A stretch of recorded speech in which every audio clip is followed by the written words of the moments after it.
Alright, hello everybody, how's it going? Happy Thursday, hope y'all are doing well. I am back with some Blasphemous 2, which just released as of, like, well, supposedly 13 minutes ago. I installed it as fast as I could. It was, Steam took a minute to catch up to allow me to even install the game, but we're here now, finally, and I've been looking forward to playing this for quite a while. I kind of wish the release window of this game didn't line up like almost exactly with Armored Core 6, just because I planned on playing both games.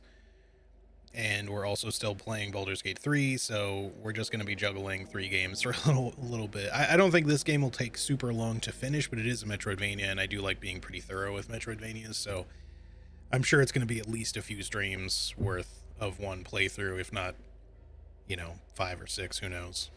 Anyways, yeah, I think without further ado, I'm gonna just go ahead and jump in. I've already adjusted some settings here, so I think we're probably okay for audio and stuff. Yeah, let's get to it. Pilgrimage, away.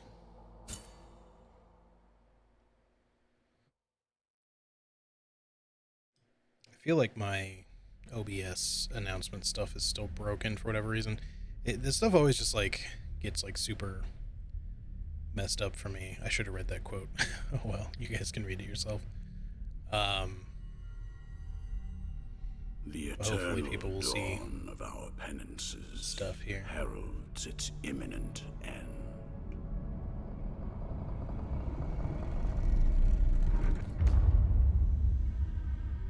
Each was born to put an end to the other.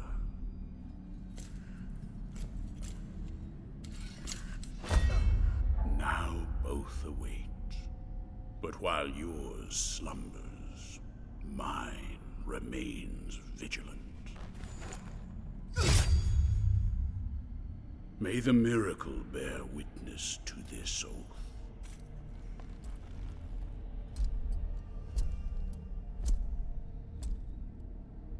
By which I remain here for our long-awaited meeting. Wounded by the silence of this secluded existence.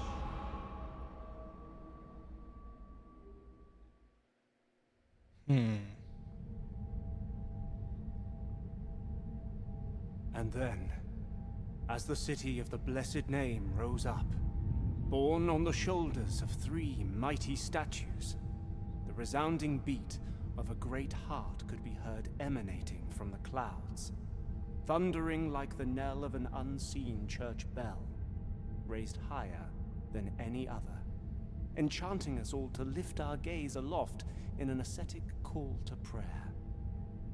For the miracle was about to give birth to a child.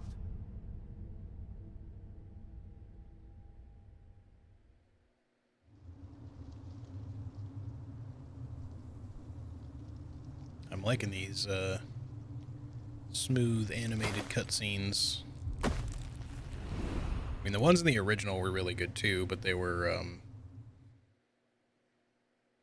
you can kind of just see like they've gone with like an extra smooth presentation for some of these this time around. There's a lot more narration in the beginning too. So I don't know if we're supposed to be the same penitent one or if we're a new character.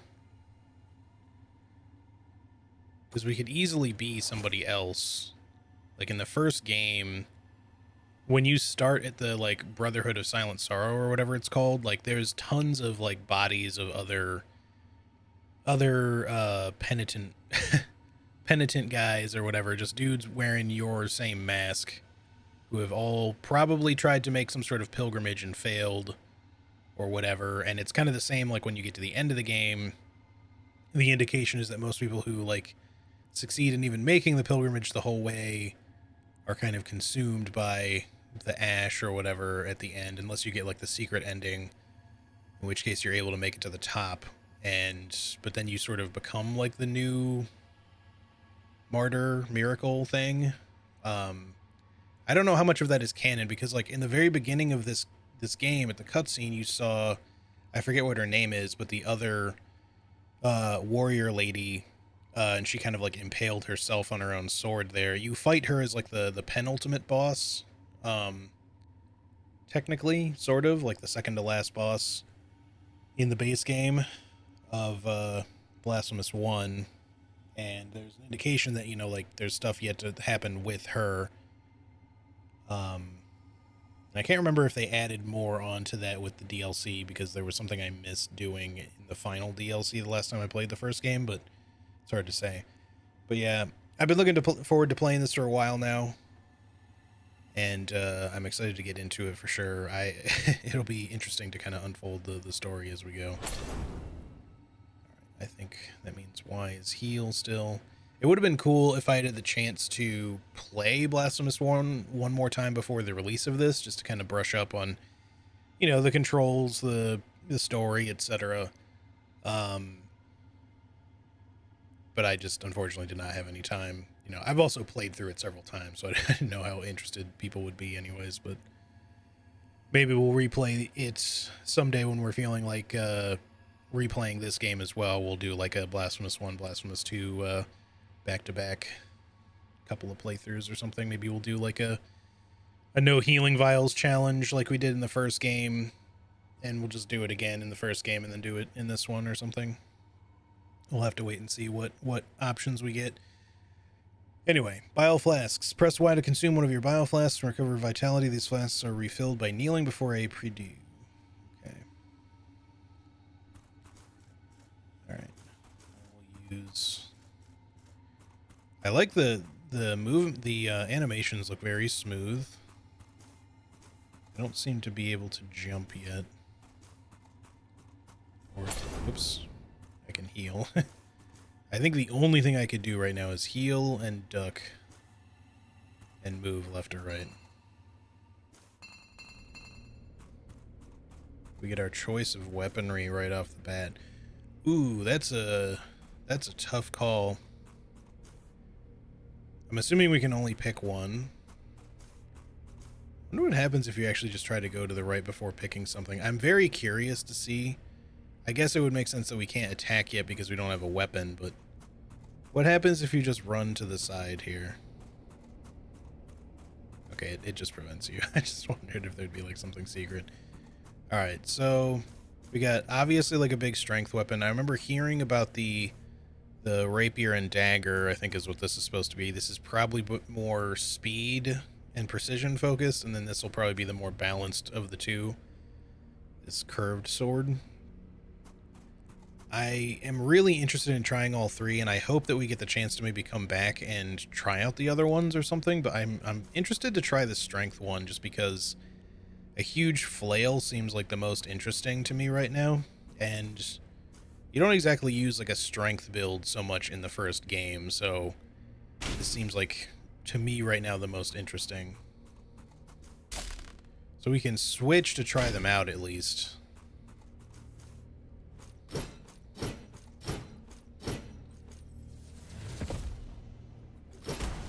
Still do charged attacks. I think we can't combo unless we start hitting something.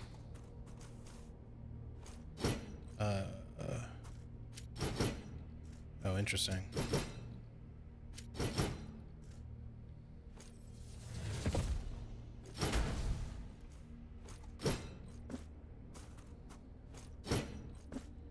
Okay, we can jump at least. I don't think I have a dash yet. Oh, no, I do. No spells. Nope, I do have a spell. I can light the flail on fire. So that rapidly consumes like our fervor, I think it's called. Like just being lit on fire, it drains it, but then every time we attack with it, it drains it like really fast. Will this replenish? Okay, good, because I want to try this. Also, hello. I'll attack that guy in just a second. This gets a parry, which is really cool.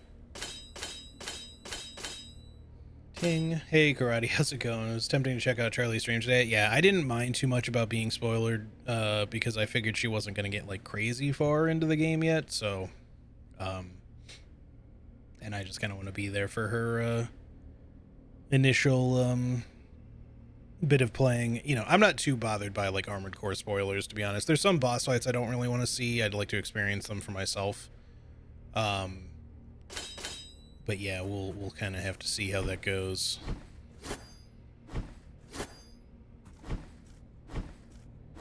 I think unless the toe items, the relics are in this, the rosary beads, I don't think I'm going to get my glitchy dash strats back that like you have in the first game. It's one of the easy ways to move very quickly.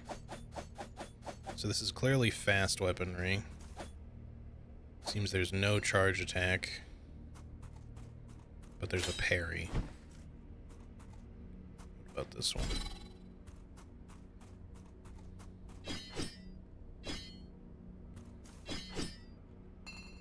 No charge attack with this either.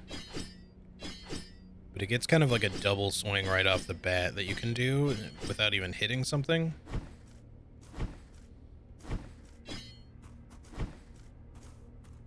Oh, I can't dash attack with this weapon?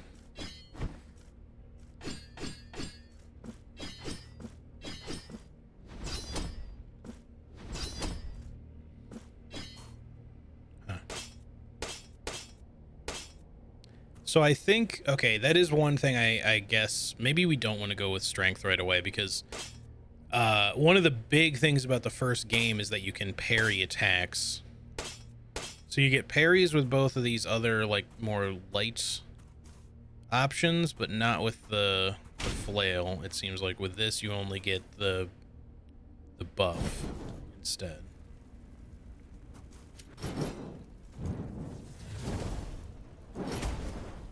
Which does seem really cool, admittedly. But I feel like we're going to want to parry, right? Like, also, this has a dash attack, but it seems like the others don't. I don't know. Let me start with the rapiers then, just because it's probably actually going to be the closest to the original. And just to kind of get used to it again, and then maybe if we get the chance, we'll, wow,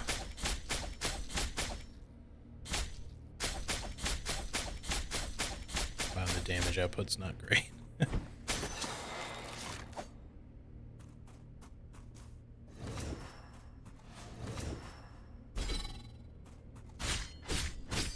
Although this is a tutorial enemy, so it's probably meant to be, like, very tanky.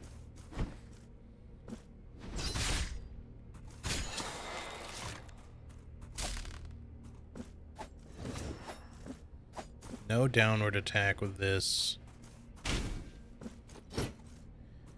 So they get different capabilities, really. Like, we don't get a dash attack with the curved sword, but we don't get a down attack with the rapiers. Both of them seem to have some sort of parry mechanic, I think.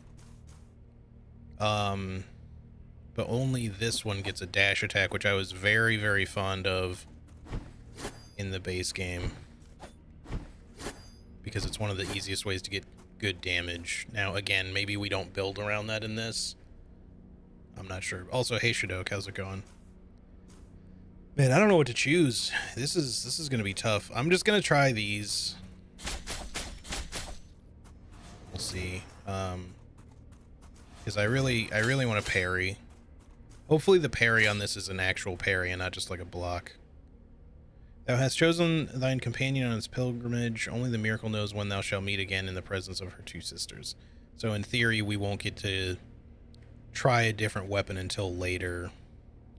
I don't know. This is a weird... It's hard to choose. Like, we're informing how we're going to do our playthrough, and I think we can get the other weapons. There may even be different weapons we can get in the game. I don't know. I'm sure there's miracles and stuff that can, you know, affect all of these, and obviously, like, just different ways to build out your character. So I probably shouldn't, like, be, you know, too worried about it regardless. It's not like we can't start over quickly if we just don't like this weapon.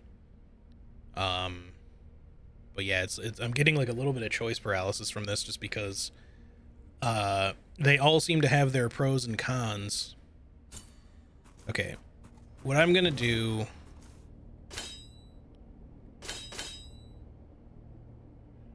No, I'm gonna stick with this.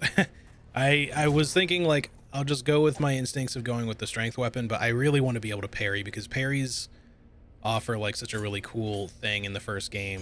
If it doesn't work that way, then oh well, I guess. We'll restart. I wish that the enemy there would attack you just so I could determine whether or not these things can parry properly. Because if it just turns out to be a block, I'm going to be really disappointed.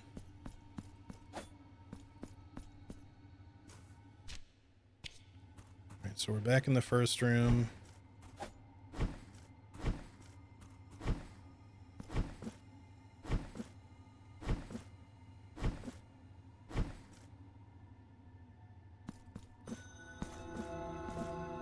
Alright, let's get on it. But yeah, Shadok, I knew this was coming out today and was sort of lamenting it a little bit because like I was really wanting to play this and was like, well, Armored Core 6 is also coming out like practically almost, well, it is coming out in the same day. It comes out in like a few hours. And I really obviously want to play that too, but it's just gonna be a while before it releases. So I was like, I guess I'm just gonna stream this today. We'll stream Armored Core 6 tomorrow, and I'm gonna be juggling this Armored Core 6 and still Baldur's Gate 3 for the next several days, weeks. I don't know how. It depends on how long it takes me to get through this and Armored Core 6. I know it's going to be a while before I'm finished with Baldur's Gate 3. That one's not going anywhere, and it's going to take me, because of the way I'm playing it like as thoroughly as possible, it's probably going to be a while before I'm finished with that one. And honestly, I might even do like a second playthrough just to try different stuff in Baldur's Gate 3, like a second stream playthrough at least. Because there's the option to do the Dark Urge stuff. I could also just play a more generically evil character if I want. There's different ways to accomplish stuff without even specifically being evil. But there's like stuff I'll likely have missed because I chose to do things certain ways. Obviously, there's lots of romance options. And it might also just be fun to play a very different race class combo, whatever, you know. All right, resting before a pre-do will restore your health and flasks. It's the only way to save your progress. Upon dying, you will reappear at the last one you visited. And all the progress you'll made will be, since that point, will be lost. Kneel before one whenever you can. I'm sure it respawns the enemies as per usual. Oh, I do get like a straight up attack with this weapon. That's cool.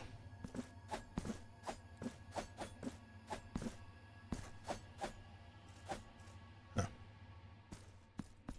Alright, we got tutorial boss now.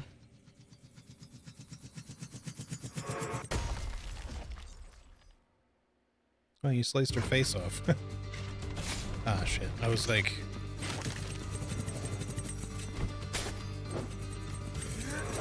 Oh, okay. I thought you were gonna charge at me.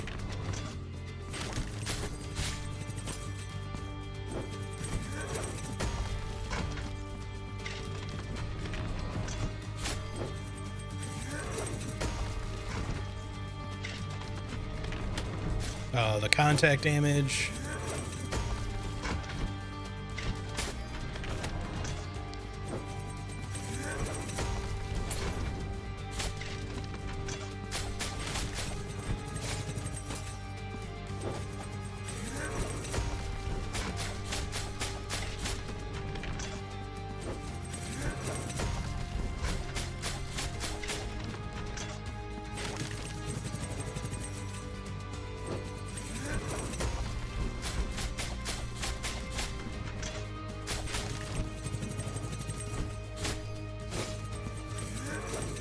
I thought, okay, thought I jumped.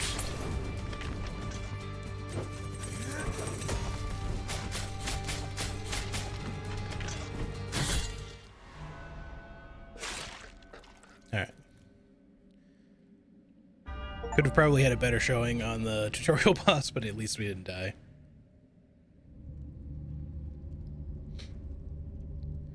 Charlie's still playing Armored Core, so she must be liking it. Yeah, I'm pretty sure she's enjoying it. It's obviously very different from like Souls, but Marks of Martyrdom. Get teabagged. Can fucking mega teabag in this game. Can I do anything with this lady's statue face? No. See, I love the dash attack. That's like the main reason why I went with this weapon. I like that it's fast too, but I so want to try the other weapons too. Okay.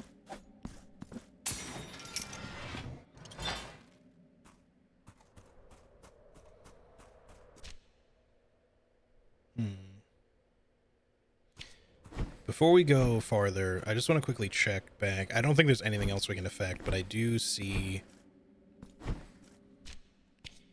way back here there might be something. Also, the dude disappeared. We should also rest, get our stuff back. I know that there's paths up there, but we can't go to them. Yeah, there's something up on the other side over here, but I don't know if we can get to it. Unless it's just the map being, you know, like a normal Blasphemous map and not quite filling in all the exploration easily all the time. Yeah, there's something up there. I think we have to get there from somewhere else, though. That's what I assumed. Backtracking, but figured we'd just check anyways, just to be sure. The movement feels really solid. So far, the platforming is actually pretty good. Platforming in Blasphemous 1 was always a little bit of a sticking point for that game because it's better than it was at launch, I think. I feel like they fixed some of the kind of buggy bits about it, but it's still not flawlessly smooth, like especially climbing on ladders mid-jump and stuff like that. It's really wonky and inconsistent sometimes. And that's why the blood-stained DLC was kind of not something I wanted to do more than once because it involves a lot of platforming time trials that Penitent one, cause you to die very frequently. Returned from the tomb and walking among the mourners. Your awakening is now written on the eternal pages. Nice hand, girl. Annunciada is my name, and I hail from the heavenly mountains on high, the seat and the beginning of all that is holy, so that I may address you. Also, I just want to point out, like, I like our design. I don't know if we're the same Penitent John that we were in the first game. We might be a completely different one, or we're the same guy. I have no clue. It's kind of hard to tell. But I like our design. We have a very similar design, but it looks like, I can't tell if it's like if it's meant to be a bit of a gauntlet on our right arm, or if our right arm is like bare, and like the clothing there is kind of torn or something. It's hard to tell if that's supposed to be flesh tone or like a bronzed thing, like a dull bronze. Look upon me thus as a preceptor in this enterprise, hailing from the highest of all seas. It does look kind of beefy too. Penitent one, the miracle shall give birth to a new child in a great heart descended from the clouds that watches over the ancient city of the blessed name from on high. You must reach it to stop its birth. Right, so we want to stop the miracle yet again. I just don't know. I still don't know if we're the same person or not, but it doesn't really matter that much. Hey, Anna, how's it going? It's good to see you. The only reason I even care as much as I do about why I wonder, because canonically it may not be that important to be the same character, but we did see the lady, the boss that's like right before the final boss at the beginning cinematic of this game. She impales herself, which indicates that it's, assuming that it's the same woman. She has the same design, so I assume so. She seems to impale herself, which is perhaps to create like a new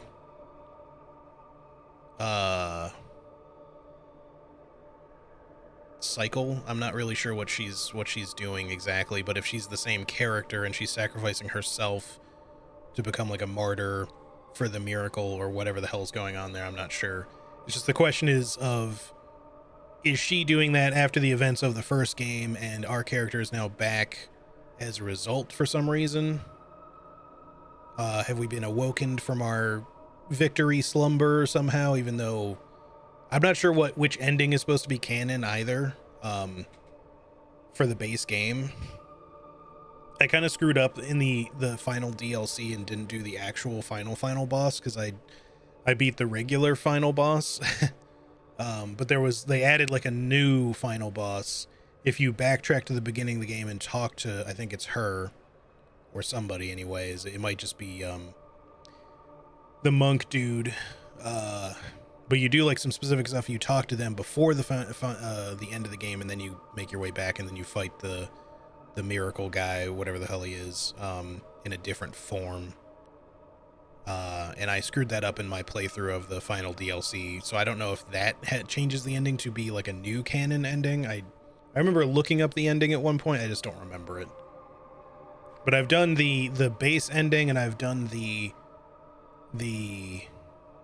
quote unquote true ending or harder to get ending by doing all the arenas and stuff in the base game. The first game, I mean, I just don't know what ending is supposed to be canon, and therefore which version of penitent John here is supposed to be, you know, the one that we ended up with, and whether or not we're the same character or a new guy.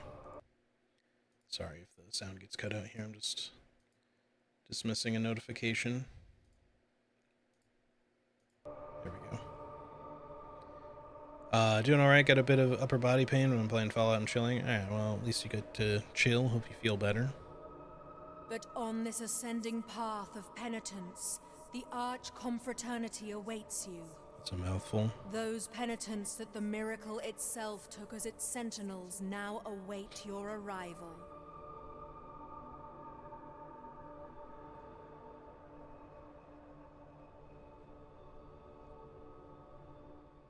Orospina, the Confraternity of Embroiderers. Benedicta of the Confraternity We're fighting of a seamstress. Orison. Odon of the Confraternity of Salt. Salty guy. Lesmes of the Confraternity of Incorruptible Flesh. All under the dictate of the oldest penitent, the first among them all, who was Eviterno, father of the penitents. Yeah. So we saw that guy in the beginning cinematic. I don't think he's Penitent supposed to be one, the character we played The before. miracle has instilled He's just like the three beginning, regrets in the consciences of 3 of its guardians. like the founder of the Brotherhood or some shit like that, of the penitent pals, you know. It's time I sit up fine tuning my character's face instead of a camp. Nice. Only by revealing them shall you achieve the humiliation of the sculpted figures that hold up the city, allowing you to ascend to its upper reaches, and finally to the Great Heart. The penitent patriarch, yeah, pretty much. I'll be honest, I was never like 100% like understanding of the first game's lore. I'm sure there are people who have broken it down a lot. But like I always found some aspects, especially the narration bits, to be a little hard to understand on like one playthrough. Having gone through the first game several times, there were times when I was just like, okay, I feel like I have a better understanding of what's going on, but I still don't know that I truly understand all of it. You know, but it's always interested me though. It's definitely very cool. Maybe one day I'll actually like get invested enough to research it a bit and do like a bit of a breakdown video or something. I really want to start making some more videos that I can actually just create and put up on like YouTube for some video game analysis stuff. I'm not really a big lore person. Not that I'm not interested in lore, but I'm not so much one of the people that usually does like big lore breakdowns myself, so much as I occasionally have really cool theories for some of that stuff, but I don't usually get so into them that I want to make a video about it. But I get very into video game like analysis and design and stuff, and sometimes that really inspires me to want to make videos, but it's a lot of work, and it's also requires a lot of time that I previously have not had, but I might try to set some time aside here at some point when there starts to be a lull in new games again. I might try to like put some time into that. Look for the Guardians.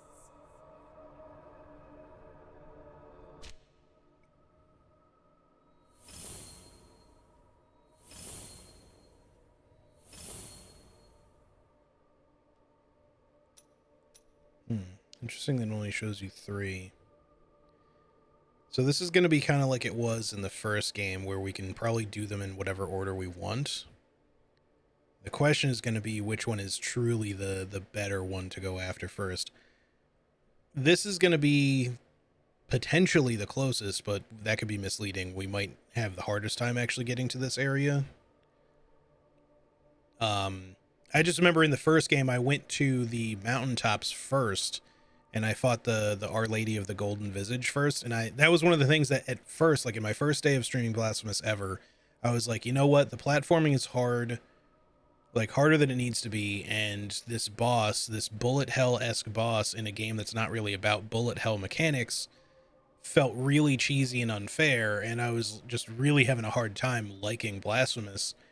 But then I struggled through it and I got past it, and I ranted about certain things. And then I was like, okay, I'll come back to this tomorrow, and if it just doesn't get better, then maybe I won't continue it. But everything got better from there. And on subsequent playthroughs, I was like, okay, you know what? Not only have I gotten better at playing the game, and also the platforming got smoothed out a little bit, but, you know, I also came to the realization, it's just like, okay, well, you also don't have to do her first. You could go to one of the other bosses. Most people go to Piedad first because he's usually the easiest one to kill. And just getting some upgrades after Piedad, like the other 2 bosses can be equally difficult for different reasons and very RNG dependent. So whichever one you decide to do could equally be a huge pain in the ass. But like either way, I remember just being like, okay, if you just don't do either of those first, you probably will have a little bit of an easier time. Only by revealing the regrets guarded by the 3 Guardians can you ascend to its upper reaches, and at last hasten towards Watched the lore great explanation, but I forgot a bunch of details. Basically, the miracle is kind of the bad, makes everything worse always. Yeah. Yeah, no, I got that much at least, but, Ravine of the High Stones. By the way, let me know how audio balance is, guys, if I need to turn the game down or not. I can't really max out my mic any further, but, oh, it's these guys again. Sarmiento and Centella. They're the fastest weapons in your arsenal, forged with the intention of being wielded by experts from the school of Verdadera Destreza, whose swift and accurate thrust blended with their defensive mastery. Adherence to the teachings of this school can transport the wielder to ecstasy, empowering their thrusts. That got a little sexual. Sacred Thrust, okay. Oh, that's just the charge attack. Or not charge, but the dash attack, I mean. And we do get a parry. Because that's Oop, gotta get your timing down again. It seems like your parry doesn't quite stagger you, though, which sucks. Maybe the parry of the curved sword is better, assuming it's even a parry.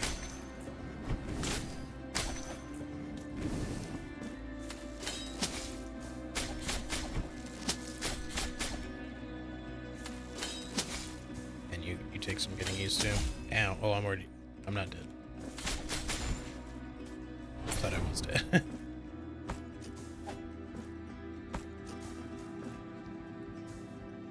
Okay. I gotta get used to like the parry timings for sure.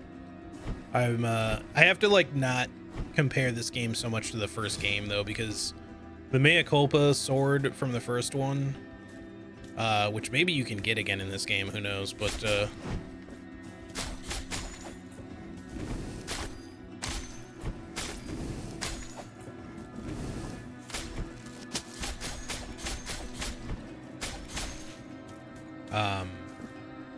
I need to just not be trying to do exactly the same shit that you do in the first game. I hope that there's some good parry, you know, riposte style mechanics, or at the very least the means to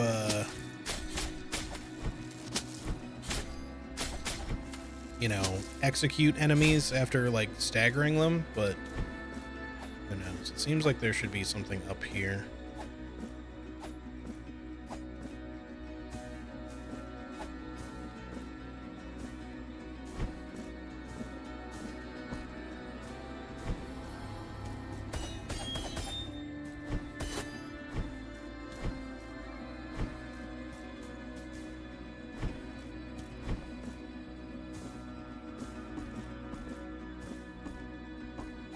I need to be remembering to smack walls and stuff too. All right, what's this? Oh, LT to pick up.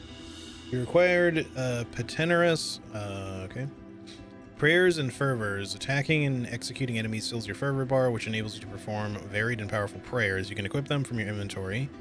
Verses, press B to recite a quick prayer. Chants combine down plus B to invoke a powerful prayer. Oh, cool. So they've changed that up instead of having the blood blades specifically.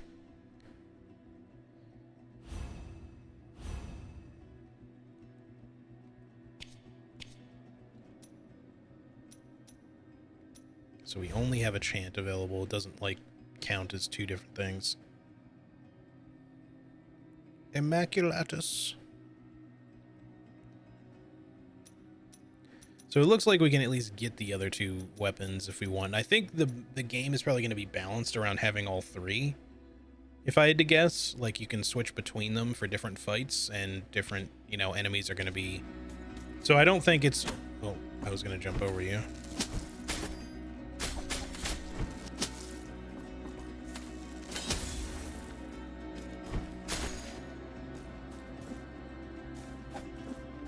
I feel like I need a down attack here, so it would be nice to have the other weapon, but...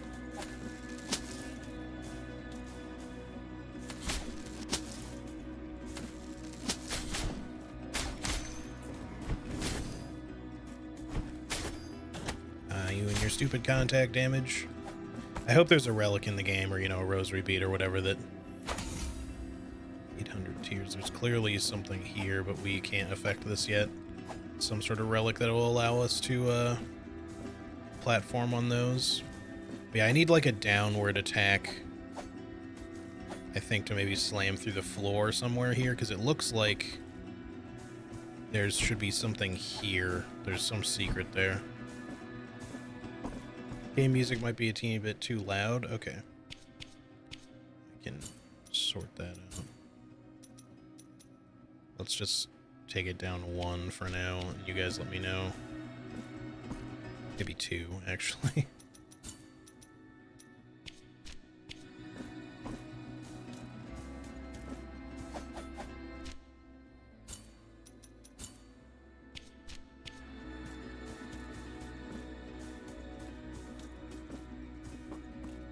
I guess we could use our prayer, actually. I just don't know if it'll make a difference. The question is, where is the thing, too? Because it's like, I can only look down so far. I think it should be, like, right under us here, maybe? I don't know what that was supposed to... I think it was supposed to send a flame wave. Let's find out. Oh, I can't use it now.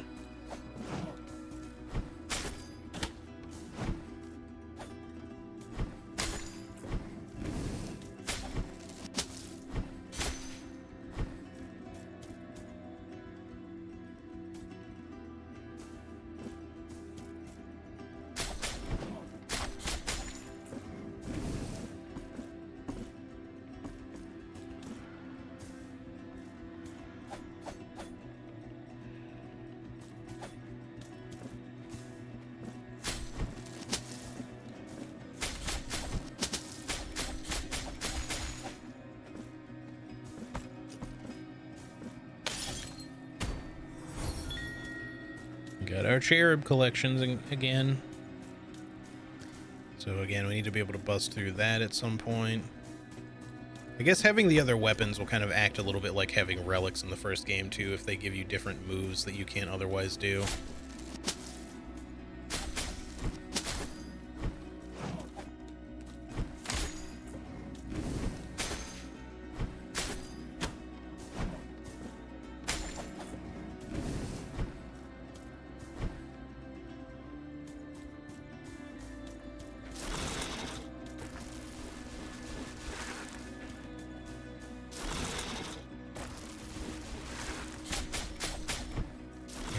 amazing enemy for sure.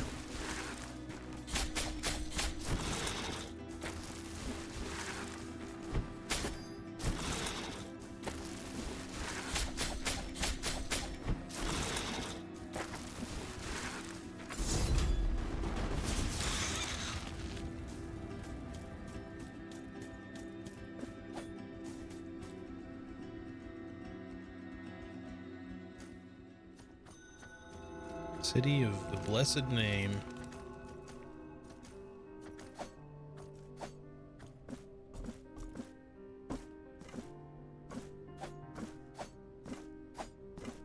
I don't think I can... This looks like a platformable, like a wall you can cling to, but I don't seem to have that ability.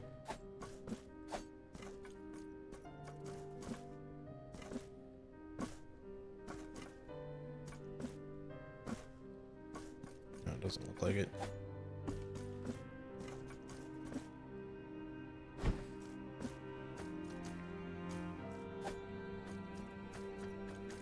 Hey, Dr. Grossly, how's it going? Good to see you. We also don't get fervor back yet when we rested a Purdue, but hopefully that'll be something we can unlock or whatever eventually. I don't know why I'm like trying to attack civilians. I wonder if you can get multiple weapons in this. I think so. Just based on this menu, it looks like we can get all 3 of the starting weapons probably. Now, can you get other weapons beyond those? I don't know, but I'm assuming you're meant to play the game with all 3. You just have to collect the other 2 beyond what you start with. Because they have different maneuvers you can do, and some of those like seem necessary for unlocking stuff, just basing off of knowledge from the first game. Like, you know how in the first game there's certain like floors you can destroy to find secret areas underneath you. Normally the only way to open stuff like that up is with stuff like plunging attacks from the air, but this weapon I can't do plunging attacks with, nor can I do them with the big flail, the giant flail thing. I can only do it with the big curved sword. So I would need to start with the curved sword in order to do that here now. But my assumption is that at some point I can just get that weapon and then I can backtrack and do those things. There's probably something I can do that these weapons grant. Maybe, I don't know, maybe these weapons are like one of the worst things to choose in the beginning of the game, like not for combat, but I mean like traversal, because if the curved sword potentially opens up certain floor-based avenues, and maybe the flail can do something with its fire, then maybe, you know, one of those is better to choose at the start. Although there might be something that's like dependent on you being able to dash and attack at the same time, in which case this weapon is the only one that can do that.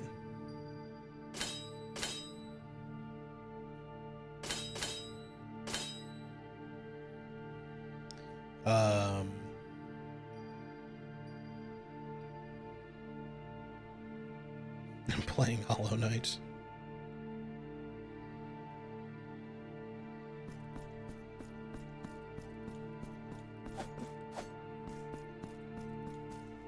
Welcome to my most humble of workshops, which is a flurry of sawdust, glue, and varnish. Also, Cisco says hi, by the way.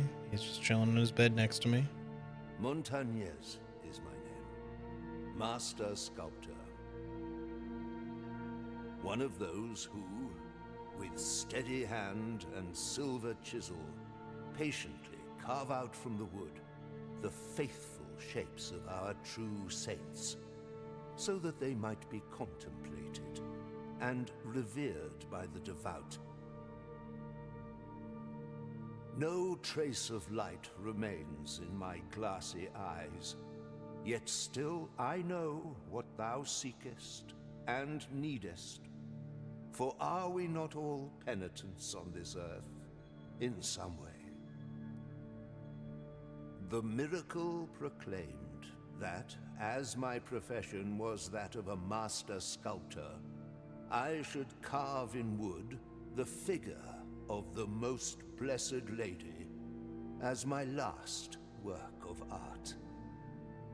Penitent one, I beg you, help me in this, my final piece of work. Seek out for me the finest chisels and tools, the most wondrous of pigments, and the most delicate of varnishes. And I can sculpt for thee figures that will fit into the altarpiece you carry on your back. Like this very one I offer to thee here. Please accept this as a gesture of my unending gratitude. The traitor. It is but the first piece of many more I shall carve for you. He's a good boy. Not the sculptor. I'm petting the puppy dog. We're just trying to stay cool here because it's fucking brutally hot here for the Midwest.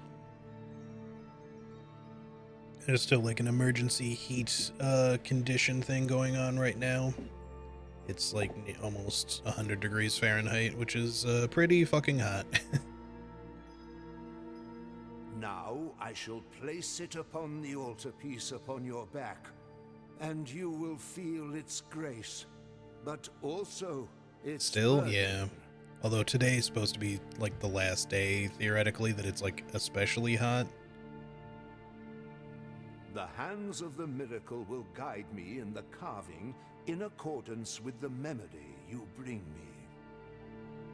May they guide thee as they guide me, penitent one. Alright, Altarpiece of Favors. Visit the Sculptor's Workshop whenever you want to equip figures in your Altarpiece of Favors. Each figure confers powerful benefits onto the Penitent One and can react in mysterious ways when placed next to others in the Altarpiece. If you can increase the number of slots in your Altarpiece of the Favors in exchange for Marks of Martyrdom. Maybe we can do other things with Marks of Martyrdom, so I don't want to just immediately give him another one, because we only have one figure anyways. There's a lot you can get. They have different symbols too. Candle, dagger or sword, skull, feather maybe, and then target. I don't know. Circles.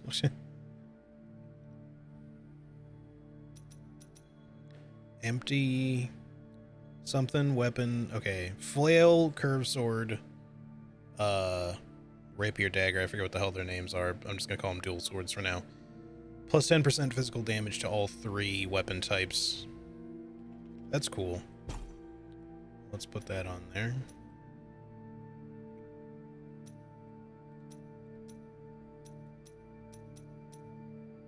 And there's a resonance thing, which I guess just tells you the combination you're getting for having 2 equipped in a pair here. Presets. But you can switch them out with presets. That's cool. So if you want to quickly load different combos. Neat. I don't think I have any tools or mementos for you. But I don't want to give you a martyrdom, mark of martyrdom thingy, whatever it's called, just yet. Hands of the miracle guide thee, In case I can spend it on penitent other one. stuff. Well, you can otherwise just come back later and unlock it. You already have 2 open by default by the looks of it, so.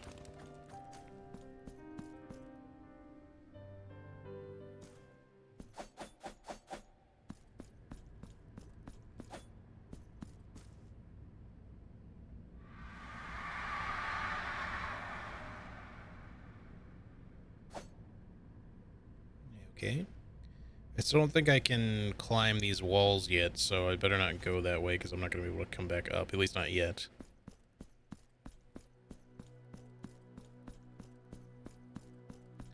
I love how your robe is a carpet. This heavy curtain that separates sin and confession, crime and judgment, conceals naught but shadows. Here, in my darkness, there remaineth but tears for me, and forgiveness for those of you who seeketh it. Where are the bereaved now? Where are the repentant? How long since the long agony of this sacrament began? Now that your penance of silence and the pain that plagues your flesh has led you to my dark confessional, Let me purge the guilt you bear, and thus alleviate your burden. Man, I'm so happy to be playing this right now. Blasphemous 1 was legit just such a great fucking game. Like, any issues that I have with it aside, like, which mostly boil down to the platforming not being super well polished in that game, it's a game that grew on me, like, after my very first day of streaming it, which was rough. It grew on me very fast, and I ended up absolutely fucking loving it. To the point where I've played it multiple times on stream. I've done a couple of different challenge runs of it on stream. I've done all the DLCs like multiple times. And it's a game that I never would have expected them to even make a sequel to, like a direct sequel, but I'm really glad that they did. So I'm happy to be here. You know, hopefully this game lives up to, you know, being a really good sequel to the first one. I suspect it will, but you know, I guess we'll see how things go. Penitent one, return when the guilt scorches your brow. Was there this much character interaction in the first game? I don't remember seeing anything like this. I mean, there is, but it's probably a little bit more spread out at the beginning, because mostly you talk to like one dude who actually has like voice acting in the beginning, and then most of the other ones that you talk to, no, they might all be voiced. I can't remember if they're all voiced or only some of them are, but I think they all are.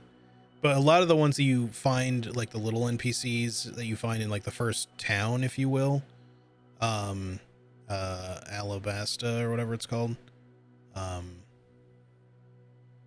that's not right. It's Albedo. I watched some One Piece recently, and I guess that name stuck in my head. But yeah,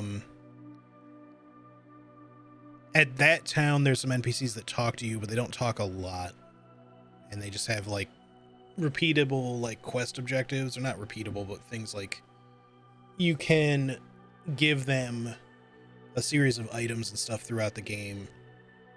But for the most part, Alberto, yeah.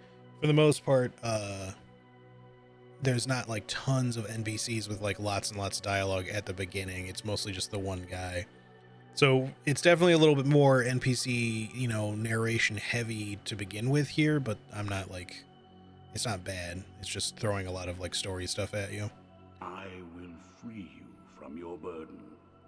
Plus, some of these are clearly like mechanics in the game. Like this guy, we're probably going to spend our currency, whatever it is, on, if I had to guess.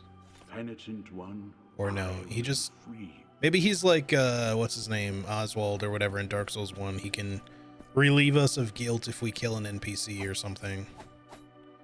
Either that or we just have to bring something specific to him. But yeah, we have, I don't remember what it's called. We have 2055 something. Penitence, attrition. I don't fucking remember what the fuck it's called. The currency. We'll be spending that on something. All right, I guess we're just going this way because there's not really much else we can do. I can cling to ledges, you know, by hand here, but now we've got only down to go.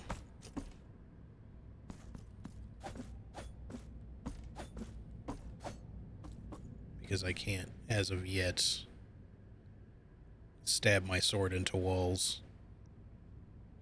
Remember to place markers wherever you find something interesting. Yeah, I'll worry about that later. It's very good advice, but as of right now, I don't really need a marker for anything.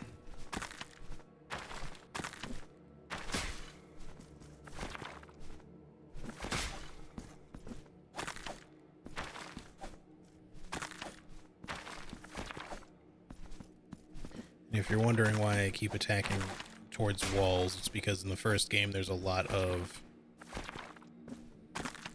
secret paths that you can find. Okay, I can't fall through this.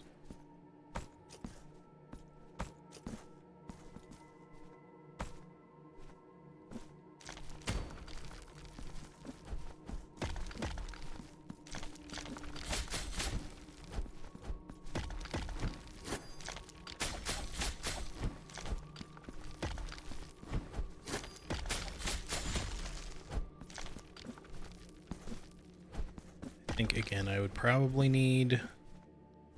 Yeah, I need to be able to cling to this wall to get up there and grab whatever...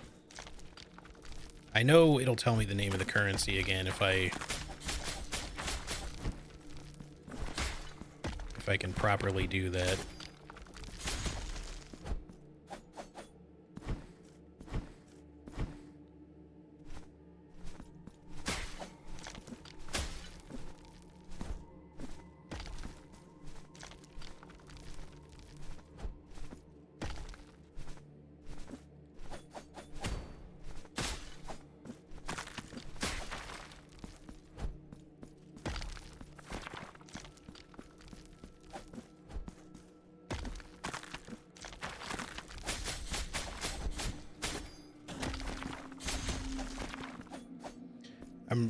Normally there's not secret paths behind wall enemies like that, but I'm not going to rule it out either, so I'm checking. Maybe it's Gil. Hello, you got interesting looking stuff going on.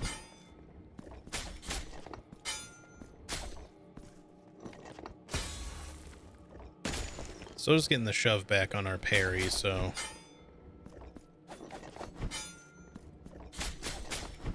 The reason I'm dodging instead of parrying is because it's not really advantageous for me to parry right now because I don't get like a riposte type action. I just get shoved backwards, which takes a second to recover from anyway.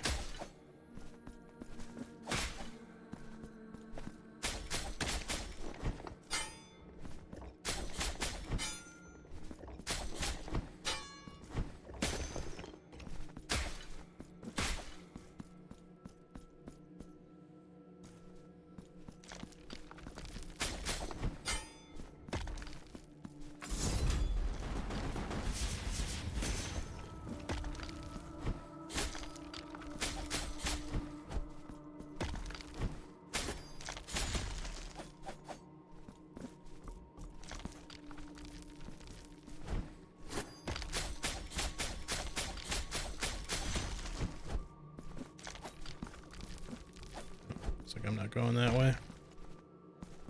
Unless you can... Hang on.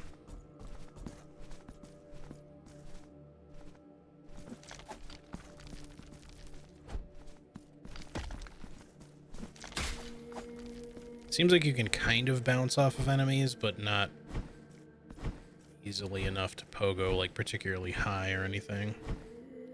Pogoing is sort of a thing in the first game, but they made it as of one of the DLCs at least, but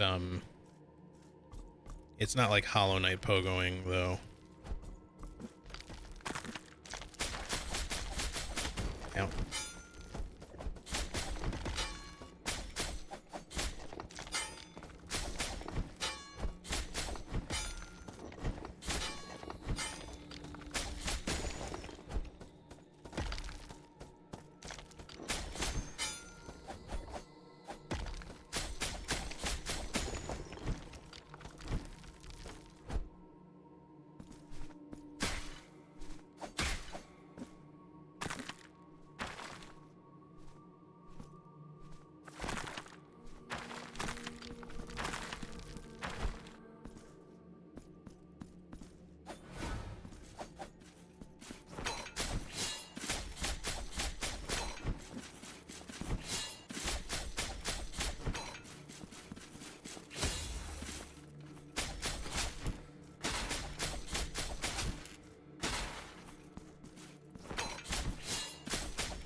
Marks of Martyrdom. Attacking and executing enemies allows you to earn Marks of Martyrdom, which can be used to upgrade certain characteristics. Dependent on one, you can earn Marks of Martyrdom by fighting and exploring the map. Okay, so we got another one, which means we can probably more freely... Oh, hello. Friend or foe? Who are you, whose face and name you keep hidden? No. Your name is of no consequence if your footsteps have led you to me. Yerma is mine own, but this is not the right moment. For the steps that my promise inspires are swift, and the will that directs them unshakable. This hatred, which blinds my reason with shadows, I must leave at once. Steely Battle Lance. Thank you. You have access to the weapon memory section in your inventory. Use Marks of Martyrdom to acquire advanced combat techniques. Track down the Bearer of Penitence to unlock techniques that are even more powerful. Okay. The tip of an object of worship that was turned into a weapon, it delivered a violent end to countless enemies, and the memories of those deaths linger on. Its strength resides in the arsenal of penitence in which it can be awakened. And there's like a whole lore thing. I do want to read a lot of the lore stuff. I'm going to wait on this one, though. Just because, like, it gets to be a lot. Still says we only have one mark of martyrdom, but I guess by killing certain significant types of enemies, we can slowly get progress to more. And I guess the max we can carry is 40. No. Ooh. Sneaky. Can I? No, it stays this way. Well, let's just see what... Glad it wasn't a lethal fall.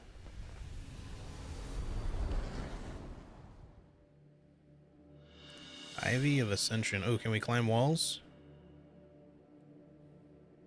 Yeah. Some surfaces can be used to climb. Hold down right trigger to cling onto these surfaces and not slip. Yes. I'm sure would be cool if there was some right here. It's a different button that they want you to use for it now, though. It used to just be that you attack the wall, basically. Scratched lead sphere. Okay, so we still have rosary beads. Equip rosary beads in your inventory to upgrade characteristics of the penitent one. Find additional knots to increase the number of beads you can equip. So that's pretty much normal. So that increases resistance to all physical damage. Might as well. Wait. Oh, you don't even need to hold right trigger. Unless... Okay, right trigger keeps you clinging to it. But you can literally just hold the direction and it'll actually cling you to it temporarily. That's cool. I like that you don't have to specifically press a button just to get like some traction on it.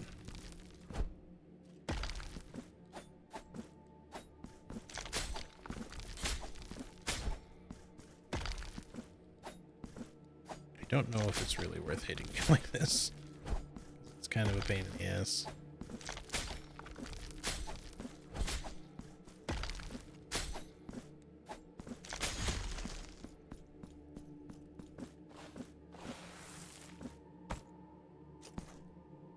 Okay, so we've been this way, but hold on.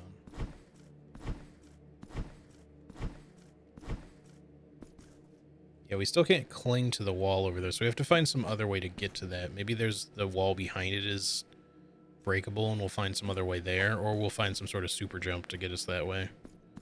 We'll have to figure that out later.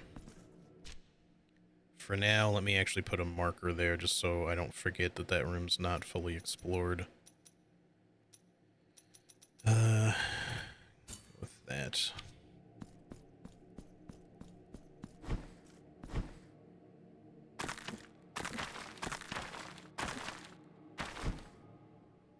Hello.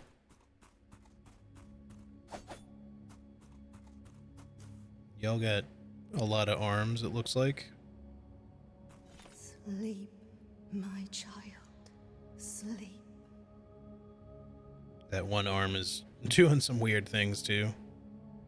Or is that a leg? No, I guess that's a leg. It's it's kind of hard to tell. Maybe you're all arms. I'm not even sure that they're two separate bodies. I think they might be one body with that's connected. Two bodies connected.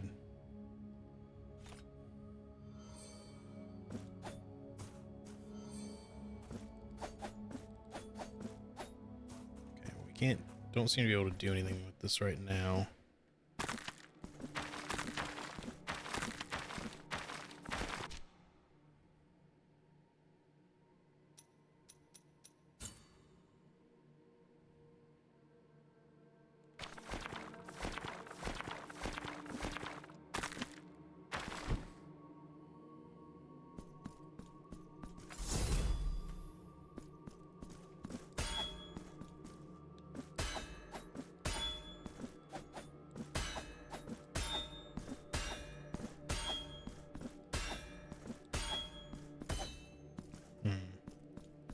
Not sure. Maybe the flail you need to ring these bells to open these doors. I've only seen one of these bells, though. I've seen more than one of these doors, but this is the first time I've seen a bell. There's also weird mirrors in there. I'm not sure what that's all about.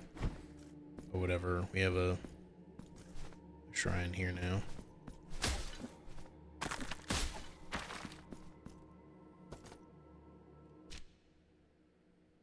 It's nice that the game actually pauses now when you do this. Alright. I guess we can go up, and maybe we can go further up this way. Otherwise, we're going to come back up out and go that way, perhaps.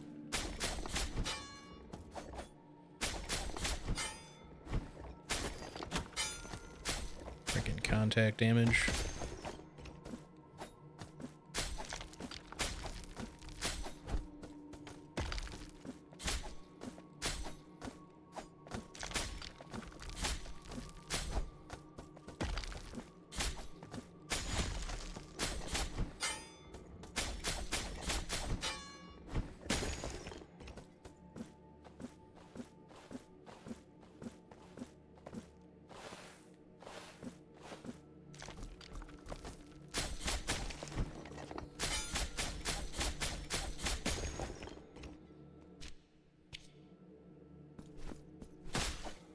I guess I technically did go this way, but...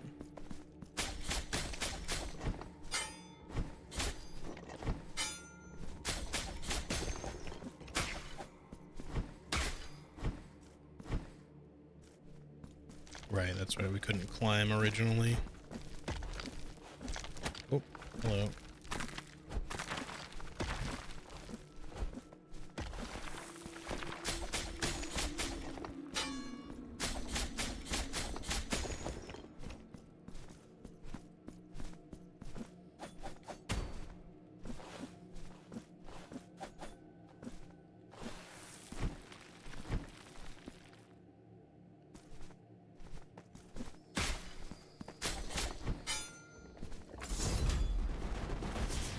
Trying to use my prayers a little bit more frequently. I could have done that better, but...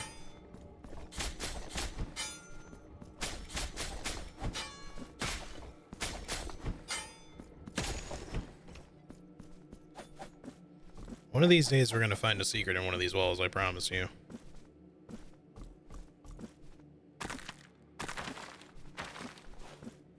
There's no way that Blasphemous devs would do me dirty like that. Just not include something like that. Sculptor's Resonant Gavel. Okay, well, obviously that's got to go to the sculptor. So this just looks like it's going to be a shortcut back up. What's over here?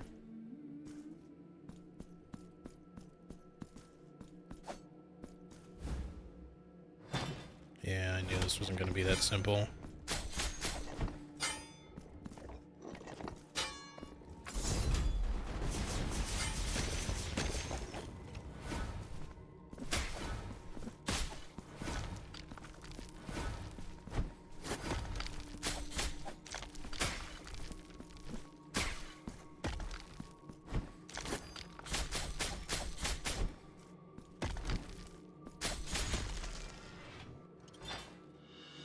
Hey, nice.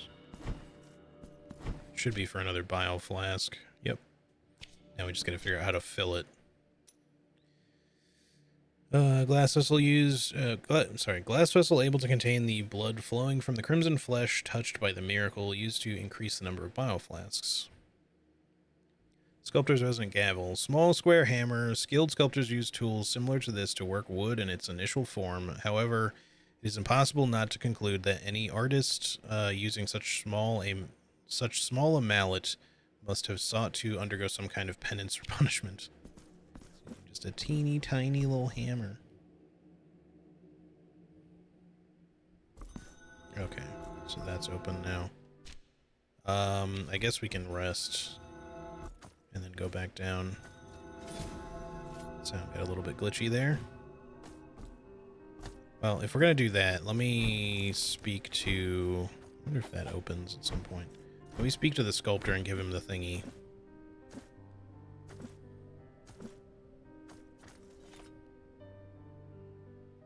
Bile flask, don't like that. Yeah, it's your healing. Pray, how can I assist thee, penitent one?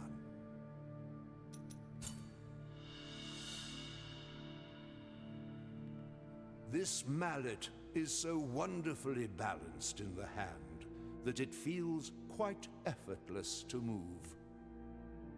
Know that you have my gratitude, penitent one. Okay, so I handed you that. I'm not sure what it does aside from maybe we're just slowly going to allow him to carve the sculpture in front of him over time.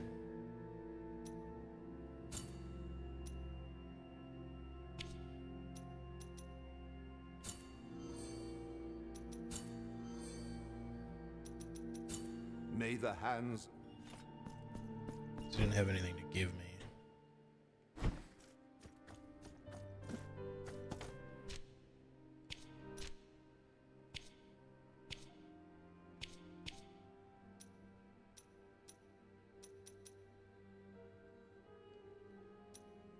What's my relics of contrition thing? I'm not sure what that is. Oh, we can do this here. So marks of martyrdom are for this as well.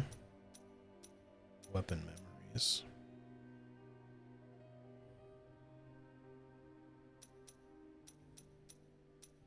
Sacred lunge and crossguard are what you get initially. I assumed we'd have to find a mea culpa statue. Piercing retribution. Use the crossguard at the last moment to counterattack with a lightning quick thrust that will pierce through all enemies ahead of you. So now we get a actual repostable sort of thing. Unlocks the first Veridadera Destreza indicator. Hitting enemies with the Sarmiento and Centella increases your Veridadera Destreza level. Adding lightning damage to your attacks. Getting hit depletes your indicators. So they just get stronger the more you attack stuff. These are both cool. Press right bumper R1 in my case, plus X to unleash a barrage of thrusts. I wonder if these stack with each other really well. Like if you can use this to charge lightning quickly. Very neat though. I think for right now, I'm going to choose piercing retribution. We'll get more marks. I'm not too worried. So I'm just going to get this, and then I'm going to also unlock the lightning charge buildup. Then what does that unlock? Silver cross. Press R1 in midair to perform a quick cross slash with both the rapier and dagger, damaging nearby enemies. Sick.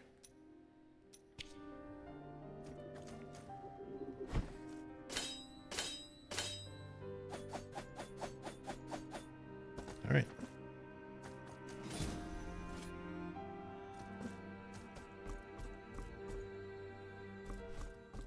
Already getting cool upgrades. I'm liking it. I'm liking it.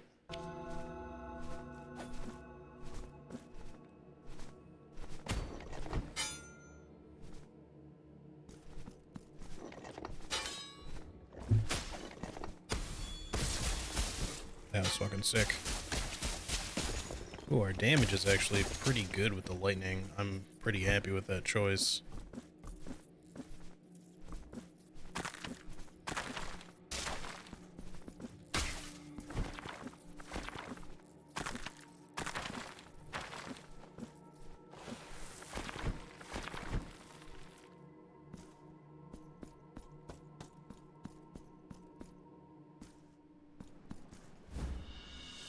Mirabris of the Return something. Return to port. Takes the penitent one back to the city of the blessed name. Ooh. That's cool. I bet there's something... I wonder if there's like a no fall damage drop. Like, normally, like if I drop here, it's probably just going to kill me. We can test it, though. It's not like we're far from a thing. Yeah, fuck it. Okay, it actually didn't kill me. Interesting. I assumed it would. Oh, it's cool that this tells you that where the elevator goes. Yeah, alright. I was gonna go back to the checkpoint, but... Yeah, in the first game you had bottomless pits, basically, and so anytime you fell into a quote-unquote bottomless pit, you would just instantly die, unless you had a particular relic equipped that made it so that it was a, you know, basically all the bottomless pits are actually not bottomless. You can fall to the bottom. Forgotten tribute. Coin that was used for many years as payment for the processions that traverse the roads at night time. These processions gradually died out, so finding a coin like this is a rare occurrence. Had to find out. That's clearly going to be a path somehow.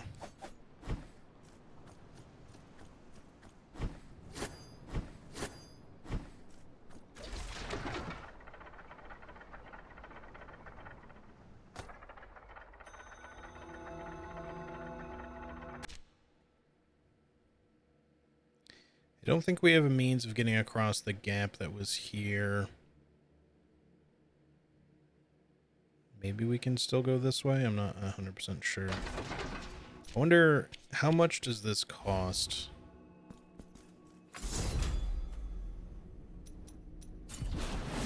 About not quite a third of the bar.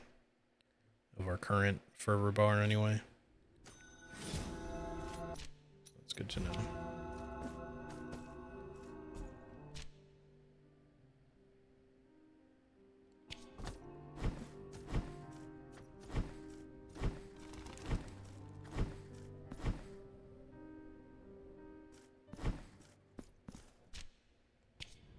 Was there here again? Oh, this is just the sin guy. Do you have anything to say before I press on here? Penitent one, I will. I'm not guilty.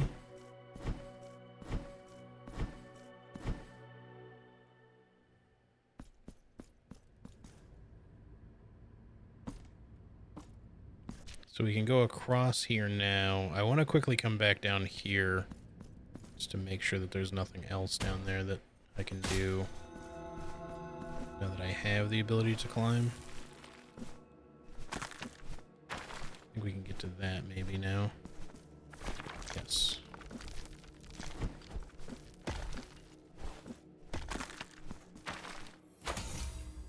Tears of Atonement, that's what they're called. I was like, I know it's going to tell me again. I just need to find out what. Oops. Okay, stop multi-hitting contact damage. That's uncool.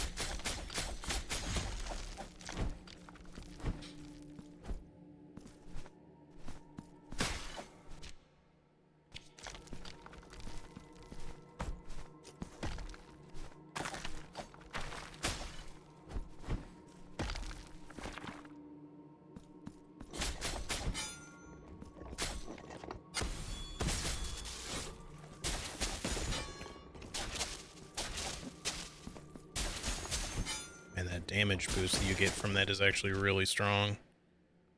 That actually makes this a really formidable weapon because, like,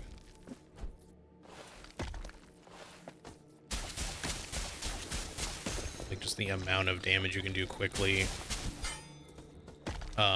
with this attack speed with that bonus damage. I'm doing at least twice the amount of damage, I think, which is pretty cool.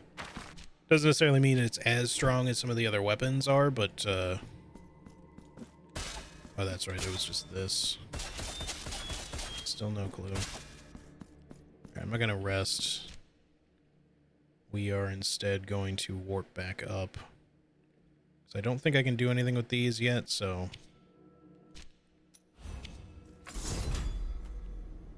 we'll travel back, and then, I love the animation for that, too.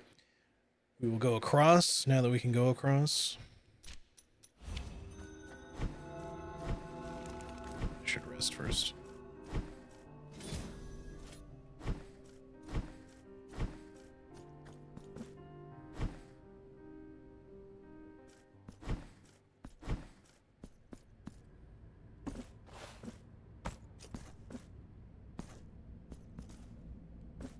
Looks like there's a platform up there we can maybe access later.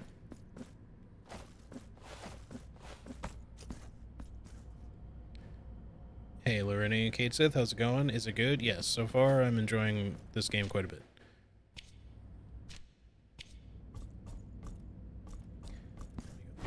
chest, actually.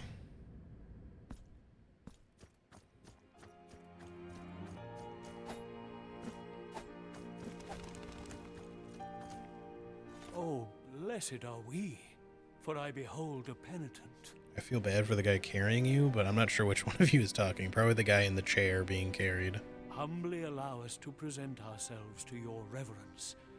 We are Medardo. Did you hardcore in the first one? Pilgrim merchants I believe I did a hardcore run, yes. I did several different, like, challenge runs of the first game. Including, like, a no healing. I'm pretty sure I did a hardcore run. Humbly allow us to present ourselves in reverence. We are Medardo and Escolacito. Pilgrim merchants and scribes by trade. You never know where precious assets may be. What, pray, can be unjust or malevolent in walking the roads in pursuit of a twofold profit? That of the pocket by selling, and that of the spirit by prayer.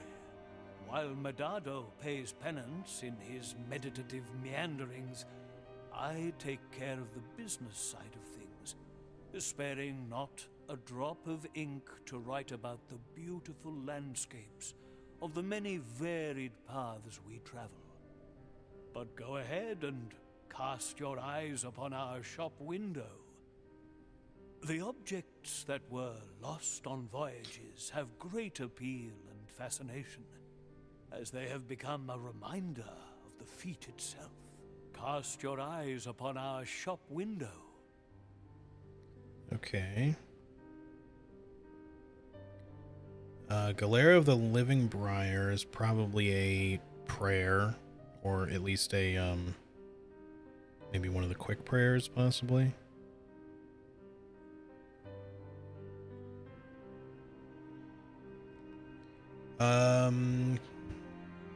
We can't afford both. Creates a bolt of electricity that inflicts lightning damage, or the Choir Master increases the chance of critical hits when using prayers. This could have some interesting combo with the one we have already, though, since you get combinations. I think I'll wait, though. Let's buy this. We'll get more atonement later. Until our path. I don't know if this guy's gonna stay here is the only thing. Okay, it is a quick verse. So yeah, we'll have both of these equipped.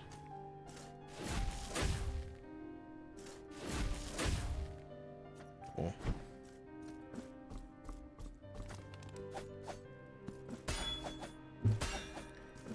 We either need some very special thing for this, or possibly just the flail or something. And obviously we need... The bell will probably activate these platforms, if I had to guess. This should be what those are.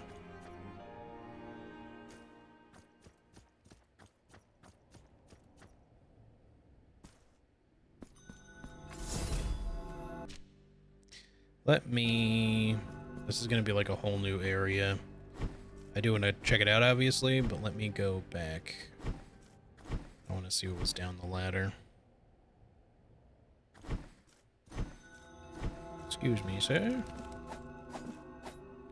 Be cool if this opens up at some point. We get another, like, mausoleum, but I don't expect that they'll have you collecting bones again in this game. It would be interesting if they did. Like, I certainly wouldn't be against it.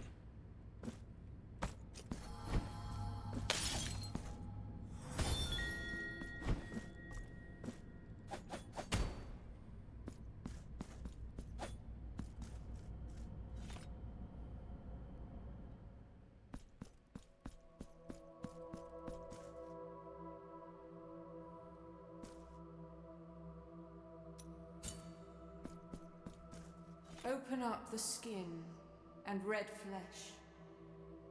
It's Lady Jesus. Uncover the lie that my shell conceals, for I am only blood and bones.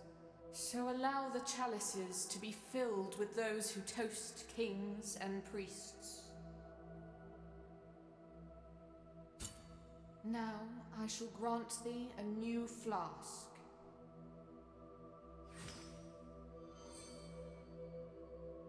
Bring me more vials.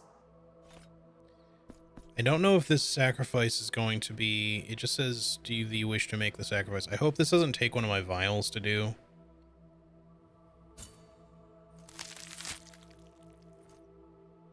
Okay.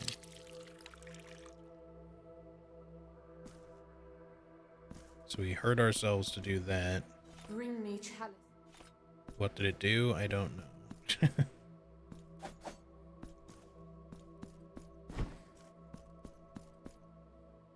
Doesn't seem to be permanent, although the next time we heal and or rest, that might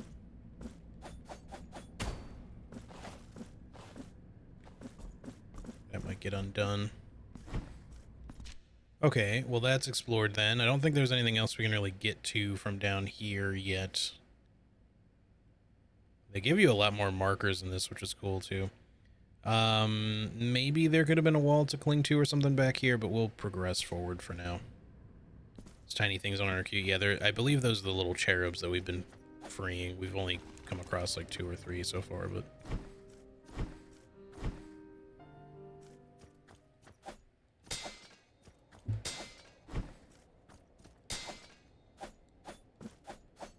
This little hallway is suspicious.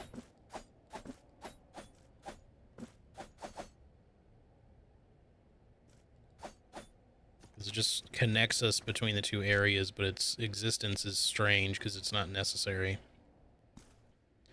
Hey, car guy, how's it going? Good to see you.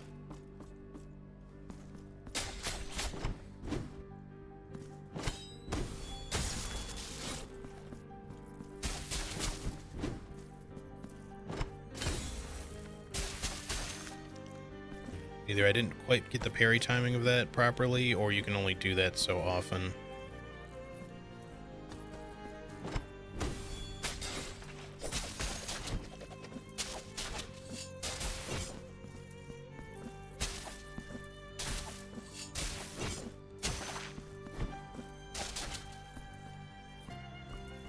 Doing much better. Week from Hell is nearly at an NA. Nice. Glad to hear it. Hope you're able to just chillax a little bit now. This is probably going to activate another challenge, huh? Yep.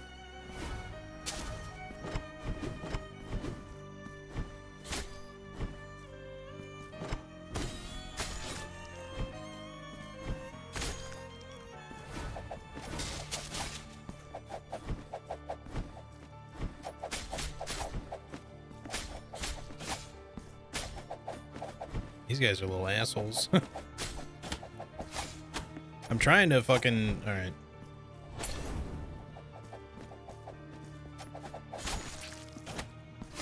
It's hard to even parry them. Sometimes they just fucking walk into you, it seems like. Oh, why'd you have to contact damage me right there? Fuck. Hey, Lizette, how's it going? I could have definitely done that better. I was fucking around trying to figure those little guys out, and they were just being little D-bags. Oh, right, guilt. I forgot they were called guilt fragments. So the super long robe carpet guy is just going to be a means, probably, of paying to get your guilt fragment back without having to go collect it, probably. Maybe. Upon dying, guilt fragment remains anchored to the world. The level of guilt rises, reducing the gain of fervor in your defense, but increasing tears of atonement and martyrdom points gained. Oh, that's new. Collect guilt fragments to partially recover or find someone who can ease your burden. So I guess there's reasons to kind of like intentionally die then.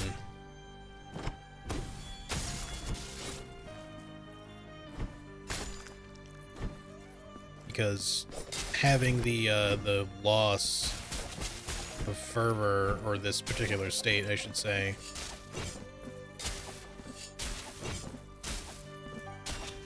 allows you to collect more Tears of Atonement and Marks of Martyrdom progress. That's interesting.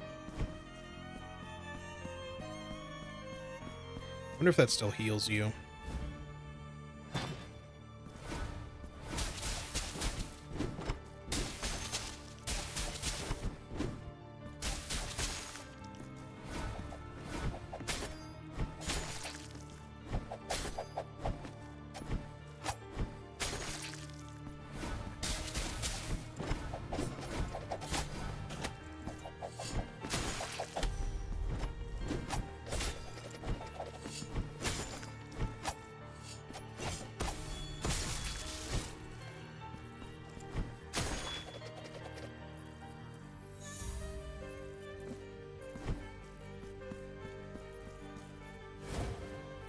does still heal you. Good to know.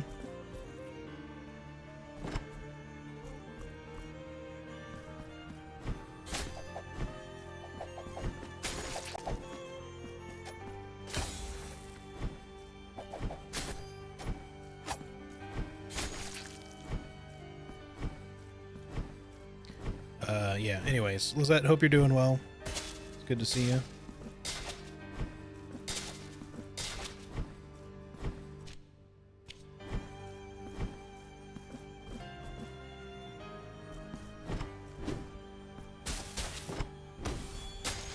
God, that move is sick.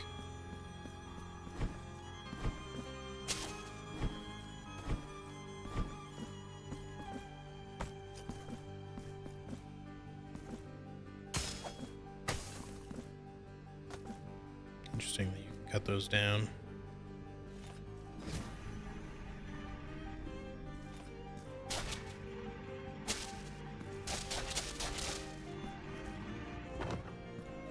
Oh, I get it, I think.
Good, how are you? I'm pretty good.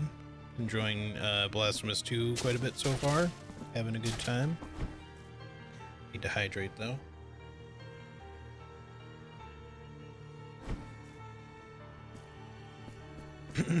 Alright.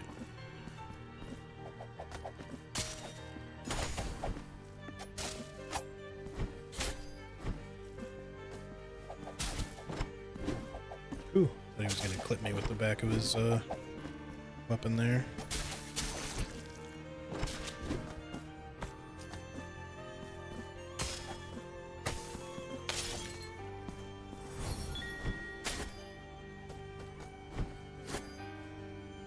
These guys just look back and forth. Just these guys are mod check the enemy.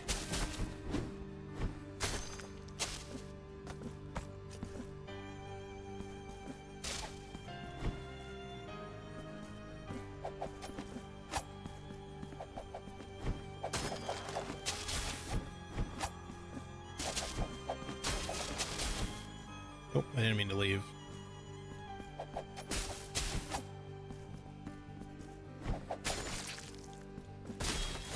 Oh. That is not what I was expecting that to do.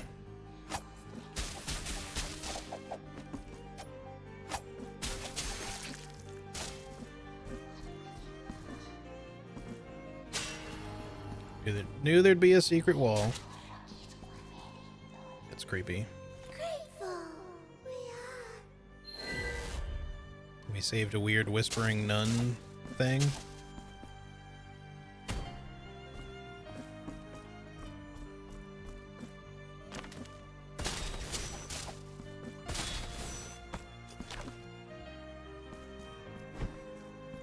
Another challenge room.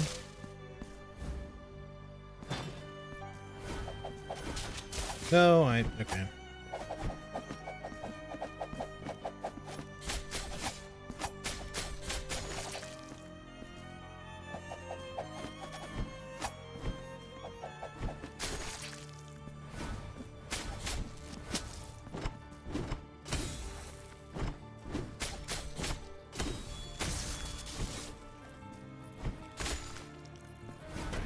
Oh.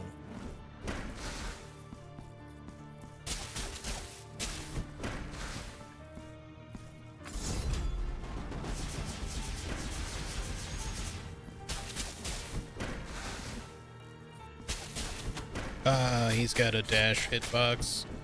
No.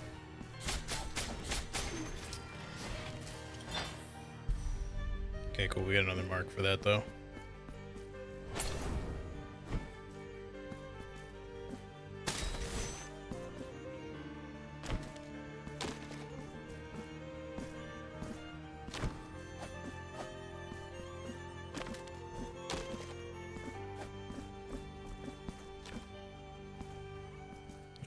Ooh, this looks significant.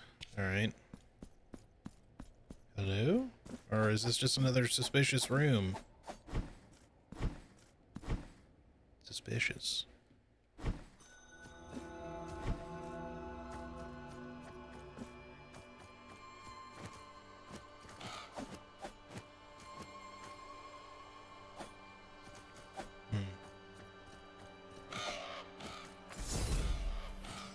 Birds are a little bit weird.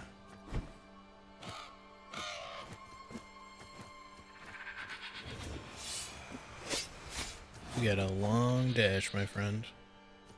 Do it again.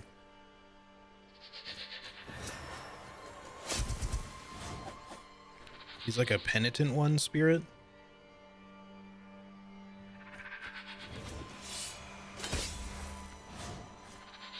Didn't quite work the way I wanted it to.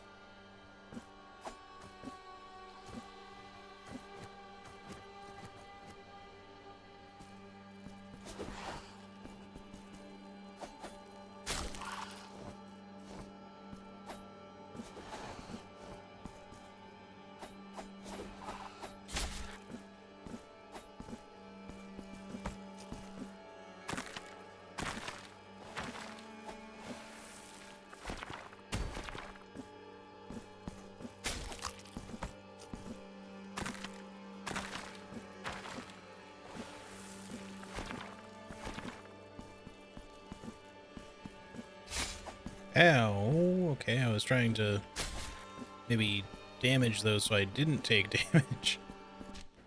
I don't know. You're not a friend. Okay. Oh.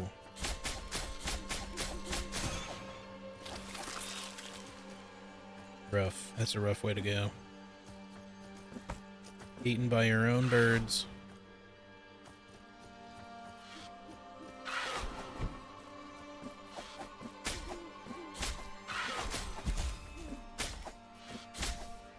Starting to get a little ouchy here.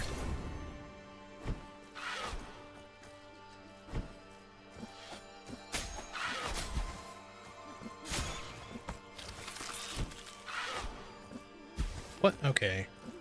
These ghost owls are really annoying because they curve like right. You can't jump over them because they immediately curve to hit you if you do.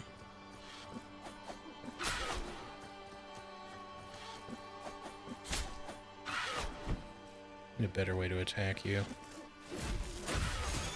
Go.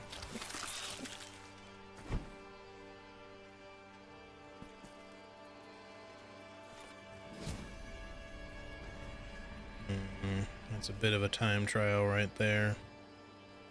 A lot of spoiks. Let me deal with the enemies first if I can. Just to get them out of the way. See you, fucking bird.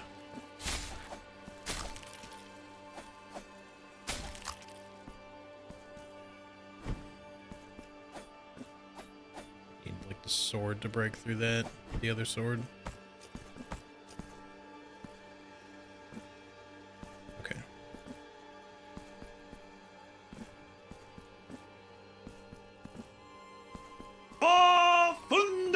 Yo. Charlie, thank you so much for the raid. How's it going, everybody? Charlie, Ari, hello, hello. How was the rest of your stream? Thanks for shouting her out for me. Still enjoying Armored Core 6. It really looks like a fucking blast. I can't wait to play it tomorrow. Really good? Nice. Nice. Yeah, I'm pumped to try it out. No, okay. We gotta somehow get there quicker.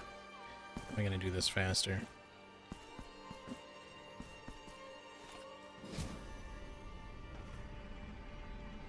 A dash.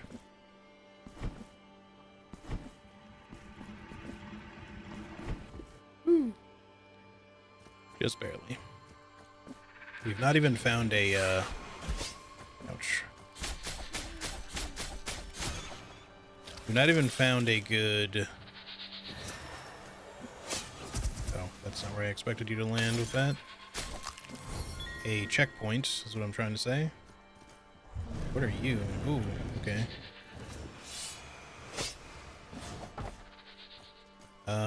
First of all... No. Okay.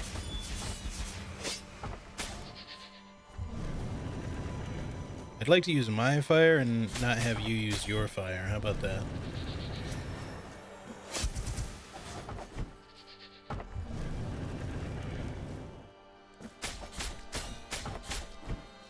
This guy's got a lot of HP.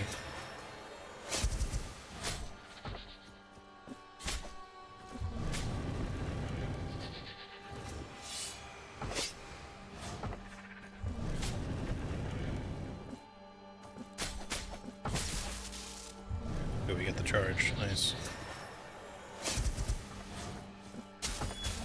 No, it's gone. Okay. God damn it.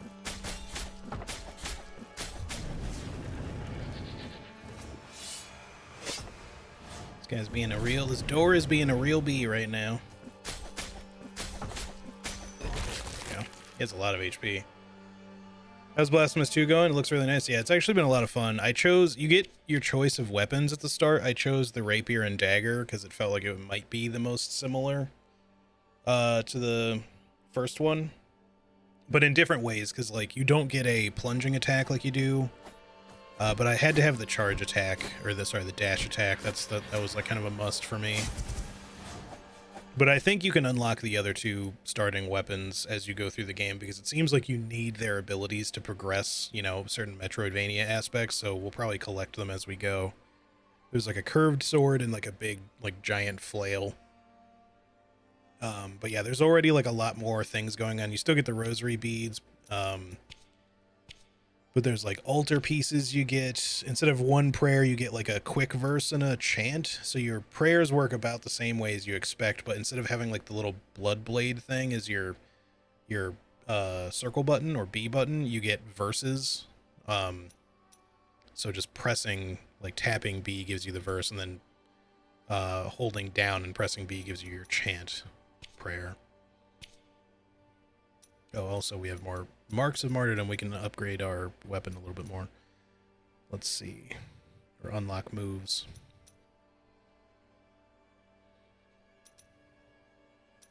I don't know what we have to do to unlock, like, the second and third levels. Maybe we need to just upgrade the whole way, or we have to, like, find something. But yeah, no, I'm having a blast with it so far. It's really good. I'm definitely going to play Armored Core 6 tomorrow, but I'll probably be missing this game a little bit. But like I said, I'm planning to just kind of like juggle and go back and forth between this and Armored Core 6 and a little bit of Baldur's Gate 3 here and there until both of those other games are finished, and then I'll probably focus Baldur's Gate 3 again until it's done. Glad you're doing well, Ari. We should probably get the Silver Cross. That unlocks increased lightning damage inflicted. That actually seems worth having, potentially even over that, so let's get that. Seems like a boss room. No, it's another suspicious transition room. I'm not sure what these transition rooms are all about.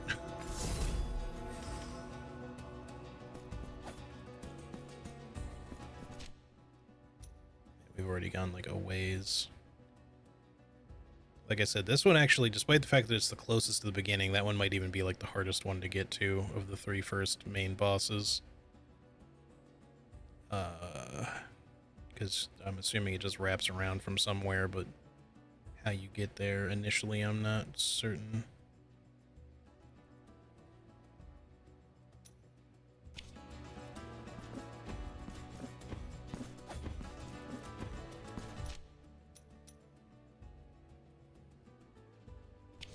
Why is that not working?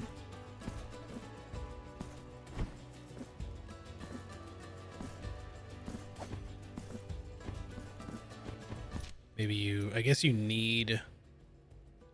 It doesn't seem to say it, but I think you need to have your Verdadera Destreza charged first, in order, because it's like flashing when I do it. So I can't do the air cross thingy until I have the electricity charged. Oh, you're different. Okay, I thought you were gonna do the rollies. I thought you were gonna do the rollies like the other one. There you go.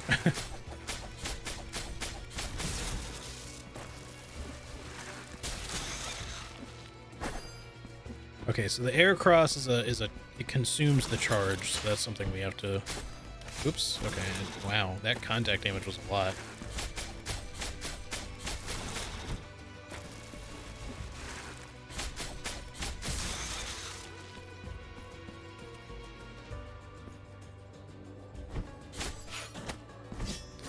I can't believe I took contact damage like under the guy like that. Okay, we got another mark already. My map's not working. There we go. That was weird. I don't know how far this way we want to go. We got stuff we can explore back here still, and even back here, but we don't have the means of warping between checkpoints as of right now. We can only really...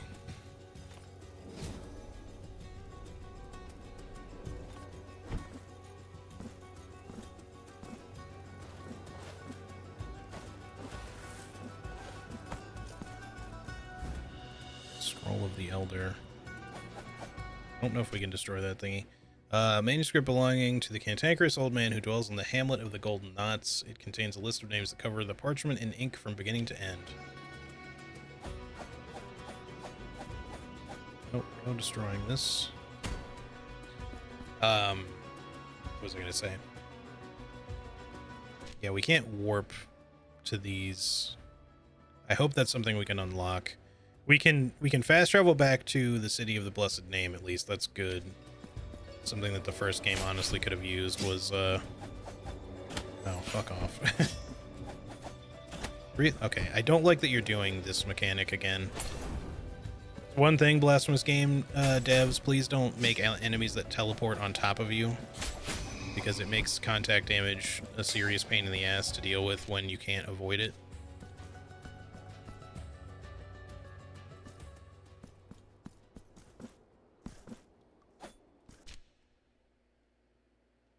So many branching paths.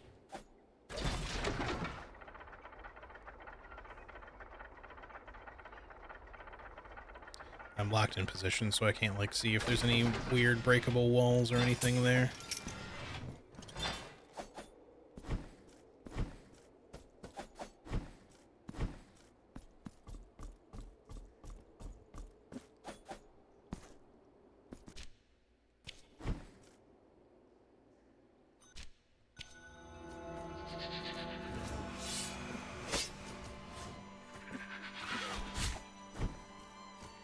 Stupid ghost owl out of here.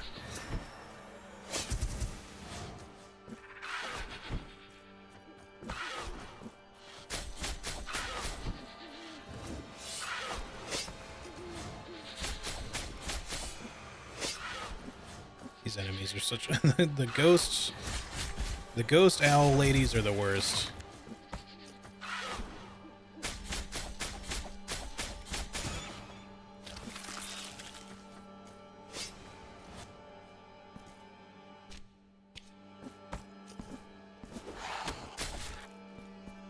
You also take a lot of damage from certain attacks in this game. I don't know if that's just the damage they do like generically or what, but it's pretty spicy though. Some stuff just hits very hard. Okay, we need to be able to climb up to that.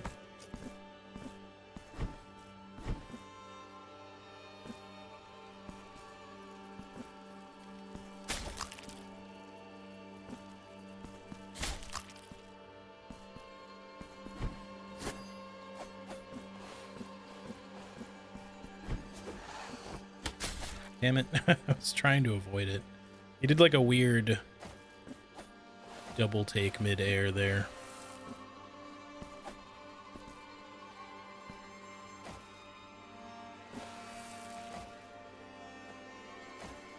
Okay, we're safe here.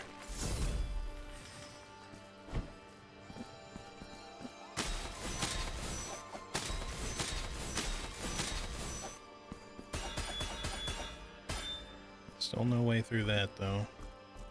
What about this? We probably have to, like, burn this or something, maybe? Maybe the flail can get through that door?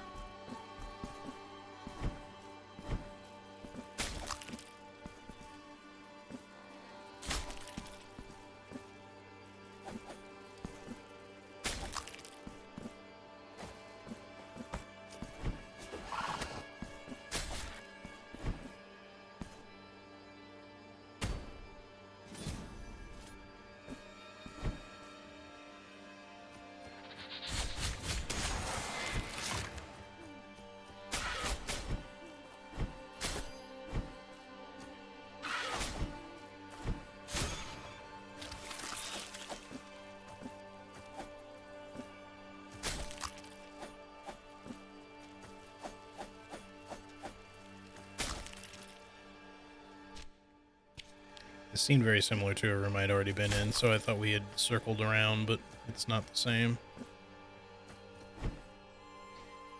Okay. Some spikies up there. Ow.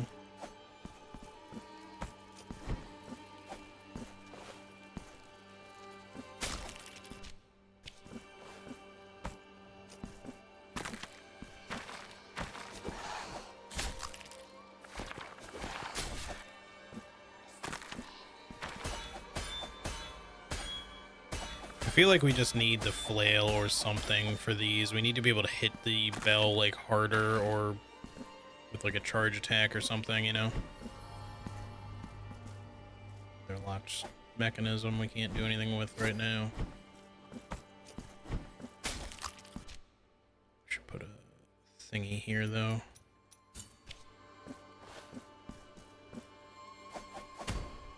Not sure what this is for.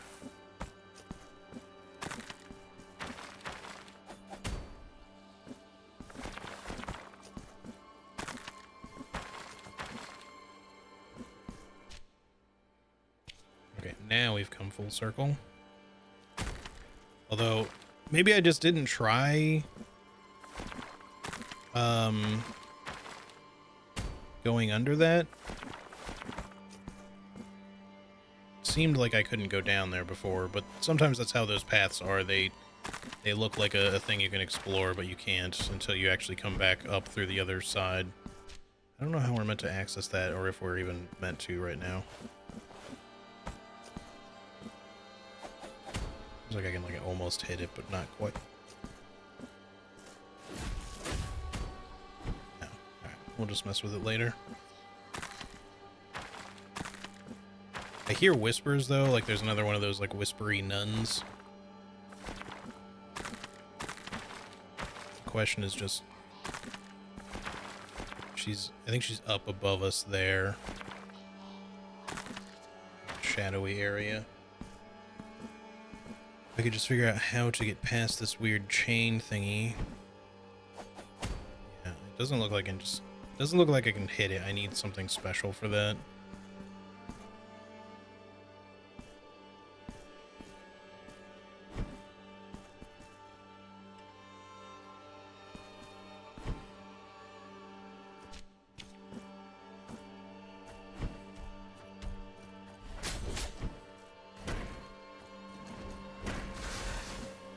So it goes out that far.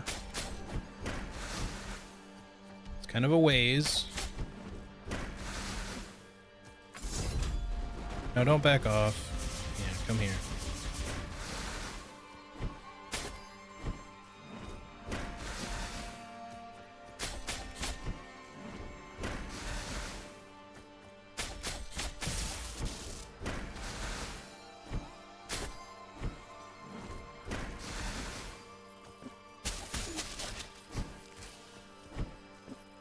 I don't know if it's really safe to parry those guys. It might be fine, but the poison cloud effect makes me a little unsure.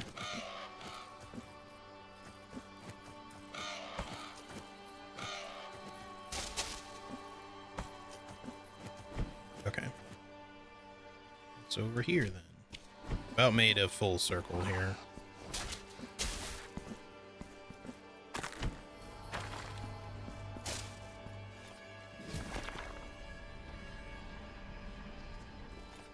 Difficult to get to, especially if I go the wrong way.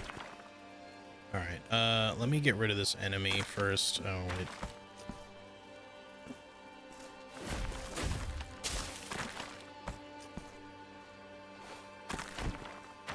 this is gonna be a dangerous one. I wonder if the spikes there are still fully lethal if you fall into them or not, because they might not be now. Oh, wait. Do you need that enemy to get up there?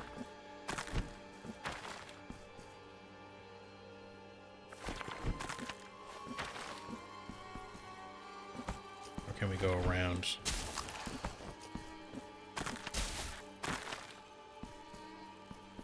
Doesn't seem like there's a way around, but like... That's a confusing one right there. So it feels like I would need like a double jump. Or at least the means to pogo off of an enemy, because I don't think I can reach that.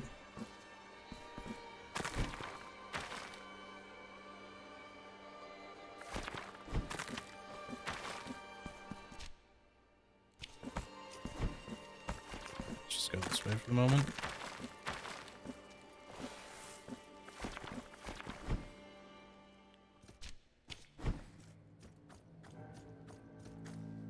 Are you... Okay, you're not an enemy, at least yet. Wayfarer, you stray from your path, making your footsteps mute imitations of our own.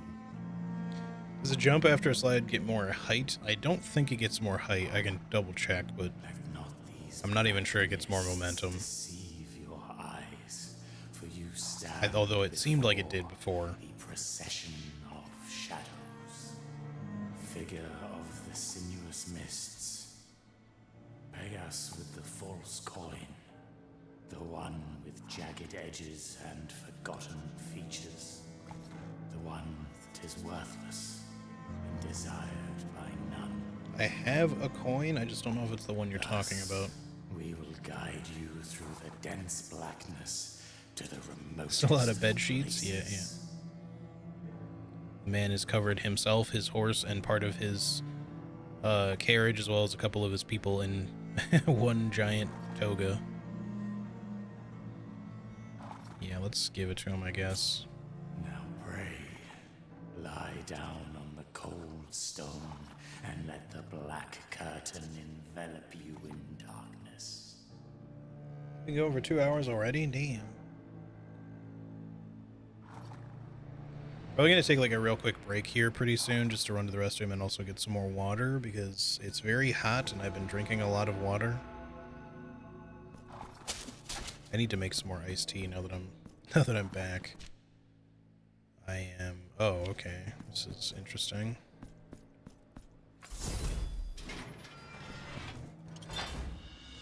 Abandoned rosary knot. Hell yeah. Hopefully that's an actual rosary knot item. Cord knot, whose origins have long been forgotten. Skilled hands could join this knot to the strings that hold the rosary beads. Yeah, so if we can find someone who gives us... unlocks more rosary bead slots.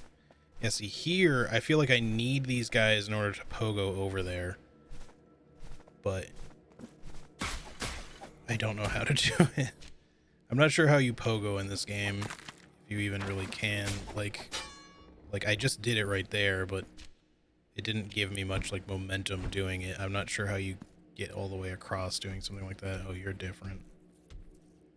Can you hit this bell for me?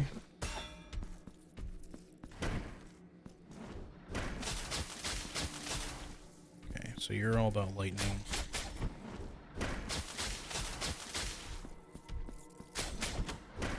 I hate that there's certain enemies you just can't dash through, because what these types of enemies like to do is just body block you, and then you get stuck in a super dangerous position.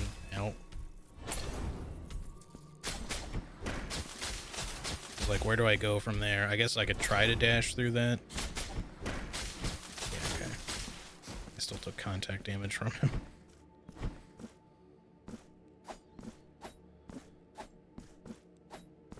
Alright, so we can't do anything with this right now anyway. Until we can figure out how to ring these bells.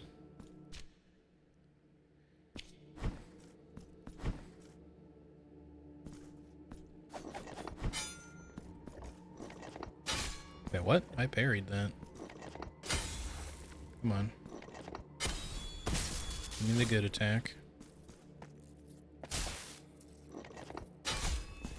Okay. I'm pressing the button. I don't know why it's coming out so late. I just wondered if there was any particular cooldown to the lightning riposte. You're an enemy, I assume? Oh, you got those. Wow, that was well tracked, kind of.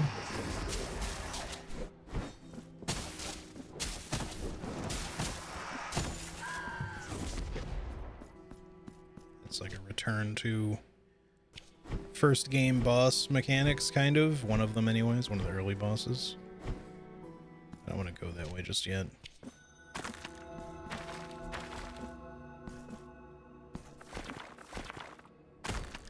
Yeah, so it seems to me like you can sometimes get like a little bit more momentum if you time a jump to be like right at the end of a dash, but it's not really much, if at all.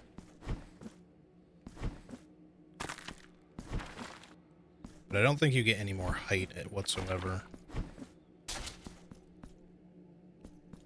The first game, you got like some of the toe rosary stone, the stone toes would give you. They would alter the effects of your dash to be a little bit farther, a little bit.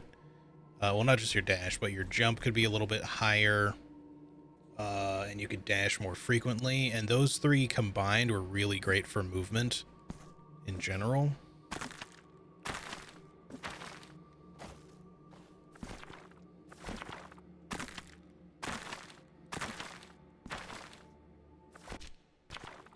A bottomless pit. I don't know if that's going to hurt me trying to go down there or not. I would like to find out, but I'm out of heals.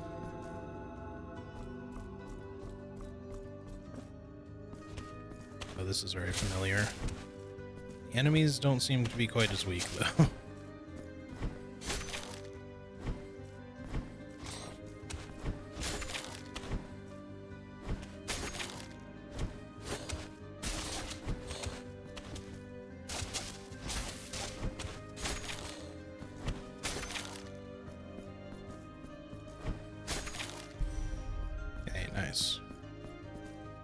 This looks like the bell room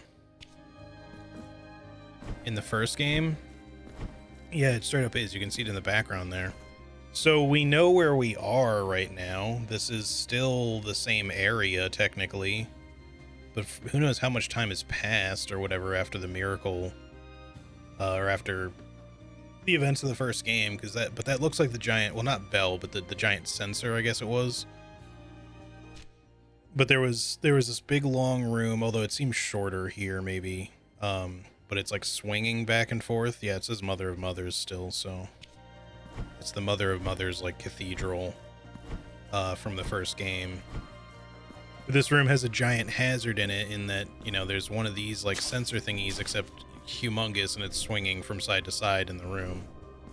We still got floaty popes back though. That's cool. Seeing some repeat some familiar faces, I guess is what I'm trying to say. I guess he's like stuck on that thing. Oh, hello.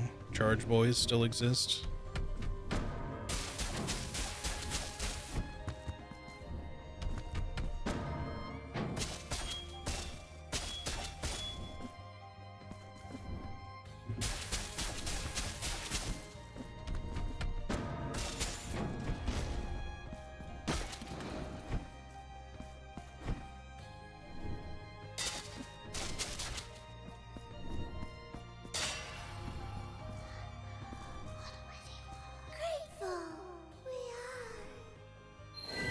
Here's the statue of the one guy's pilgrimage, which is the guy you get said stone toe items from. Alright, hang on. Before I go any further down this way, I want to see what was on the other side of this.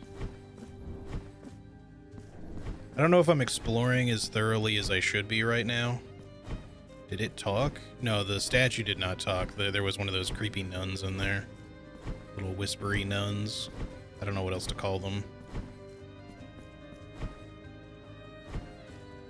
Oh, well, we should probably rest here.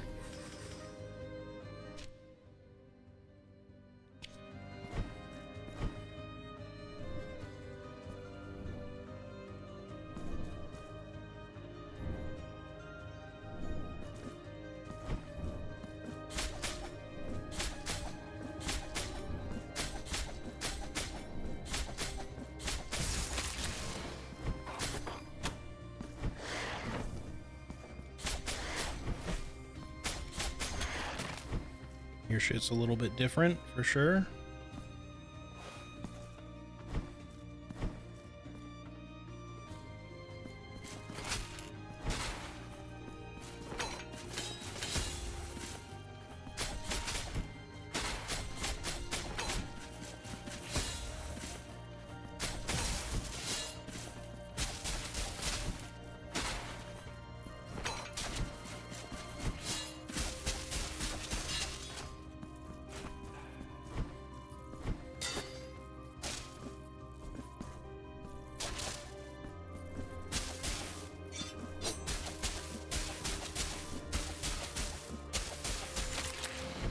I have no idea what kind of damage the other weapons do. I will say, though, that, like, it just seems like this weapon is really good once you have the charge unlocked and when the electrical charge is actually in effect.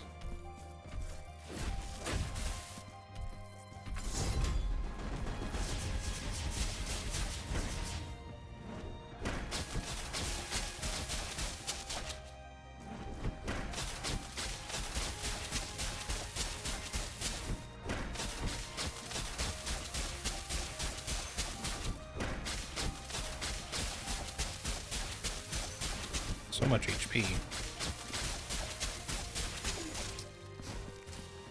That's kind of what I'm getting at, is like some of these enemies just have tons of health, so I don't know if we're actually doing a lot of damage or not a lot of damage. We found the bottom of where the elevator was. I doubt we can, unless the Toga horseman is over here. Nope. Still have, that's where we found the coin, I think. But, yeah, we still can't do anything with that. You know, while we're here, we could go buy that other, thingamajig. The other sculpture, just to see what the combo gets us. It's only like a 10% or something extra crit chance with, your prayers, which is not... Like, I don't care that much about that, but maybe this was where we found the coin. I don't remember. One or the other.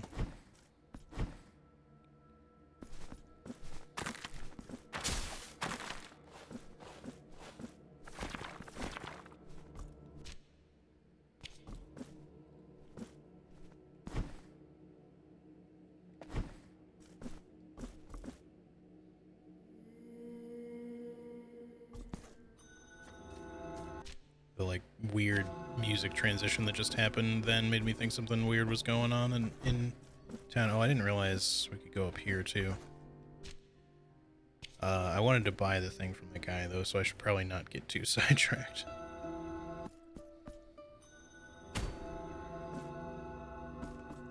Hold on. Can we somehow make the jump? I don't think we're making this jump. Get kind of close, but no. We need something to get a little bit more momentum.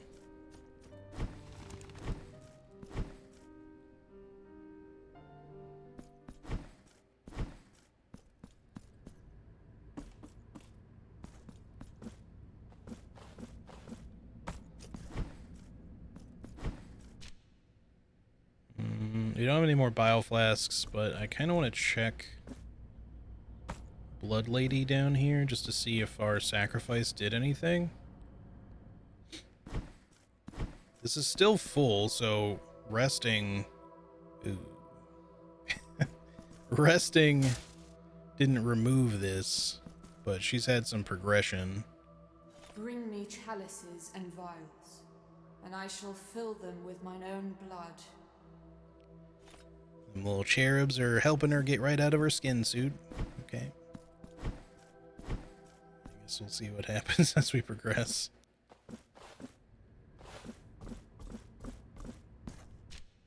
Okay. We want to make our way back down here, I guess. Right, but first we want to buy the thing. Are you... Oh, this is open now. Blessed are feast your eye. We have no more items left, but you never know what may turn up on these paths. Now, these guys might just move at some point anyways, but I suspect we'll run into them again somewhere else. It's also possible Come back later, penitent that one. their inventory increases once they move. Or sorry, that would make sense already, but I mean to say that once you've bought them out of their inventory, that maybe that's what prompts them to move, or they just never move, and once we come back after a certain point, they'll have more stuff. What's in here? This looks like the hoarding woman's stuff, except she's turned into a big arm, if it's the same lady. Come closer and contemplate this delicate tumbaga. Doesn't sound the same The either. embroidered shawls, the silk dresses. Just a different collector and trader, maybe. You are in Regina's shop. Sorry, I'm gonna call you Regina. My goods are my home, my bed. They are as much a part of me as I am of them. You point, and this diligent arm will surely grant your request.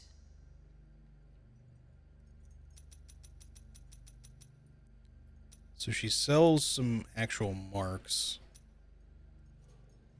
Alright, she sells a lot of stuff. So she's got like 5 sculptures for sale, 5 items, one of which is a rosary knot, and then a couple of marks. So 2 key items, 3 other item types.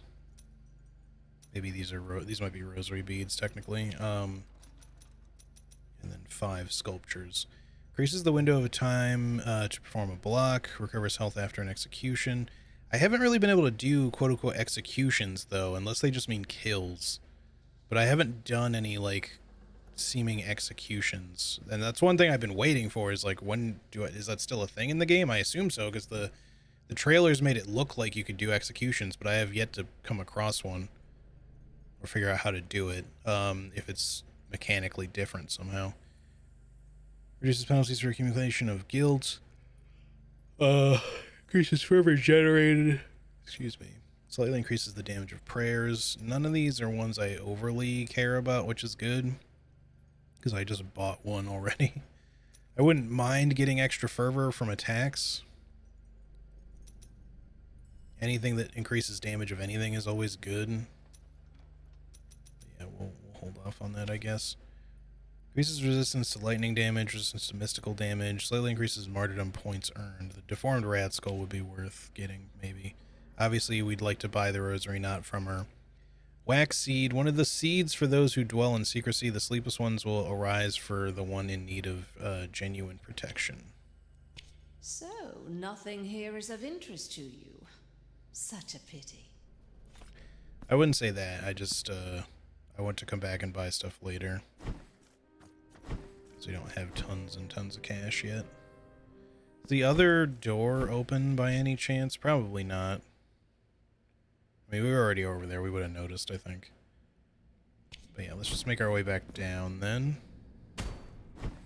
The other way. And as soon as we get back down the elevator, I think I'm going to take my quick break. Just to run to the bathroom, and also I wanted to do this because we bought the thingy. Although I guess do we have to go? I guess we have to do this at him anyways. He's a working on it. Did this change? No, that's the same. The wood is taking shape. I sense how its veins nourish a body that seeks to be wounded with my chisels and hammers, that yearns for the cuts and indentations that will free it from its coarse origins.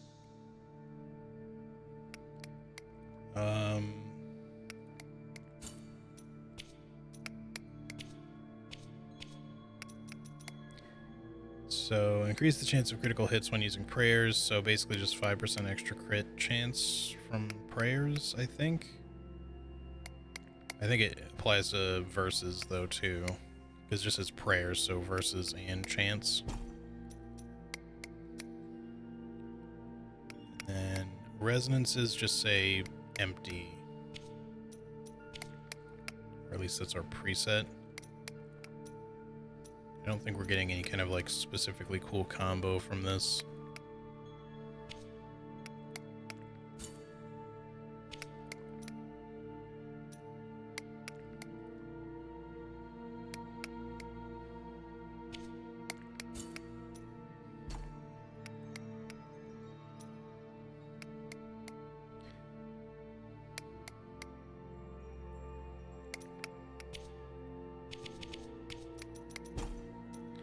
So we're not getting a combo, I don't think, from these. It just says empty still, and I don't think that's specifically from our presets because we only get 3 of these.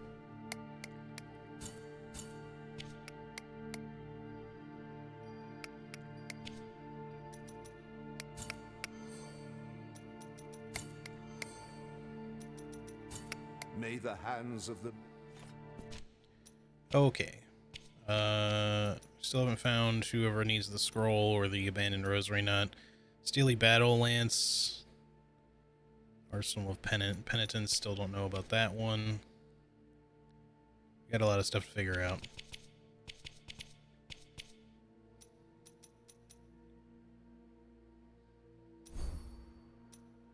Oh, that cost us 2 to get. I just wondered if this would, by getting all these, if this would unlock, but I figured I'd just go ahead and spend them.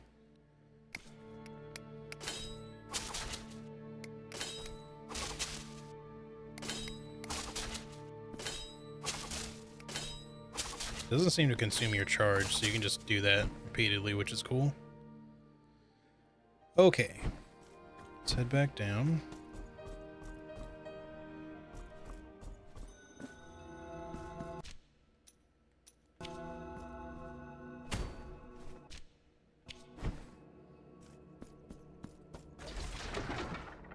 Alrighty. Yeah, really quick, I'm gonna run to the restroom and also just go get some more water. So I'm gonna take my quick BRB right now, y'all. Just gonna leave our man here, overlooking the penitent John. We'll just overlook the sea of ink. But I will be right back in just a second.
Alright, y'all. I am back.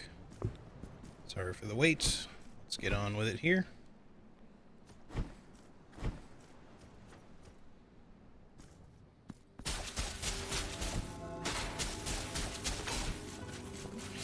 Oops, I should have known that wasn't going to work.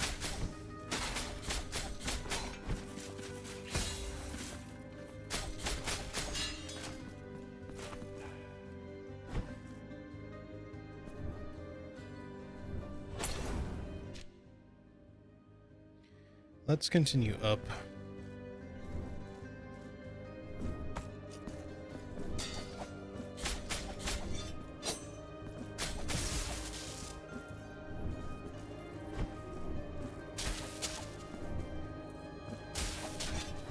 See, like, I feel like I need the ability to pogo or something to get up there. But maybe there's like a double jump you can unlock in this or something. Ooh, that's a new type of handy portal. The design has changed at least. Hey Anne, how's it going? Blasphemous II is what we're playing. Just came out today after... It is long awaited for me, at least, because I am a big fan of the first game. I've played it on stream quite a lot. Chime of the Twisted One invokes a ghostly bell, the chime of which causes mystical damage.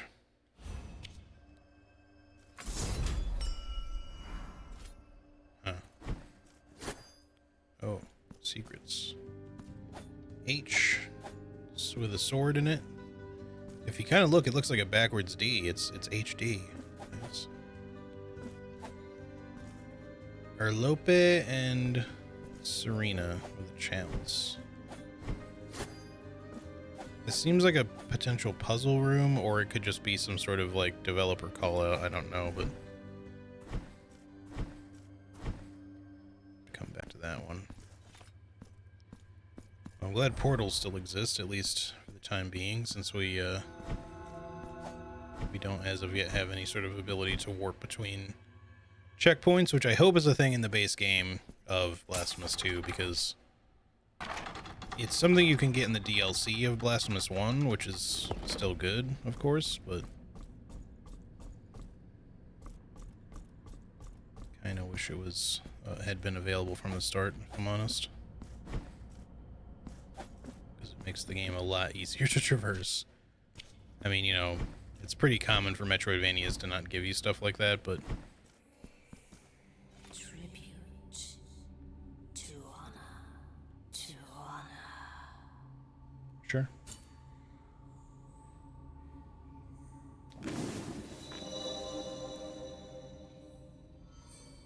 You're now able to travel to the city from any Purdue. Okay. So that just gave us one ability to warp, but it's only to the city. So maybe if we... Find sisters. Find. I think we have to find more before we can unlock anything else. Maybe. Let me leave and come back.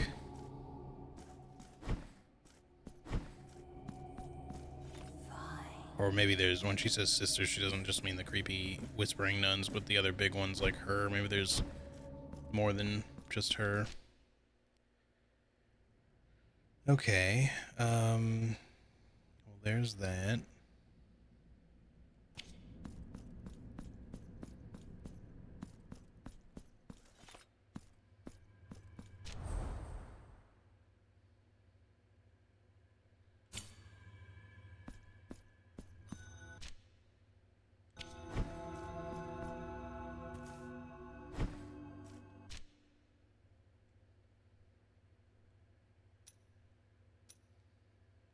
Won't even let me put a marker there. I'm gonna not worry about that. I think that thing might just be like a developer call out or something, but man, I wish I knew how to get to that.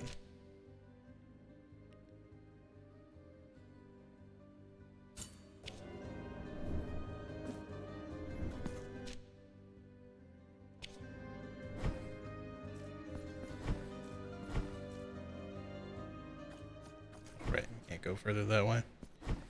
Let's go the other way then. Yeah, I'm hoping we can unlock the ability to travel between any Purdue and not just travel to the city, because we already now have like 2 ways of doing that.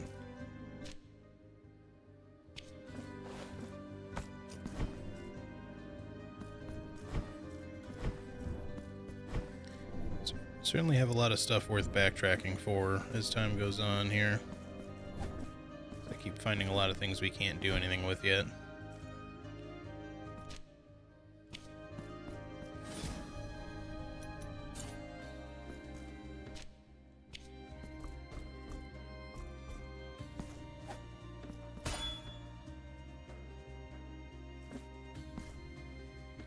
Okay, looks like we're not getting anywhere from here right now.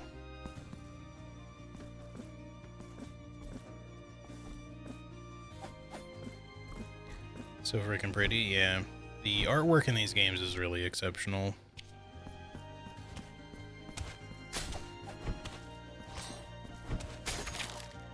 Will one charge attack that's uncharged be enough? Okay, it is.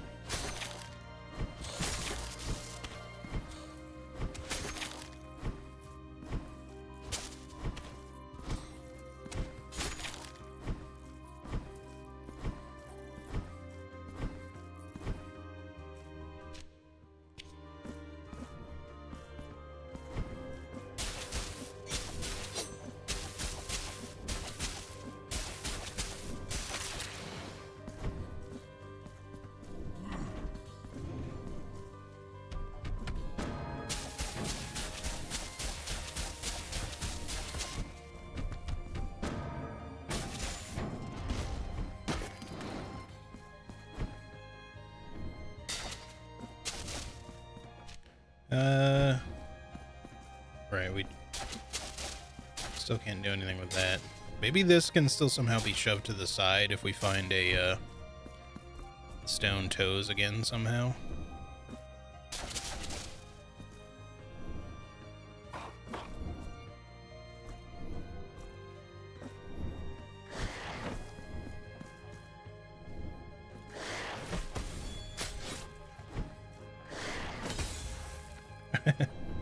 Oh well, it's fine. We got shoved over here, but I don't really mind.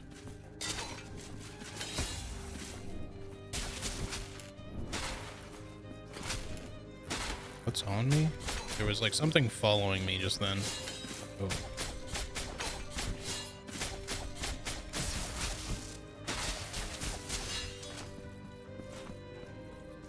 I think there was like some weird white thing, like some little white dots.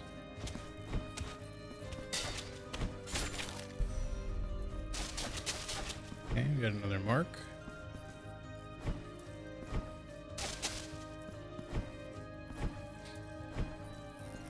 This. I don't know what he's doing. I don't like it.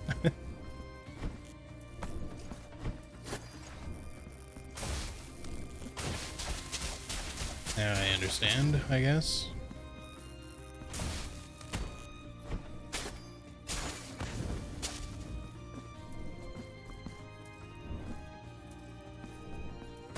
Another door we can't open yet.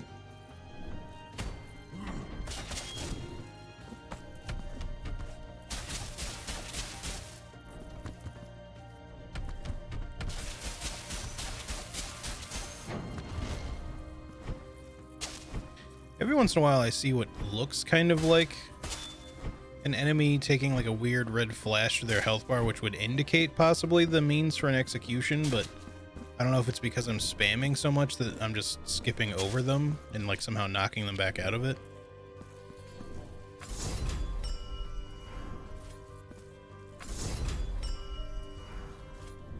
I don't really know how that thing's supposed to work.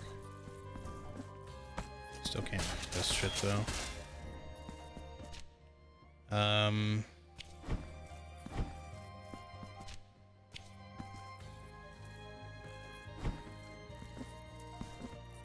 No way to fall through this. Okay, we can't go that way right now.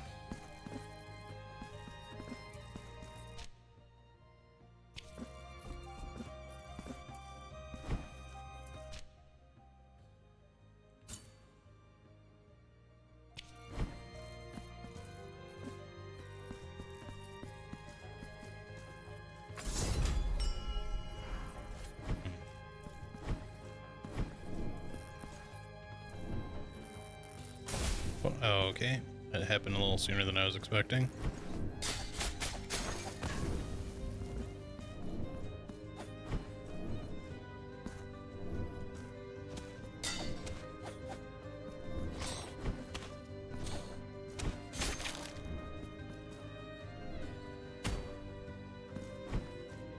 There could be a secret on the wall here, maybe, somehow.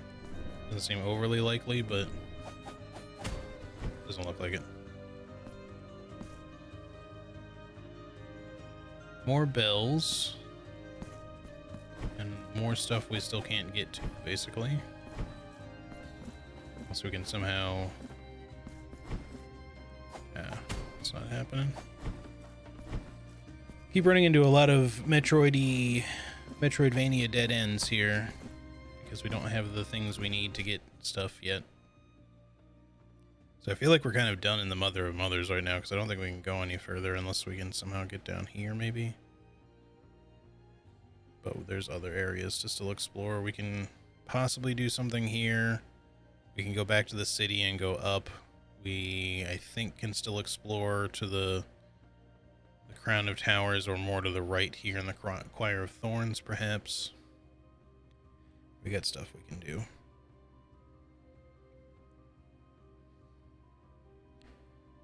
So I think straight up, let's warp. Oh wait, I can't. I need to get to a checkpoint.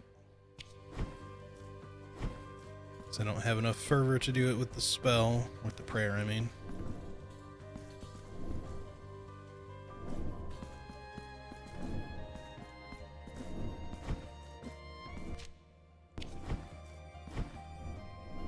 This music is nice. Yeah, I like it.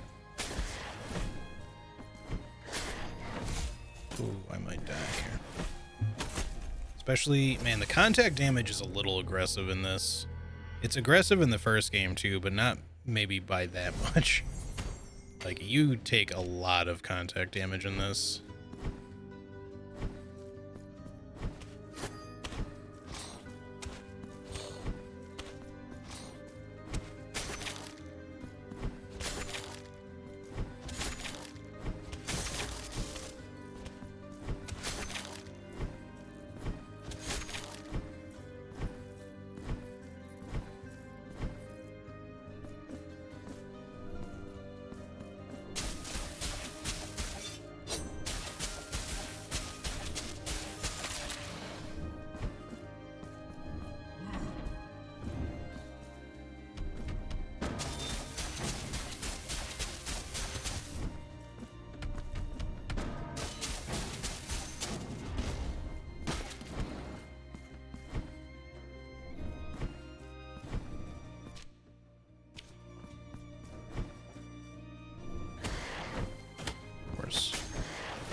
Alright, game.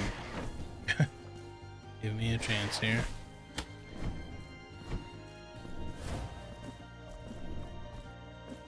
It's not even really a hard enemy. They just put it in a really difficult to deal with location. Especially when shit like... Wow! Oh my god. They made it a little bit bad, the contact damage. Come on. I just want to trigger the parry here. Even the backhand there, come on. So annoying. Come on. Thank you.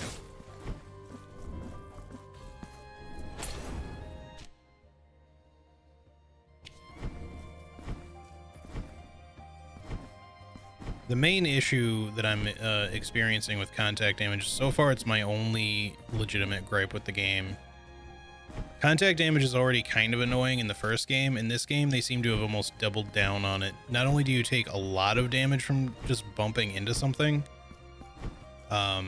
which for some enemies is really aggressively difficult to avoid, but the fact that some enemies can just practically land on top of you, and you can just get multi-hit from that, that's particularly not good, just from the contact alone. Now, if they make it very easy for you to get an item or an ability that allows you to completely negate contact damage, similar to the relic in the first game, That's fine. I don't really care. It's just, they've just gone with a very, like, double down approach on contact damage, which is a little bit weird.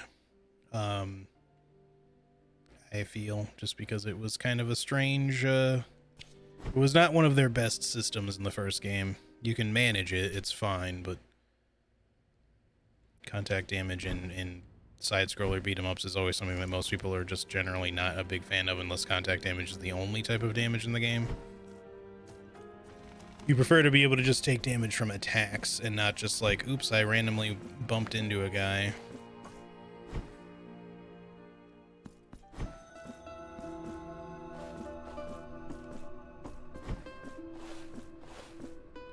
This probably does not have the ability to go through walls, but I want to see. Oh, it does. Sick. Sometimes you can just work smarter, not harder.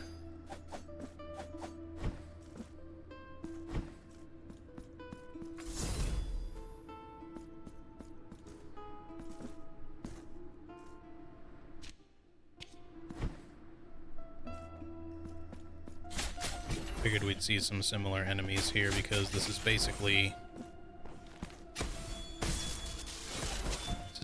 the mountaintops, or whatever the hell it was called. These guys attack faster than they used to, I feel like. The statue guys. Fireball dudes are kind of new. Okay, so there's another thingy up there.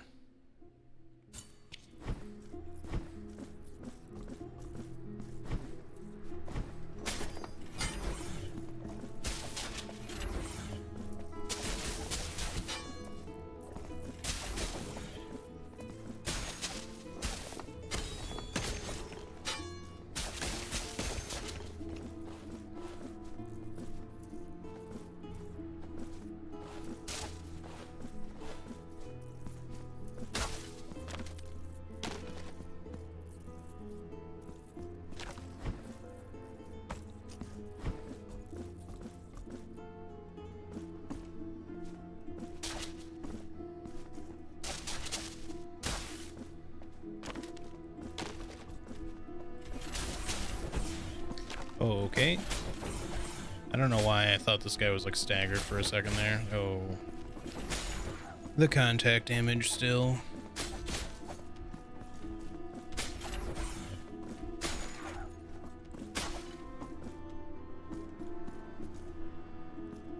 I just know that I could probably do without the contact damage being quite that aggressive.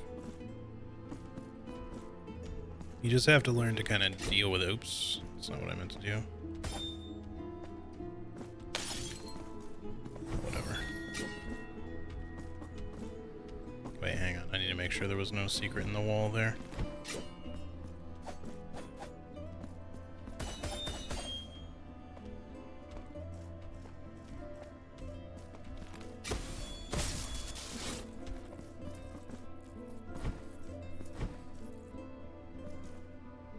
Is there anything below me here? I had the feeling there were like spikes down here, but I'm not too sure what yeah, there definitely are. Alright, so don't drop down there, maybe. There could be something hidden on the left, but I can't look down any further, so we're not gonna guess with that if those spikes are still fully lethal.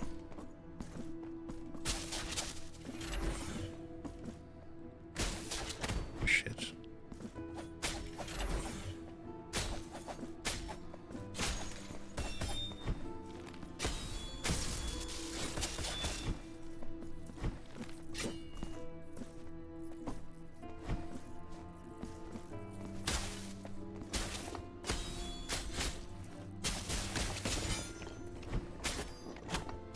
See, it's the reason why I dislike contact damage as much as I do in this game is because of shit like that. You know, you want to use your dash attack offensively, and then every once in a while your dash ends in such a space where you just unfortunately are like right on top of the enemy, and there's nothing you can do to get out of the way. during your recovery animation, so you just take damage because you happen to have misjudged your spacing and just kind of landed on top of them.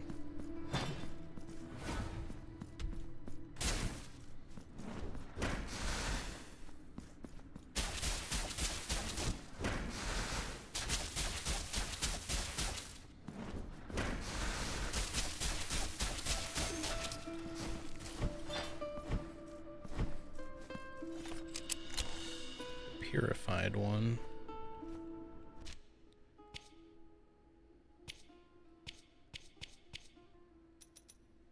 Increases fire damage by 15%, but we don't really have any fire as of right now, but that would be really good if we were using the flails ability, I guess.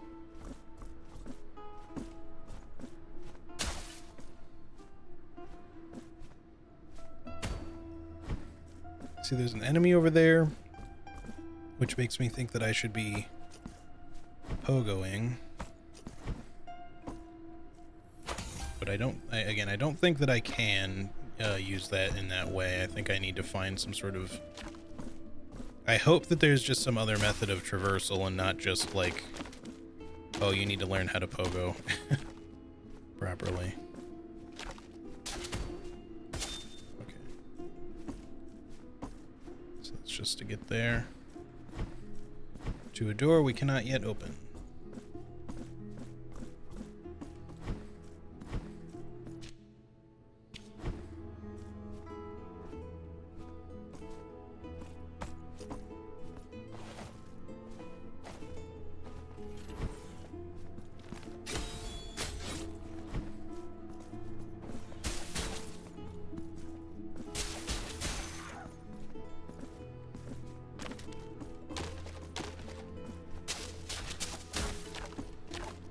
Game. You say so.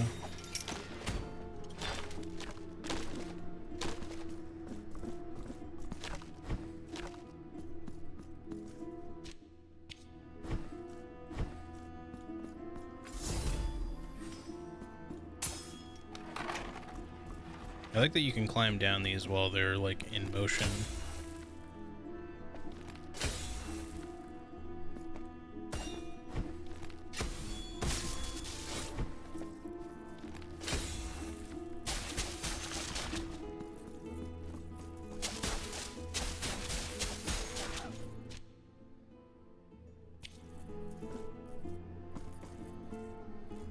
We need special platforms for that other reward thingy over there.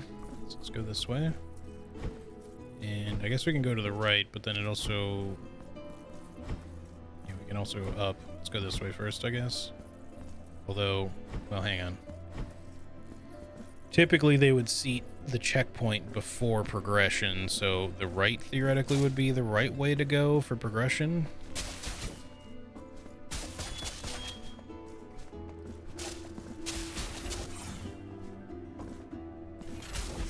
Okay. That shit came out before he was done with the animation. Come on.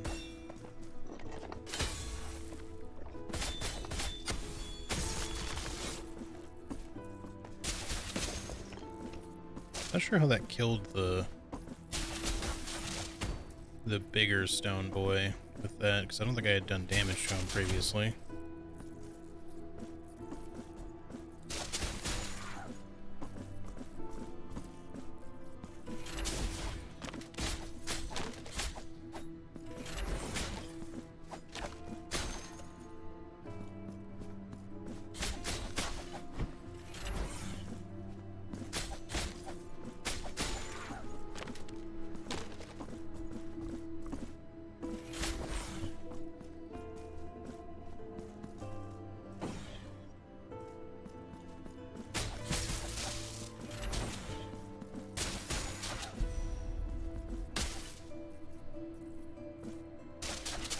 Still no clue how to deal with those.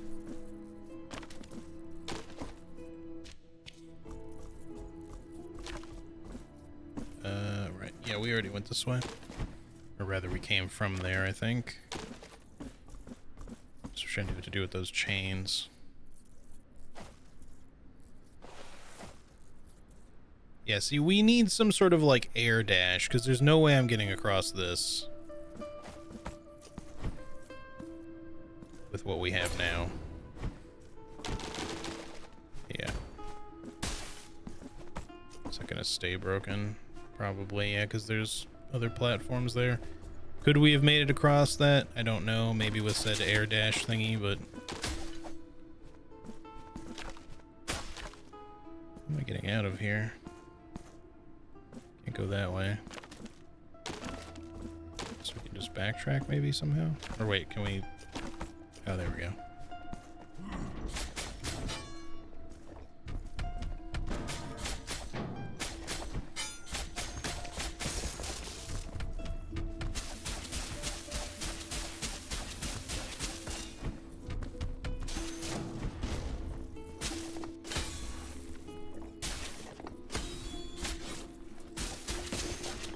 Parry's just really super satisfying to do when you can actually pull it off.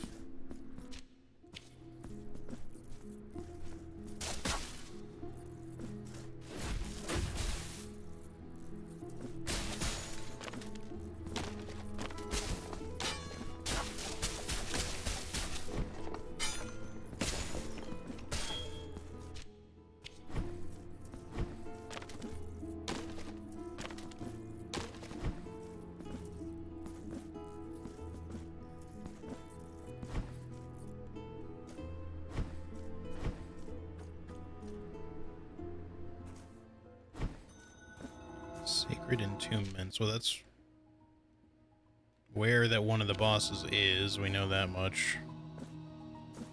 Not sure if I can go here yet, though.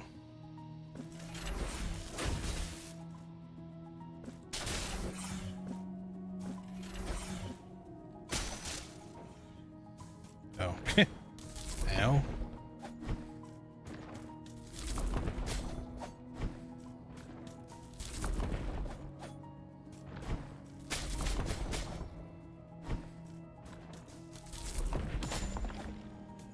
Weird. So this looked like it was part of the background. Like I thought I was looking at a pit here. That's why I was like, I don't know if I can go any further.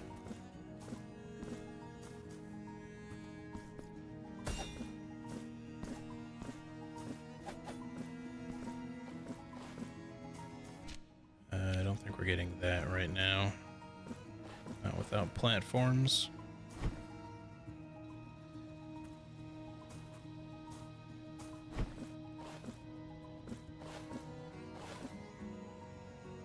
Yeah, see, I need like an air dash for that.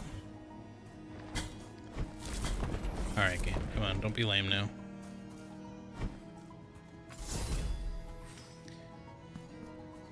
Alright, we got that. There's weird hands in the sand. Sand hands.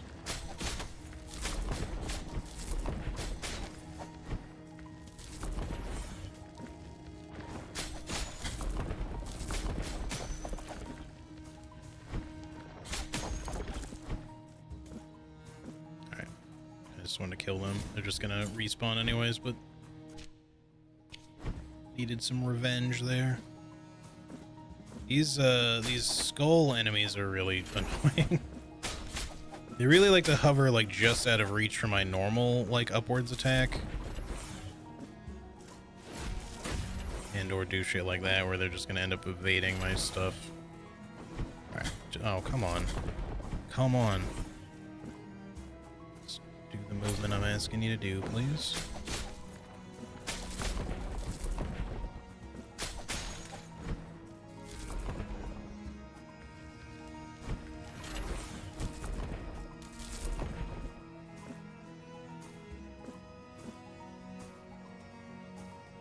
I don't know if there's anything secret there or not, but...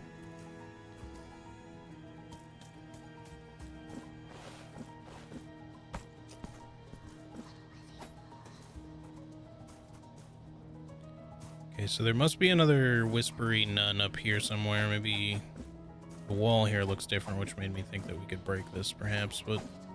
I think she's just probably above, but I can't get to that.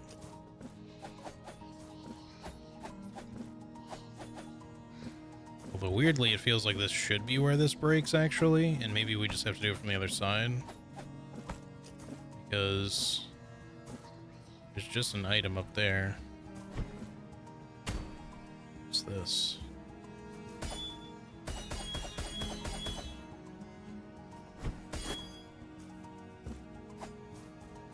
Something that we need to open with this door probably, but open with something else or with the... Oh, there's the flail. Hold on.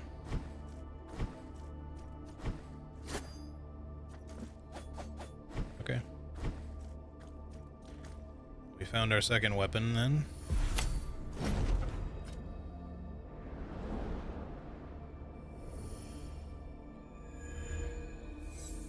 Veredicto. Veredicto is the most powerful weapon in your arsenal. Its long reach, wide arc, and devastating strength increase the chance of stunning your enemies. In addition, its attacks will generate additional fervor with each strike and can be empowered by the flame of the sacred incense. Yeah, 'cause it's not really just a flail, it's like a sensor. Thunder of Mercy, hold down X, Embers of Faith to activate. Yeah, we figured all that out before. Tap LB to change weapon. Alright, nice. I'm glad I don't have to do it specifically from the inventory. Because we can't parry with this weapon.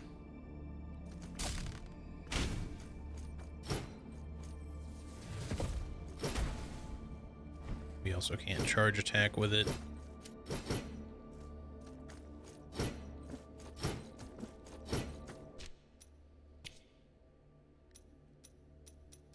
Let's see.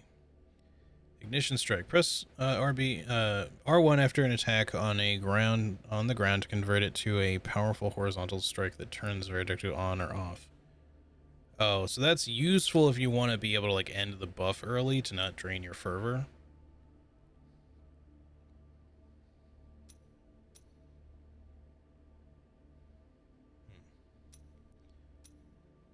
Tempered Flames. Press right bumper to turn off Veredicto, interrupting consumption of fervor. This display of temperance can even be performed in the air. Okay, so I'm not sure what the point of this is, unless other than just that you can do it as kind of part of an attack. Because this allows you to just turn it on and off automatically, basically. Just with pressing the button normally. Halves the time required to charge Veredicto. That could actually be pretty useful. Let's go with that, and then go with this. We haven't unlocked level 2 stuff yet, so...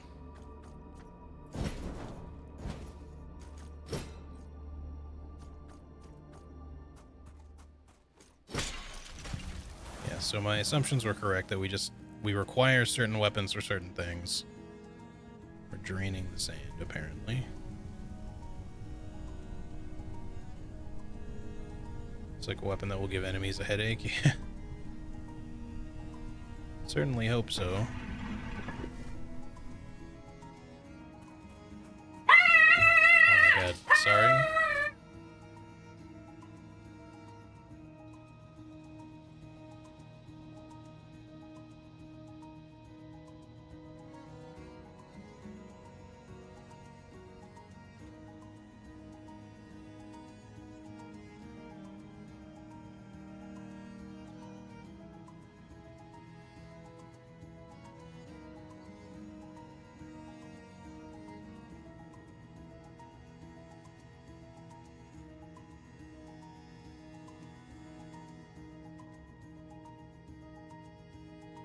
Sorry, y'all. Give me like just a second. Somebody actually rang my doorbell.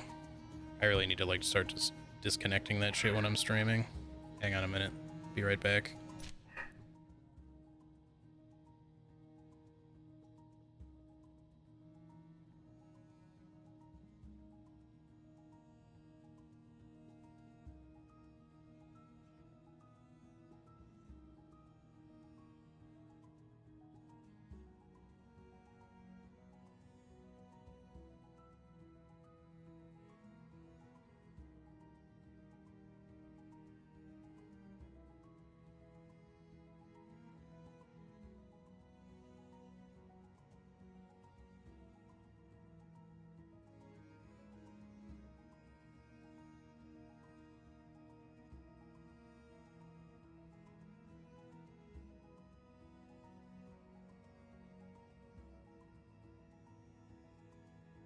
All right, well, someone rang my doorbell and then left. I have a Ring camera so I could see who did it. I guess he was... I don't know if he was dropping something off for my landlord, maybe, but...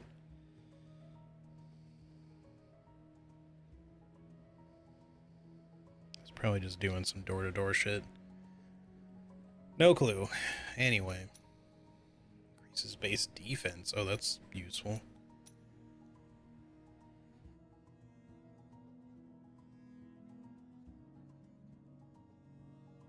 More just annoyed that he did that and then, like, left, because then he just freaked out well, the dog didn't freak out, necessarily. He just gets very alerted, let's say. This would probably be useful to have, excuse me, over the other one, just for the flame damage of the flail of Veredicto, but I don't know if this chime is useful for anything. I thought about maybe somehow using it for the bells, but I think we maybe need just the flail for the bells or some other item.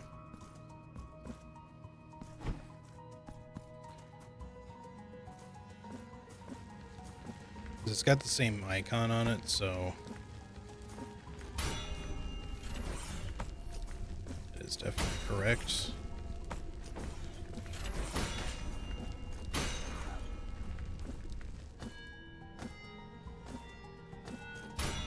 I love the music. That's cool. The musical nature of it. No hands here for whatever reason. Alright, well cool. I'm glad we found our second weapon already. We've not figured out how to get to the boss yet. I assumed that, you know, we'd have to fight the boss first before anything else. Ooh.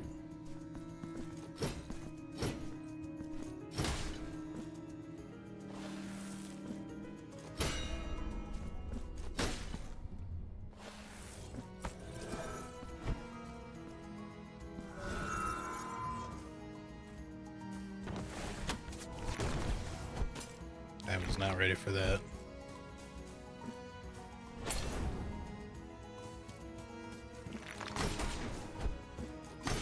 That hits nice and hard, though. I'm not sure what I'm going to do about those guys. They seem to be like a trap, almost. I like that that can double hit. It also does have really good range. But yeah, that little sand wizard is being a problem.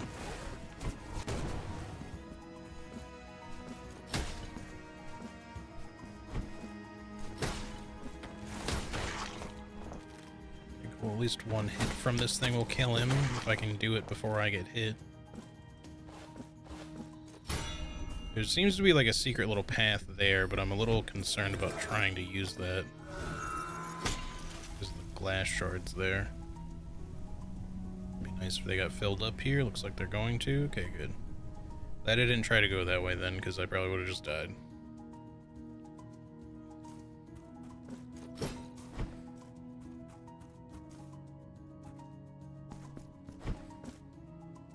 Alright, well, it's starting to come together. I'm glad that we have more functionality now.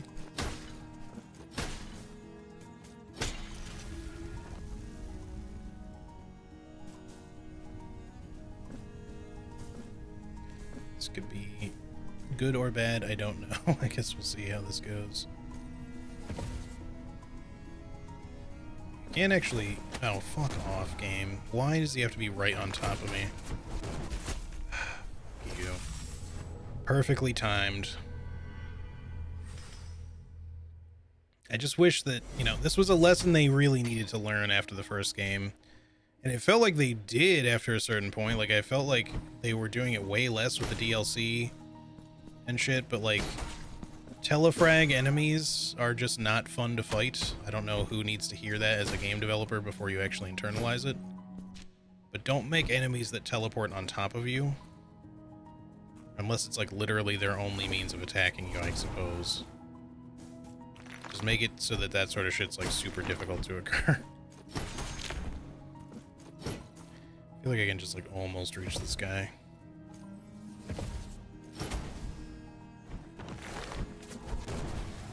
Like, I can't avoid both of those hits. I have to dodge one or dodge the other, basically.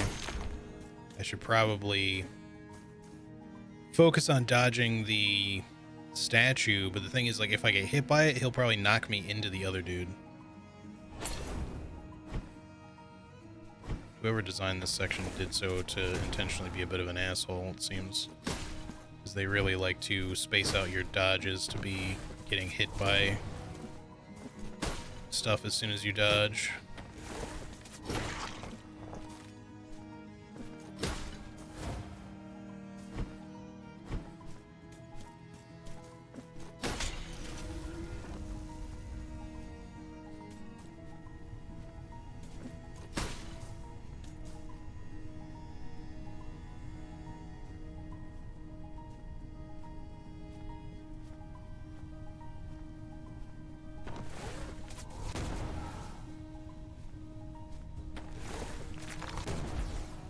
Okay, that reaches farther than I thought it did.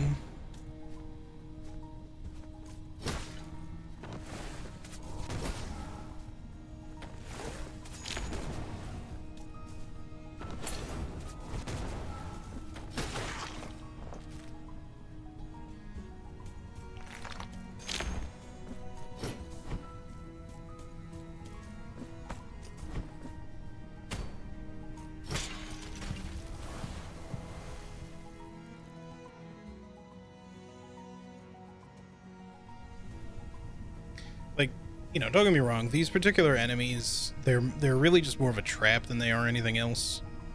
These little sandy dust wizards, I don't know what to call them. They just self-destruct, basically, so they're only like a one-time trap enemy, but, and once you know that they're there, especially for, like, subsequent playthroughs, like, that's not such a big deal.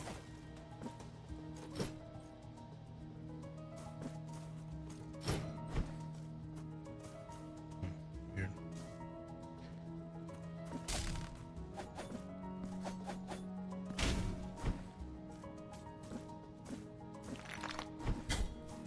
Well, I tried to dash out of that, but I got caught on the lip of the stairs.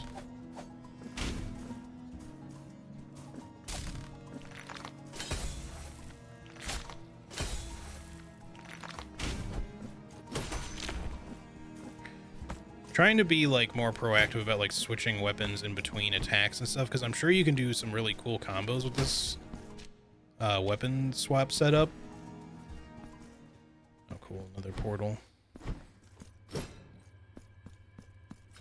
I'm definitely liking the flail. I think I made the right choice originally. We have quite a bit of money. We could go buy some stuff. I just don't know what I would buy.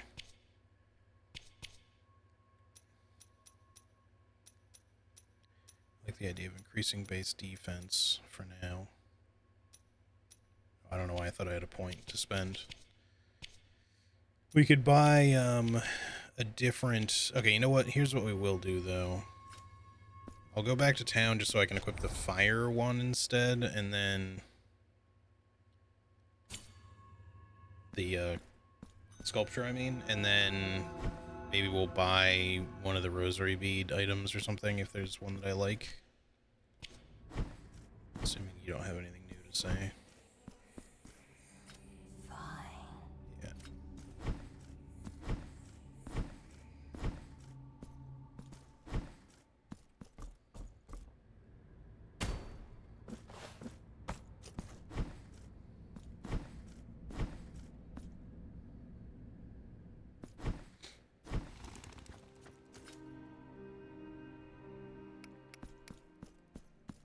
Pray.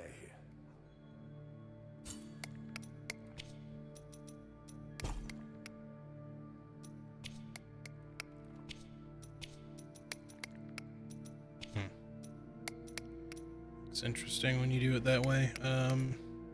Still no sort of resonances. What if I use two from the same category? Seems like there is one, maybe.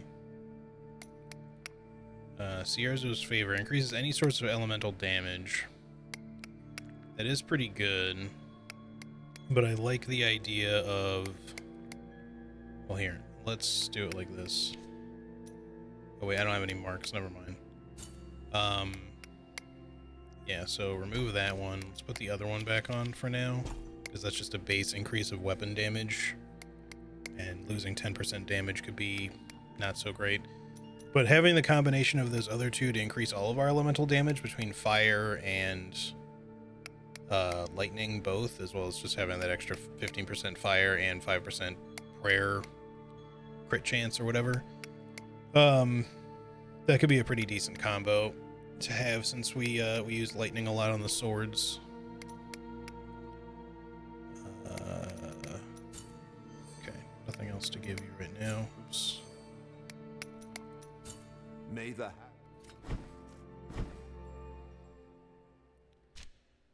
just need to make my way to wherever the shop lady was again.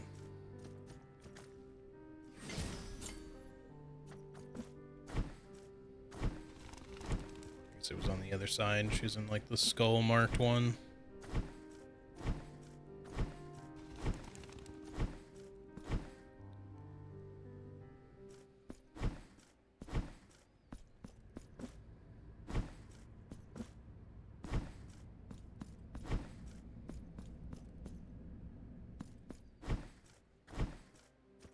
Just realized like a statue in the background there looked like the top of one of the Mea Culpa statues. You point. Yes, me point. The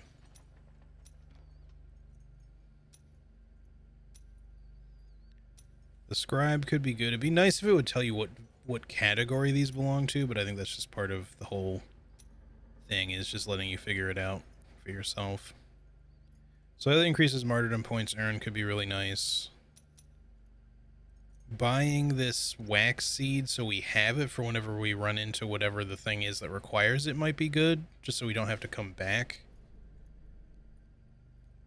I think that's, well, getting extra marks faster might be worth it for now, because that means we level up our abilities quicker. It's a slight increase though. You know what? Nah, fuck that. We can always just kill extra enemies. We're going to be killing stuff a lot as it is. Let's just buy the wax seed, and then we just have it for whatever. Here among my wares, I shall await your return. Whatever needs a wax seed, we just have it already. Now the main thing is we have the flail, which means we can interact with a whole bunch of bell thingies around here, and probably get to some stuff we couldn't before. But I don't want to do tons of backtracking just yet, because I think I'd like to finish the area we were in first. Portal's up here. Or as much of it as I can, just to get that kind of done.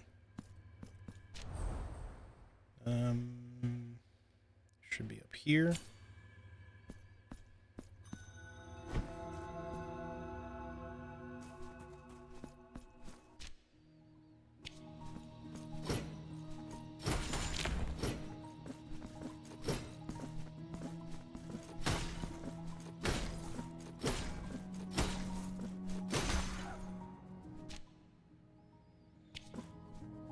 I don't know if we can even fully explore this map, but I'm gonna try my darndest.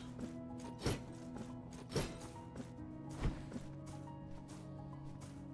like there should be a bell thingy here, even.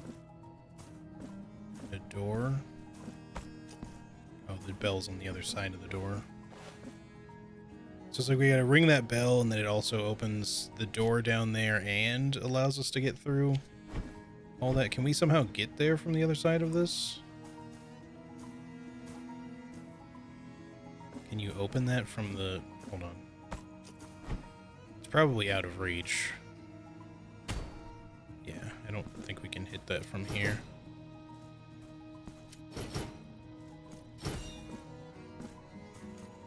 Like you almost can, but...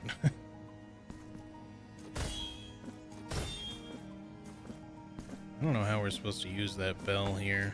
Unless there's another bell somewhere that I just didn't see, but didn't look like it.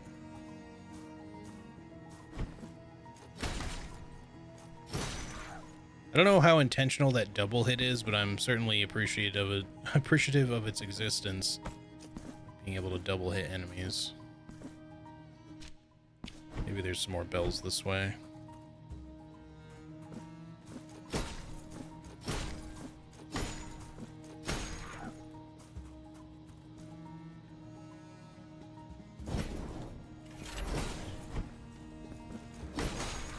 Does quite a bit of extra damage, actually.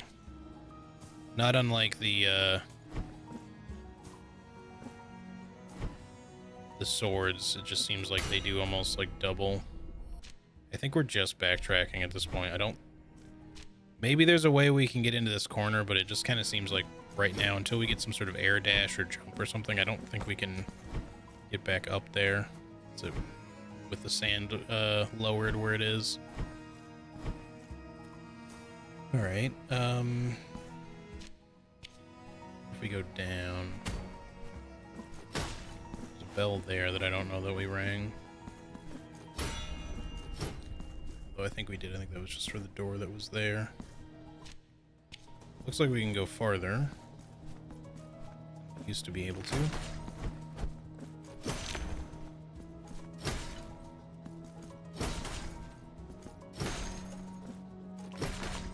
I feel like it makes... The flail makes those stupid skull enemies a lot less of a problem. Just because they're easy. They seem easy enough to hit with it. So there's like a bell inside there. Go down, and it looks like this could lead to the boss. Hold off on going that way first. This could also lead to the boss this way, but... Portal looks like a sand waterfall. Still pretty, though. Yeah, I like a lot of the design stuff in general in this is just... It's just good. Interesting. I guess they thought of a way to not let you cheese these guys from the other side of a wall by just making it so that if you hit them in the back, it doesn't do damage to them.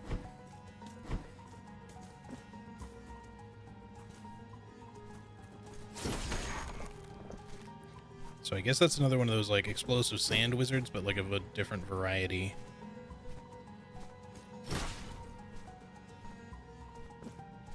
Alright, so once again, we don't want to try to go through there until we can maybe put some sand in this place.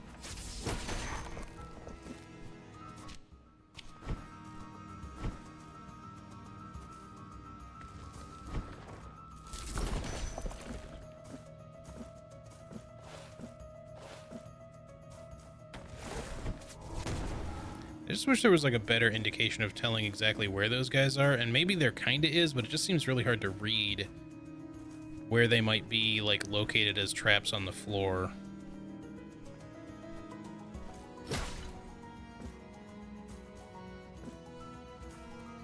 Alright, so that's gonna open that, but also probably do some other shit.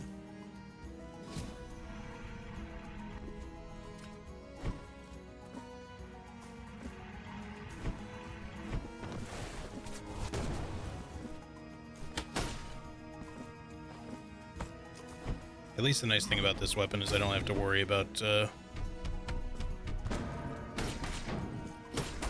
damage resetting the lightning. Now the flail's maybe not so good on these guys. I keep trying to turn around and attack him and it keeps attacking the other way. Oh!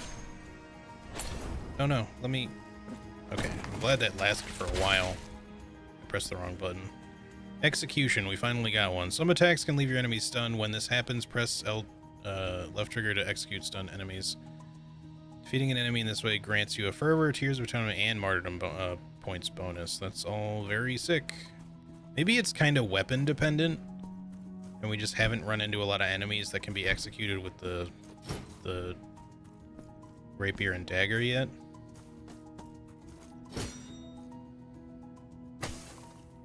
I don't know if it's useful to have that little hole there aside from just as a means to get down, but I guess we'll see.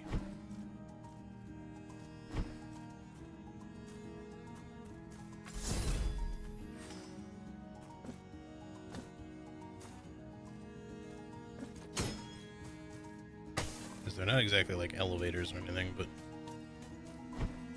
see, if I increase the sand level, I don't know if I'm going to be able to get back this way, so let me not do that yet.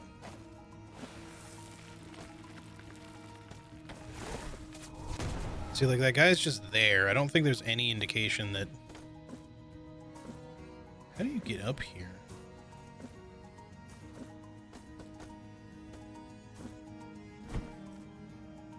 There like has to be like some sort of double jump or something in this game, right? Like,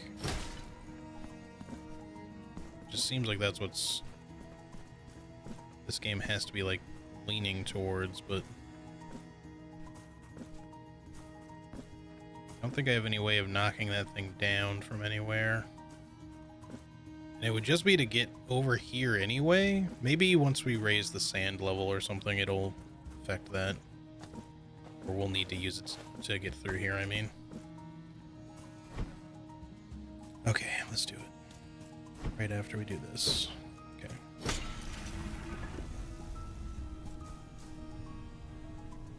What you think, Cisco? Being fairly comfy now. It's probably gonna be a sand wizard like right here. Knew it. Although he appeared very late for whatever reason.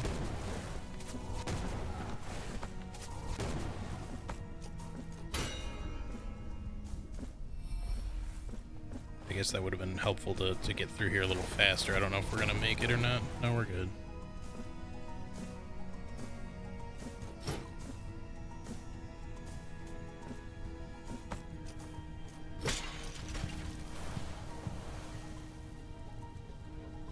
Very aesthetically pleasing, yeah, for sure. Like I said, these games are beautifully designed. As long as you don't mind a bit of gore. And, you know, obviously it's very heavy pseudo-religious themes, which are... I can't remember if they're... I don't think it's Spanish, it's like Portuguese? I forget. Where, see, like, if there was, like, a little skull on the floor, that would indicate, you know, what's going on here.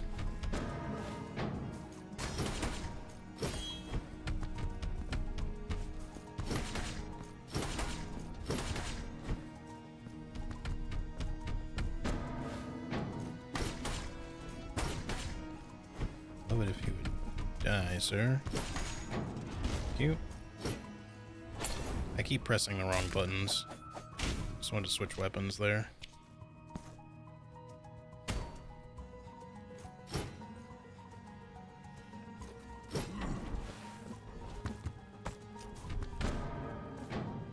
Oops.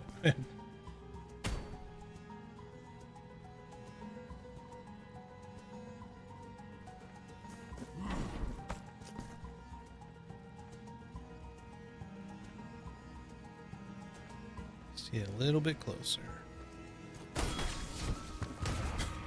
Did not go the way I expected it to, and now I'm like extra screwed because of a very specific interaction of why contact damage in these games is fucking bullshit.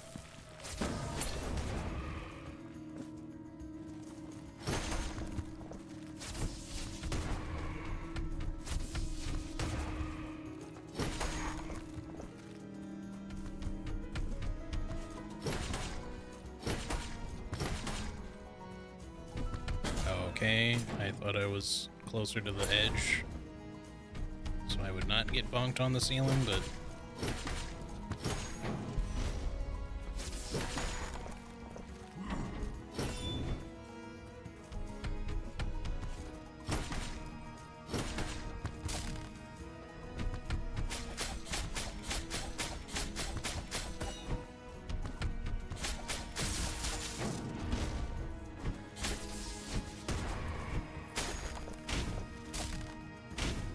So switching weapons does make your charge run out. Ooh, nice. Unfinished lullaby. Fragment of a lullaby written by a mother intended to soothe the cries of an innocent one. Maybe that's the many-armed mother and kid thing that we found. I have to assume that's for that. But anyway, yeah, I was just saying, I wish that those, like, trap sand wizard thingies were... If there was just like a skull or some like pile of sand or something that indicated their presence, it wouldn't be a big deal. But yeah, unfortunately, that's just not how that works. I don't know if we could go that way or not, but I want to check really quick.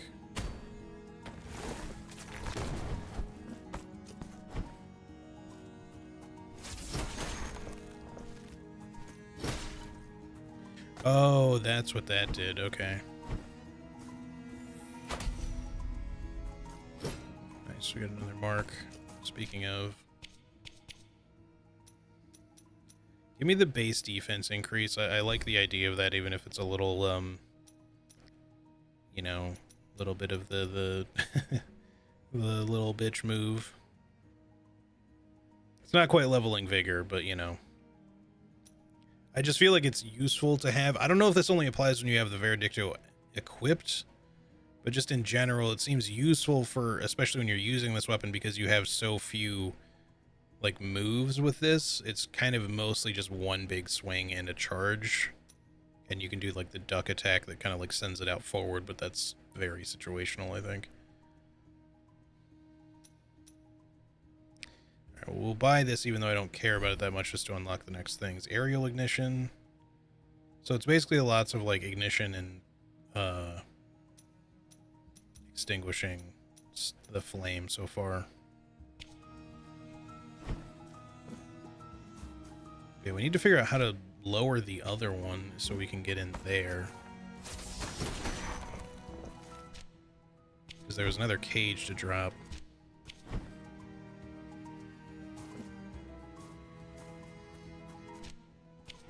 I guess we didn't go this way yet.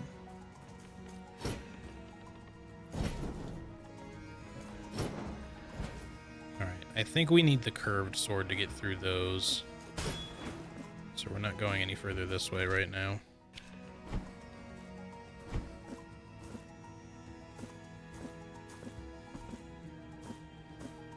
I love it when pixel animation moves in 3D space. It's so satisfying, like swinging that weapon. Yeah. 100% agree. It's very nice. If there was some way to like slide or pull this thing so we could get up there, that'd be good. I'm just trying to figure out like how, if there's supposed to be some way we can do it now, which I don't know that there is, how we can get into that room so we can knock that thing down. Because knocking it down will allow us to get to the other one of these right there, which would get us in that room. But we can't get there yet. And it's probably just for an item, too. So I don't think there's anything that, like, connects to that. Alright, let's just head back this way.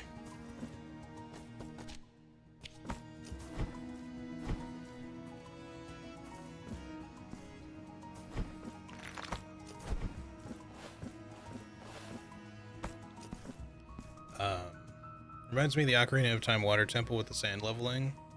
I don't dislike the Ocarina of Time Water Temple, by the way. I have not played Ocarina of Time. I've not played most Zelda games. I played the very first Zelda game. I'm not a huge... I mean, I've said this before, but... I'm not an over... Okay, you just randomly got to do that attack despite being staggered. Or seemingly like you were staggered, at least. This is...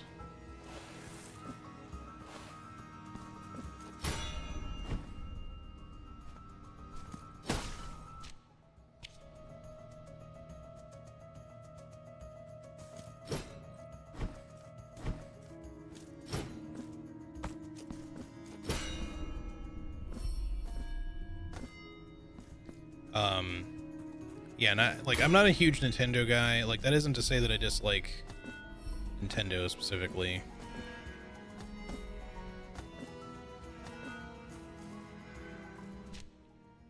But at the same time, it's not necessarily like my jam per se. Does this lead to the boss? Okay, so there's... Shit, I didn't want that to happen. Oh, this is not good. What? Okay, that should have cleared you.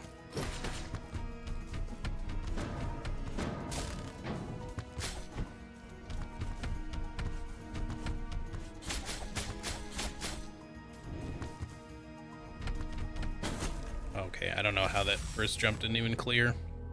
Should have made it over your head. These guys are a pain because, like a lot of other big enemies, you can't dash through them. So your only real option outside of certain maneuvers that we don't really have yet, that might not even exist, is to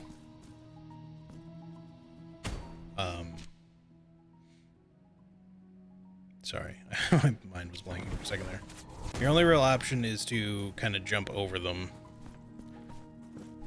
But they're obviously also very tanky, so it's kind of hard to kill them quickly, etc., etc. Alright, just make our way back there.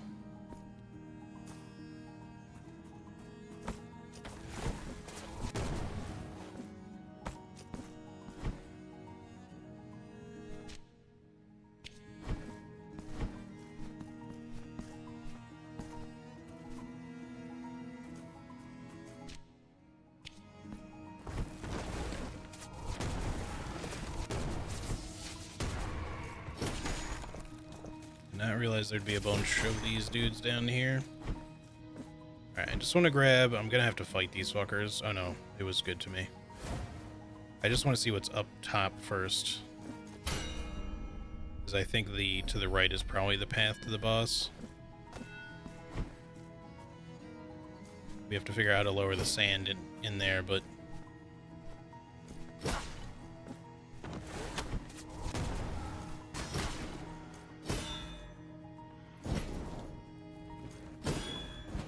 This has to be something to do with the other sword. I don't know if the chain has anything to do with that, but I don't think we're going that way right now either.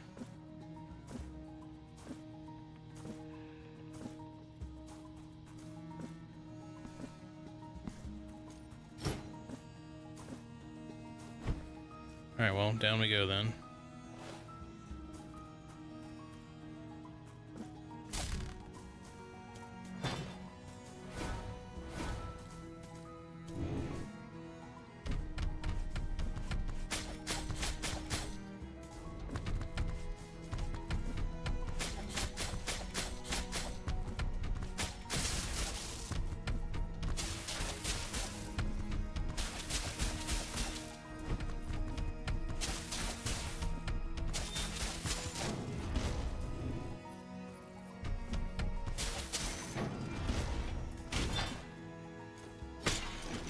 More like it.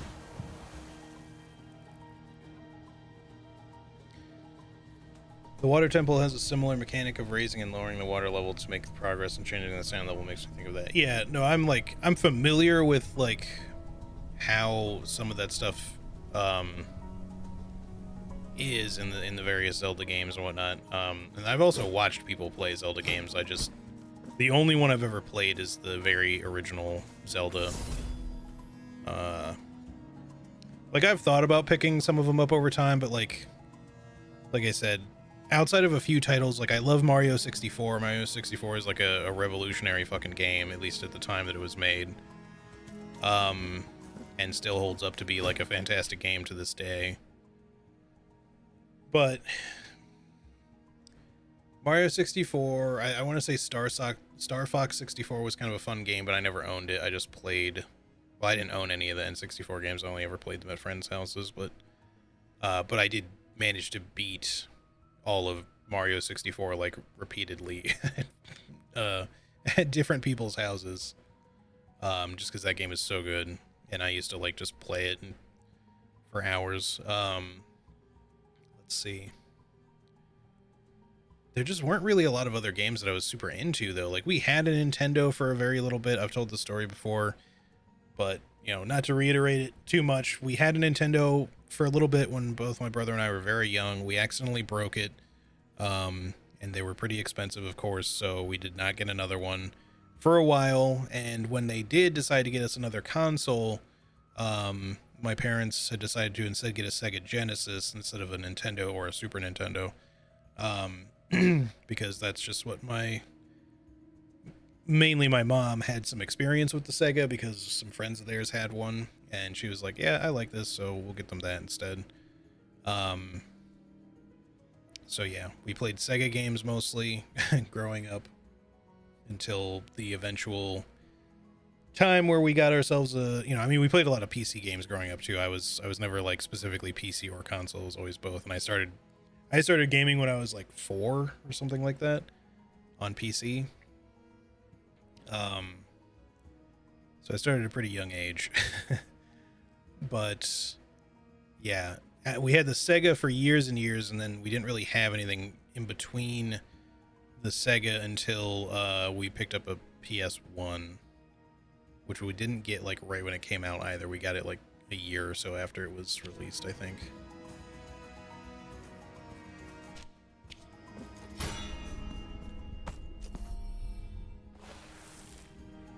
Oh, it's you again. Talk in just a second. Okay, now it's good. Our wills cross once again. Oh, nameless, penitent one. For a long time now, my life has been naught but a constant struggle to fulfill a promise as old as these lands.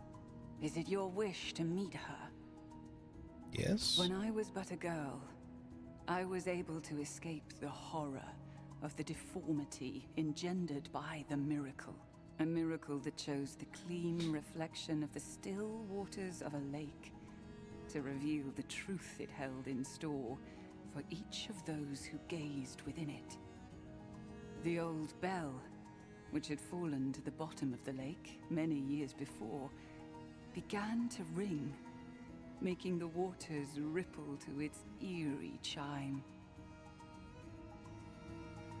Our reflected faces began to distort before our terrified gazes, and the miracle ended up capturing that work, that disfigured horror on the waters, as if it were a fresco, making everything that had been reflected in them disappear. As I fled, I turned my gaze towards the lake and beheld that ghastly event from afar. Penitent one, can you not hear it? We find ourselves in the confines of one of the ill-fated forms of the miracle that yearns to meet thee.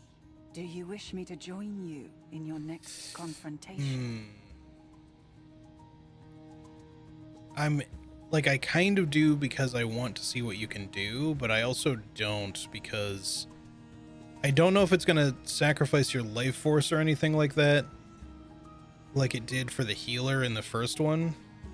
This VO actor has an Eva Green vibe. Yeah, I can hear what you're talking about. Like, it's obviously not her, but I understand what you mean. Like, she's got like a kind of similar, well, vibe.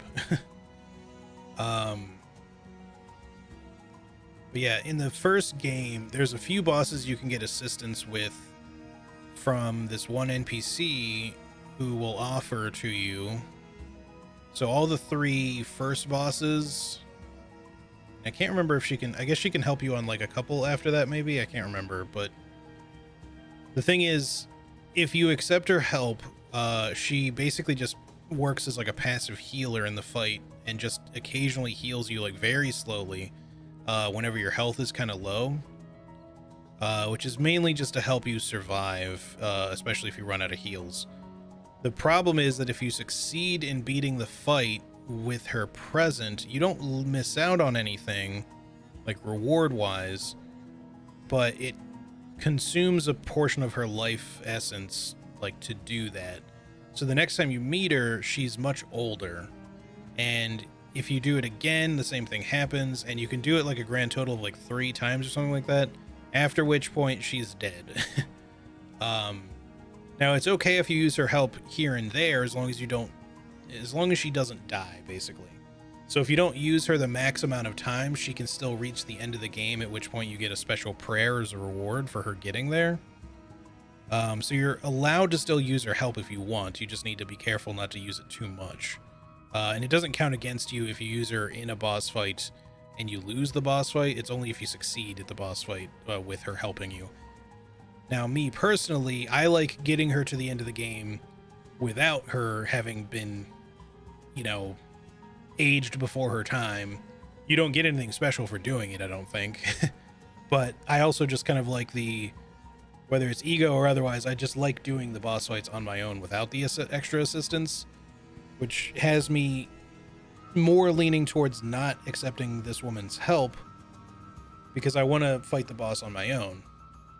But I also am interested in seeing what she can do. So I guess what I'm thinking of doing is I'm going to say no, but if I find the boss to be especially difficult, I might say yes, just to see what she can add to the fight. Then I shall continue my search until our next meeting, Penitent One. But I don't necessarily expect this to be like... Well, she might just stay gone, honestly. Which may suck if we completely missed out on our chance, but... I am curious if this is more like a, okay, yeah, Solaire, you know, summon who just helps you in the fight as an option. And maybe you get something cool even for accepting the help. But I also just like doing these things on my own to figure out the fight, you know, in the most basic of ways. Billowing clouds of dust herald your arrival. We got the fucking Sand Wizard Temple. This is not going to go well for me. Dust in the air that is born from the erosion of the walls, the statues, and our own bones. Have you held down and repeatedly hit X with the flail? Do you mean like to charge it and then repeatedly hit X? Because that I don't think I've done, but I can try. They could do no more than succumb, shuddering before their guilty. But I'm in the middle of a boss fight now, so I might not get a good opportunity to do it. Echoes that could not bear the seclusion that I imposed upon them, and that escaped. Oh, held down, as in the down on the D-pad. I thought you meant held down X and then repeatedly hit it. So it's just your statement made me think that you were referring to both actions for the X button. Buried us all. I've held down and pressed X before. I've seen the thrust forward attack. I haven't tried like repeatedly hitting it. I don't. Sins, those that your tears can never atone for. So maybe I missed something there.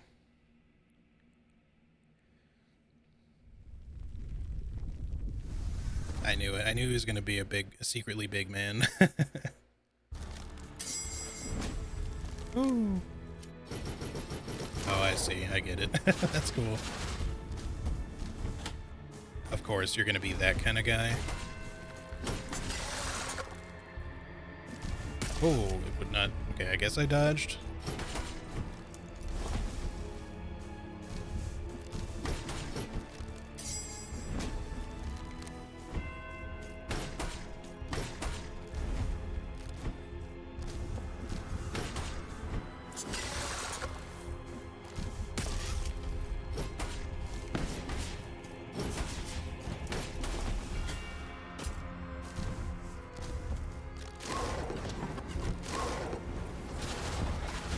Oh, what? That is a much bigger hitbox than it looks like.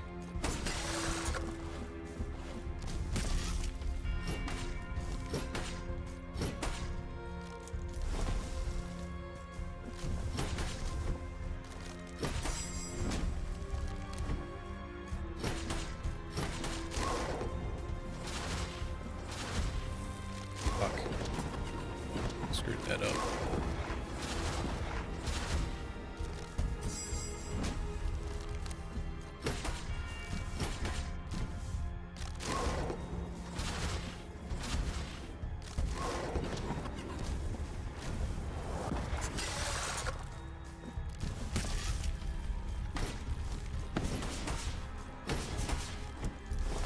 What? Okay. I thought I should have gotten away from that, but...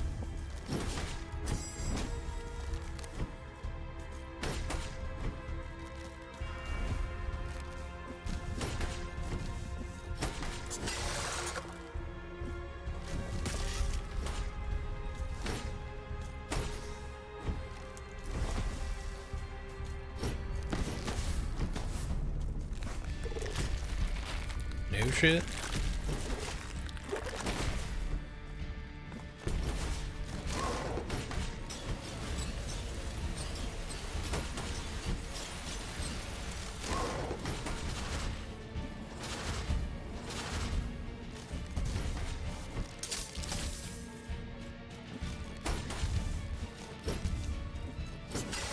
Sometimes I don't know what to do there.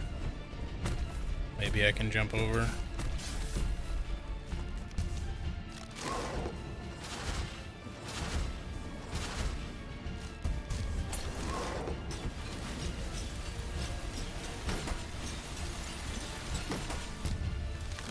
Probably gonna lose this attempt if I had to guess.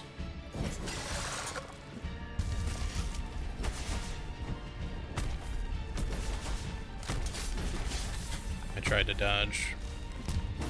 The double hitting is cool and all, but sometimes you get like really kind of stuck in the animation for a bit.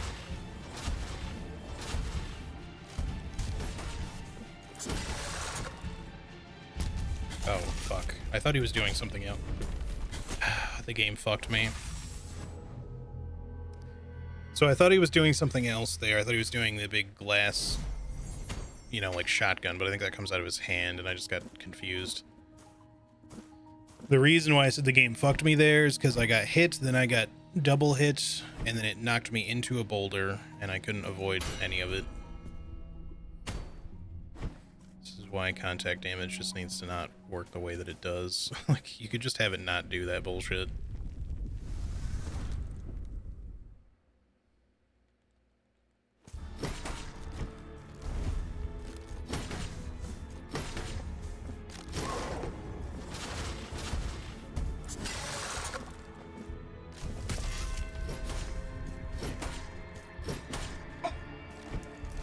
No buffies, please, puppy dog. Cisco.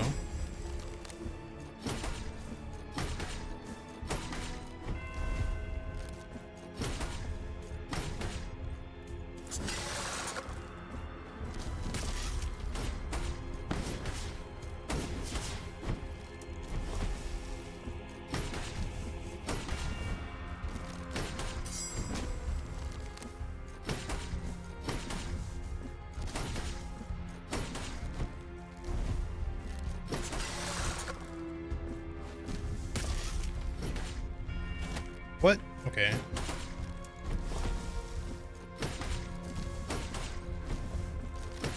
Just literally trying to change my angle there and not move into him.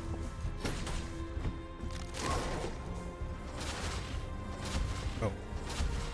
Switching it up on me, game.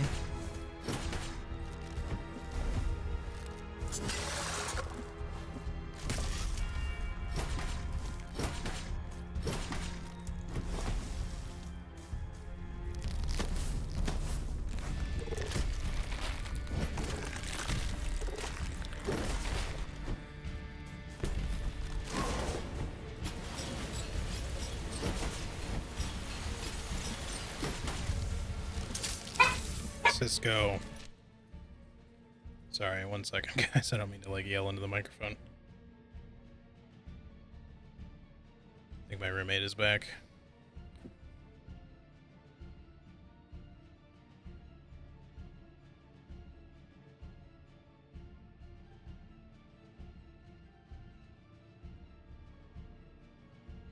All right.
Where's my, is it glitched? Why is my fervor thing not filling up the whole way? Or, I mean, it might be, but...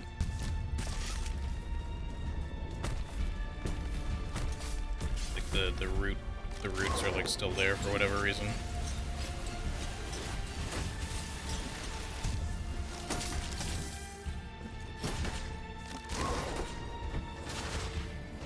I shouldn't have 2 guild fragments unless I'm forgetting one somewhere.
it's not really a particularly difficult fight, and I just got confused on the last one.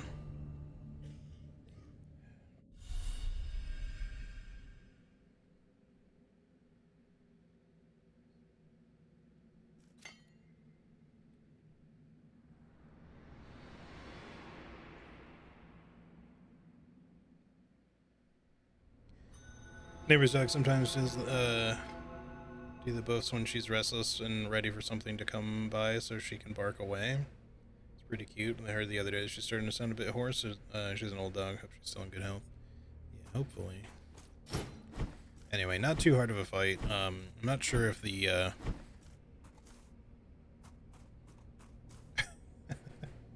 I'm not sure if the rapier and dagger would have gone better for whatever reason. I liked having the reach of the flail in that fight, though.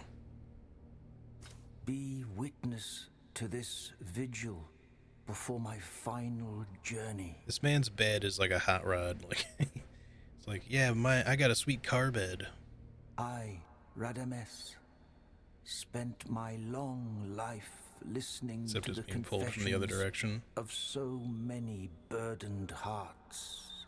Even after death, I could still hear the echo of their mournful voices, begging to be heard again, pleading for confession. But their pain never managed to bring tears to my eyes. Gothray's car bed, yeah, exactly. One of those echoes, those incessant voices, was the very voice of the miracle, who commanded me to guard its sacred regret.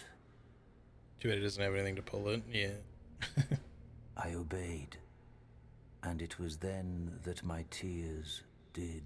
He's got those, like, naked dudes in the back, although they're pulling it the wrong way. Maybe they can hook up the ropes to the front, though. Penitent one, you who come to witness the miracle, behold.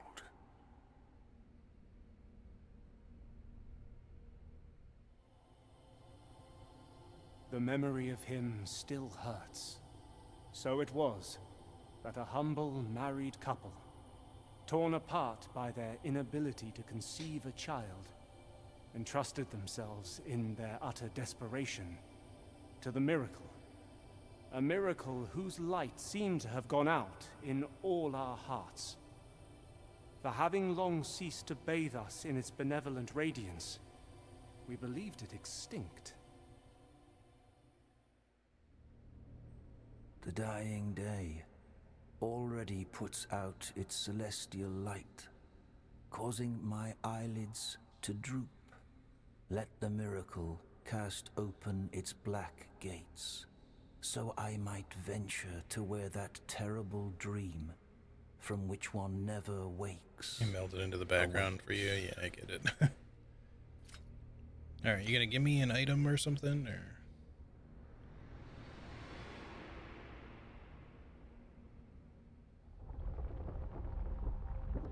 So I guess after doing the 3 humiliations or whatever this time around, like, instead of opening a giant door, it's just gonna lower these statues for carrying this giant cathedral down into the city.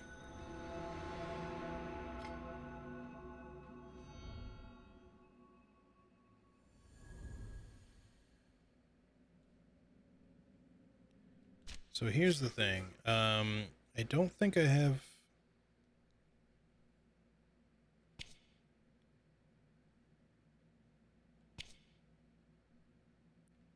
I think the game is bugged. I mean, it just released, so it's not, like, surprising, but... Maybe if I rest, it'll fix itself. I can only hope. Or if I visit the guild guy, maybe he'll fix it. But my fervor bar is fucked up. It's not supposed to be like that. I recovered my guilt fragment and it didn't remove that. Penitent one, you have encountered one of the 3 regrets. Why do I punish myself? I don't know, but how's it going, Bad at Games? Welcome in. The first part of the testimony of the birth has been revealed to you, and the eminent sculptor figure of the Father has descended. Find the other 2 guardians. Alright. Penitent one, the first, find the...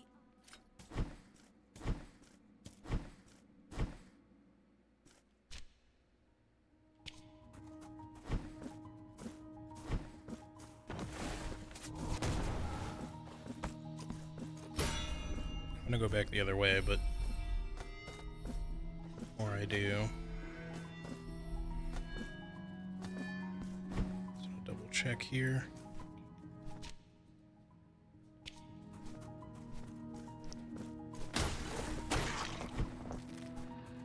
Yeah, I think we just need the sword or something, or maybe if we go the other way, we'll find some other means to do stuff here.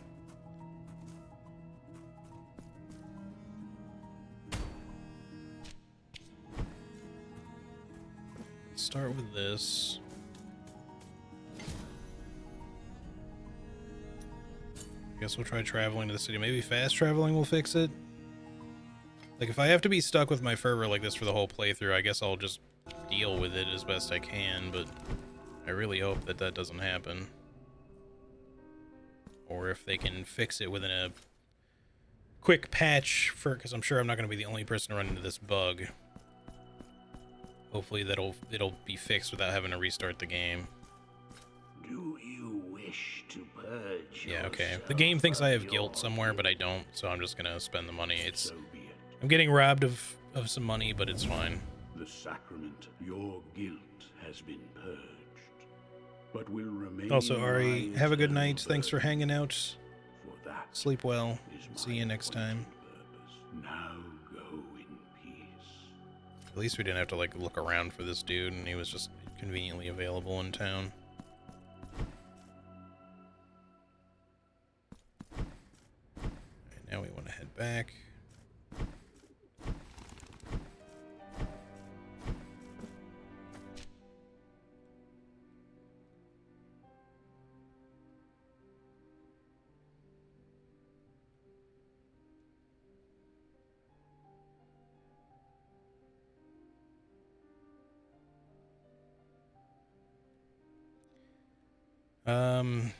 Yeah, I just realized I shouldn't have done this like this, because we can't quickly warp back here as fast as I would want to. We'll just have to portal it.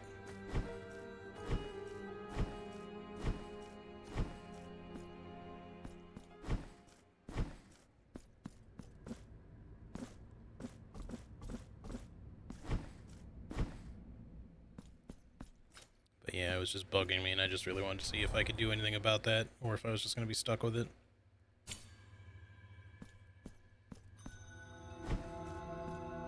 At least there's a portal here, otherwise I would have been really mad at myself for doing that.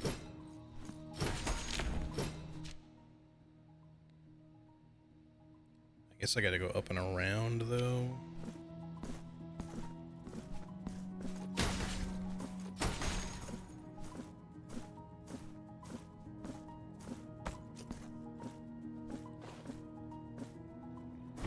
Hopefully we'll figure out the secrets in this place.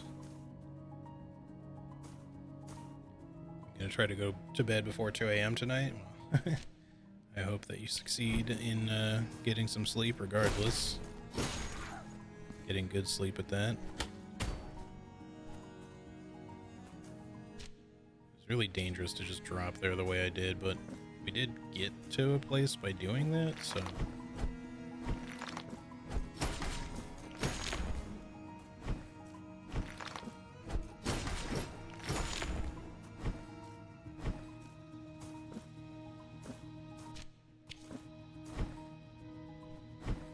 by chance put me on the put me on the other side of that bell door? I think it maybe does.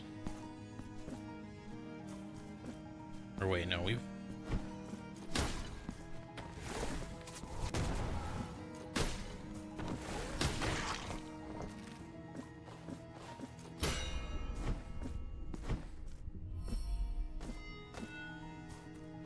already broken this before. This isn't helpful to us right now. I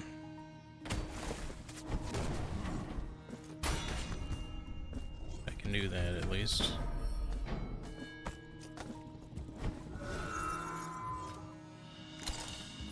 Broken bell. Slightly increases resistance to mystical damage. I mean, well, we only have the one slot, so we'll just leave the one we have.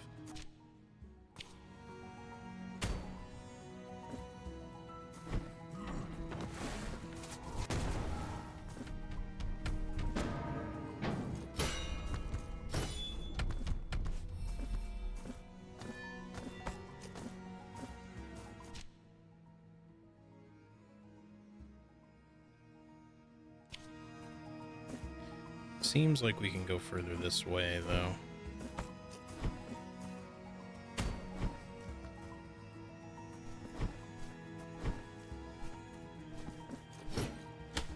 Still no clue on how to open that, but that at least tells me how to get there. As far as we could tell, the rapiers didn't seem to be able to open those either, so it's maybe connected to the sword. The other sword.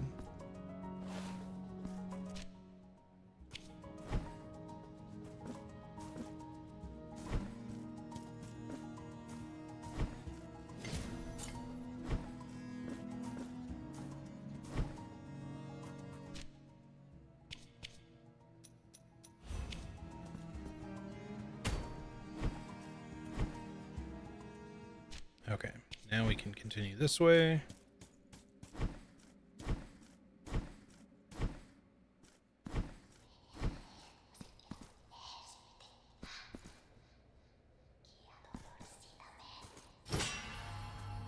Why are you in white?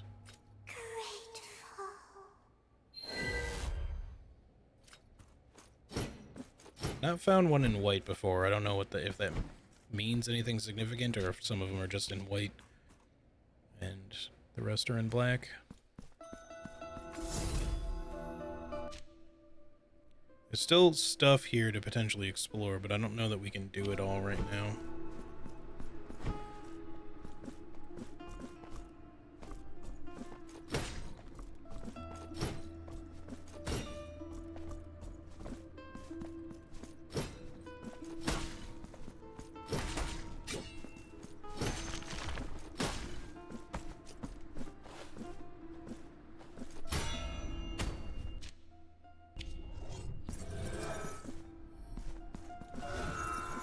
I heard that do something. Yeah, that there. Okay. Go ring that again.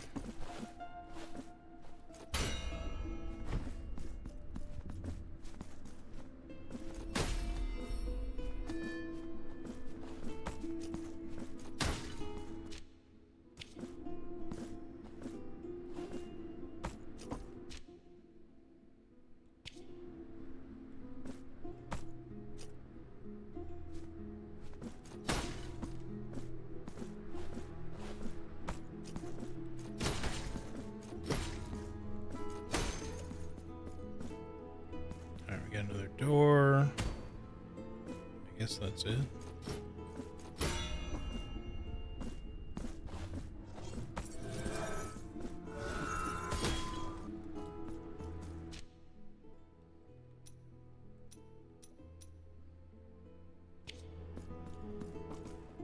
I'm not sure if this is meant to just act as like a shortcut to something or...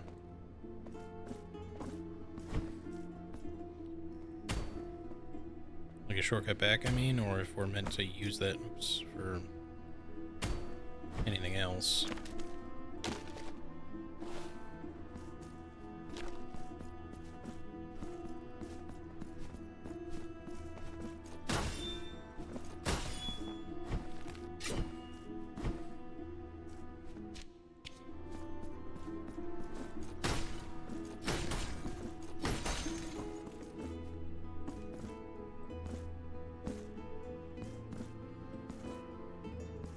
Platforms and stuff leading up to there. We can drop down here.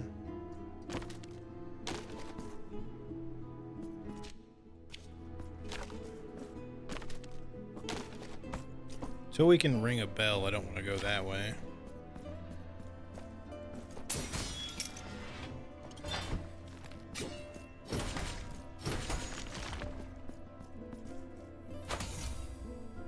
Sick.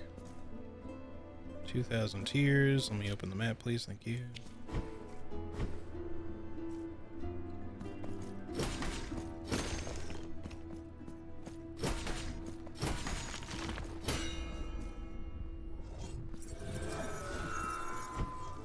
I'd say that in general, this weapon is really good for... oh, fuck. I keep pressing triangle to switch weapons. I don't even know why.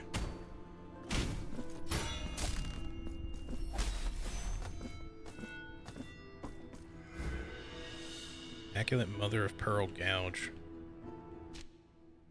Metal blade with a pronounced curve. With it, sculptors carve and sculpt the wood with extreme delicacy to produce precise contours in their work. All right, so we got another thing for the man.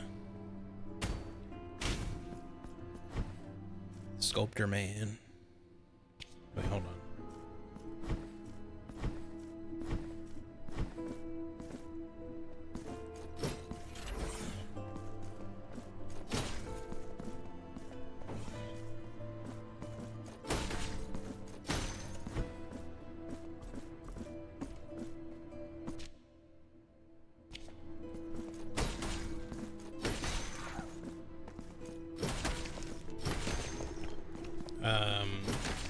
I seem to have marked this area. What the hell? Why did you stop attacking? I was still pressing the button. Just stopped and stood there for no reason. I marked this area for whatever reason with a treasure, but I'm not 100% sure why. So I don't know if I'm in the right spot for this. I think it was further up and I just kind of marked the wrong spot, maybe?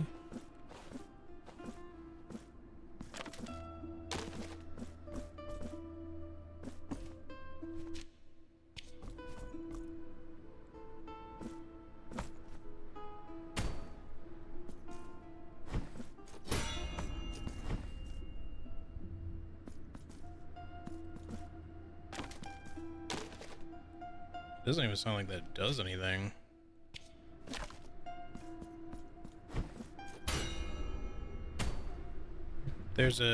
Okay, so I see the treasure, there's a platform, but there don't seem to be any things for the bell to activate anymore, for some reason. Like they don't exist. I'm pretty sure they were there before. I don't know if the game has yet another bug in it that's causing that to occur.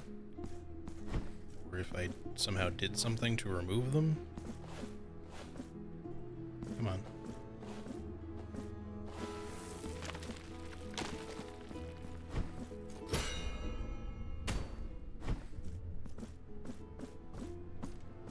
So yeah, there's just nothing there. Super weird. I'm gonna rest. Just to see if that somehow fixes that.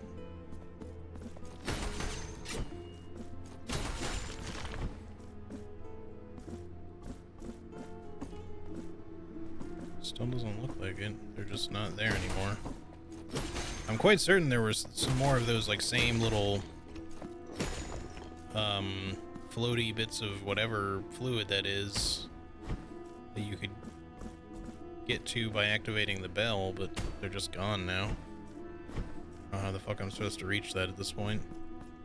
Maybe if we ever get an air dash, we can make it happen, but it's just weird because it seems clear that like the bell is supposed to do that for you, but that doesn't, like, that's not an option anymore.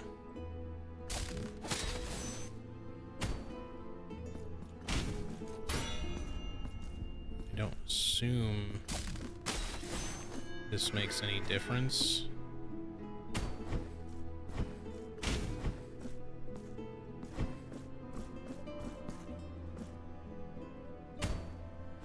Super weird. Alright, well, so much for that, I guess. At least it's likely just some extra Tears of Atonement and not like a treasure that we really, really want.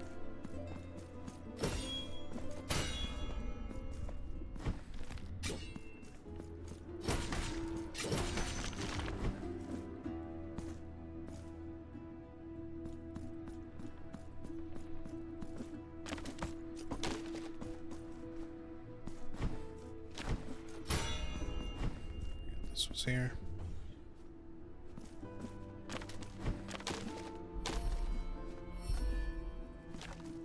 Oh, this is getting complicated now.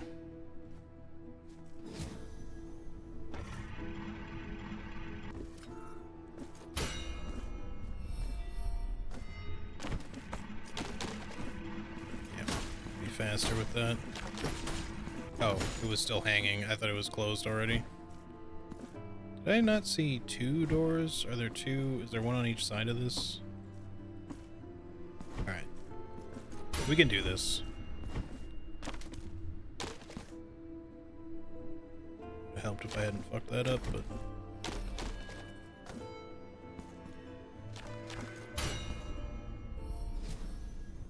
I don't know if we should do this like that. Nope. We gotta do it after.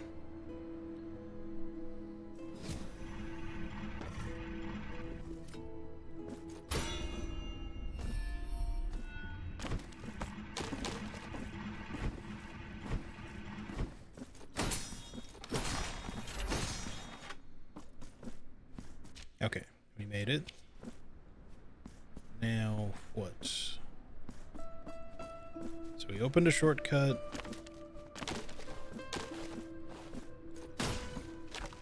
Now there's this guy, that's gonna raise up. Oh, you can actually control it? Oh, but we need the thing. Here's the bell on this again.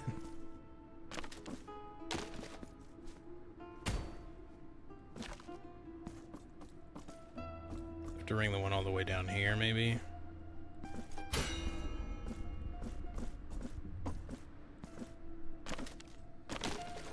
What? No. Okay. It's at least not perfectly lethal anymore. I got an achievement for falling onto spikes. I don't know why he didn't want to cling to that wall.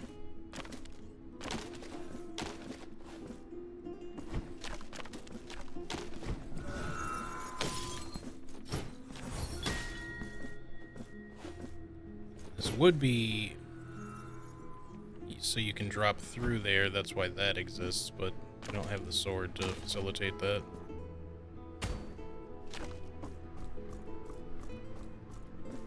Okay. I think we get the main gist of stuff here, though.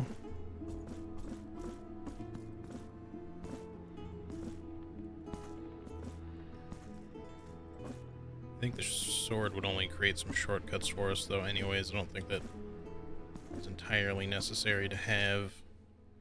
But we can't get to that other one without whatever those golden platforms are created by.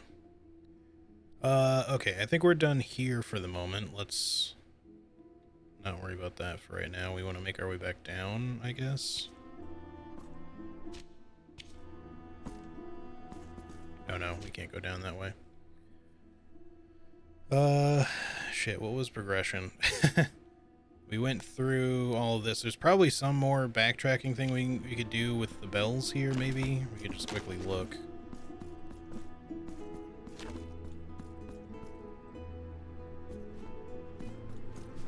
Although I wonder how much it would be worth maybe just coming back here when we have some more abilities unlocked, because the thing about Metroidvanias, especially like Blasphemous and, you know, theoretically Blasphemous 2, is that sometimes you're better off waiting, trying to do all the, like, completion exploration, until you have, like, all of the things that you need that allow you to explore.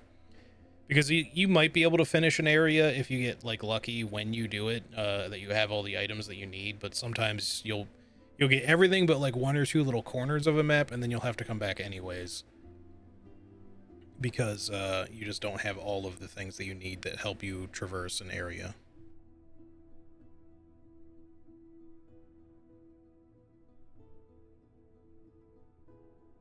Alright. Let me just decide where the hell we're going now. We have the flail, which means we can ring some bells. We could backtrack this way, but again, I think we might want to wait until we have the sword or whatever creates the golden platforms for us, because I'm pretty sure there were at least one or two of those back here. I think we need the bell for stuff back there too, but... or, you know, the flail.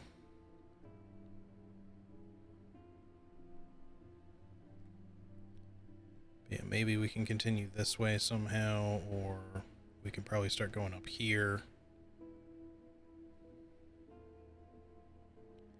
I feel like we dead-ended in the Mother of Mothers, although we might not be dead-ended there now. In the Streets of Wakes, we can also probably do. But I kind of want to check out the Crown of Towers, probably. Next. Let's see, what time is it? Been streaming for a little over 4 hours. We can go for a bit yet. Probably not super, super long today, but We've already got quite a bit of exploration done, I feel. We've completed one of the first three primary bosses. Obviously the tutorial boss, of course, too. But yeah. It's like the first game. There's 3 bosses that you have to fight that are mandatory. I don't remember if all the bosses in the first game are mandatory or not. I think at least most of them are. I think there's maybe a couple that might be optional. But, you know, the way that it's laid out is that you have to fight the first 3 first. Like, even though you can do them in whatever order you like, generally. And I think they've set this up exactly the same way. You can do them whatever order you want to do them in, but you still have to only fight these 3 first before you can explore the rest of the game. And there's probably going to be some late game stuff that we'll find that'll allow us to come back and, like, the things for the golden platforms that might be, or whatever that's supposed to create, the little golden wisps that'll probably turn into platformable things. That could even be like a later game thing. It might not be connected to the sword at all. It could just be some other weird relic power or something. Speaking of relics.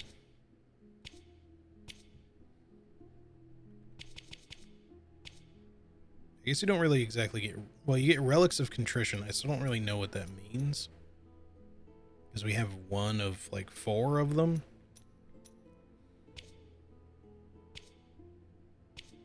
But I can't, like, focus on it, so I don't remember what the hell that is.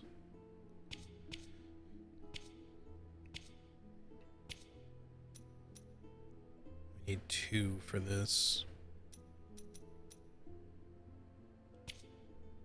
We haven't unlocked level 2 stuff yet, so we'll probably spend here. And then we'll level up the sword when we get it. Question will be, where is the sword going to be located? Is it going to be in the Crown of Towers? Or is it going to be in this other area?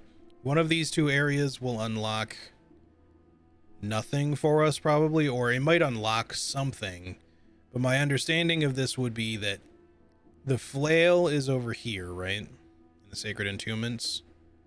And then one of these will have the sword, and then the other one would have the rapier and dagger, but we already have it. So instead of the rapier and dagger being there, maybe a different item will be in its place, or there will just be nothing. But we'll already have the tool that we need, perhaps, anyways, to get through. Assuming that the rapier and dagger are actually necessary for something, because so far I haven't been able to use them, I think, to really do anything. I'm not 100% sure if I'm just misunderstanding some stuff. Also, hey Vic, how's it going? This had any quality of life improvements that stand out? I'd say the platforming feels maybe mildly smoother, because it was pretty bad at launch in the first Blasphemous, and then they smoothed some of it out to work a bit better after launch. I'd say having different weapons is, I don't know if I'd call it quality of life, but it's definitely cool to be able to, like, have like 3 different kind of like move sets.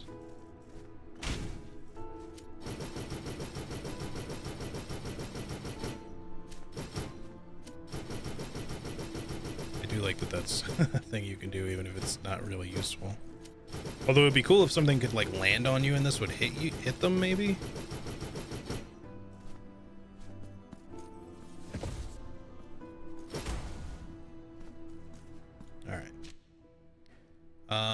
Let's see. So yeah, let's make our way to a shrine.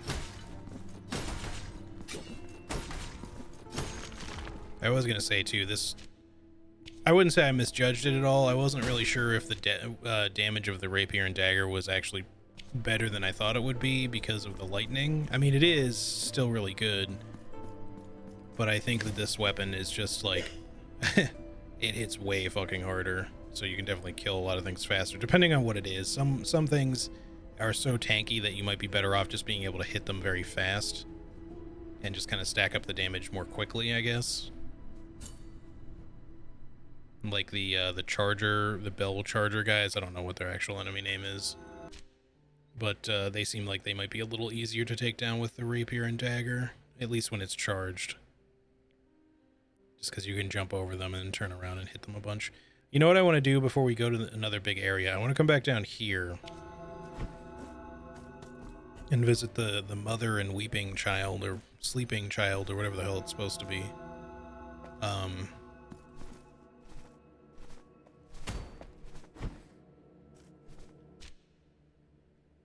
Just to see if the lullaby that we picked up is indeed for that.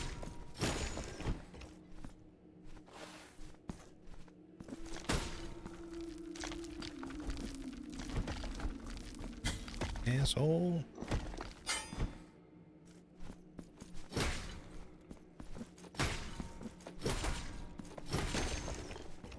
I don't regret my choice of taking the rapier and dagger first. I think that having the electric parry sword stuff was really cool, but I am liking running back through here with the weapon that I was originally going to start with, because it is sufficiently feeling nice and impactful.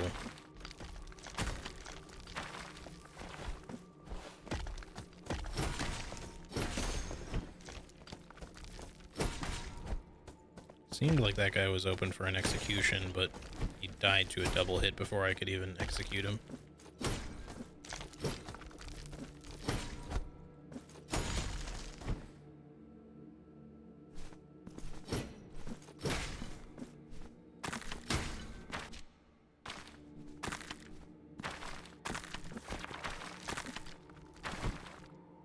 Okay.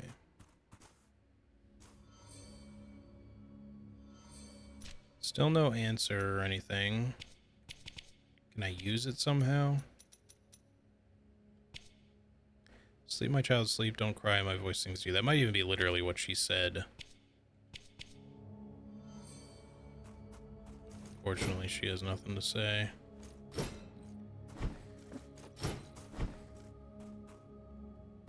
Maybe we'll figure something out with her eventually, but since we're here... I think this was the one with the gap, though. I don't think we can get this item as much as I would like to, because we still don't have some sort of like weird aerial dash or anything. It's gonna let us get there.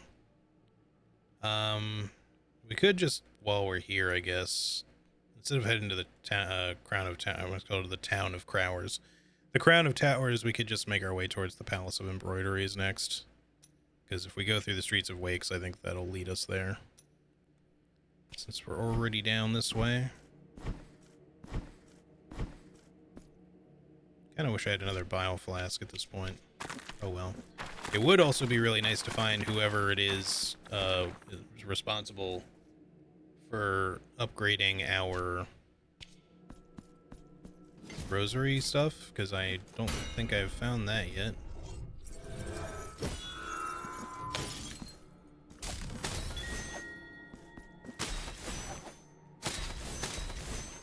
Oh, you teleport through. Oh, we need to. Okay, never mind. That's fine.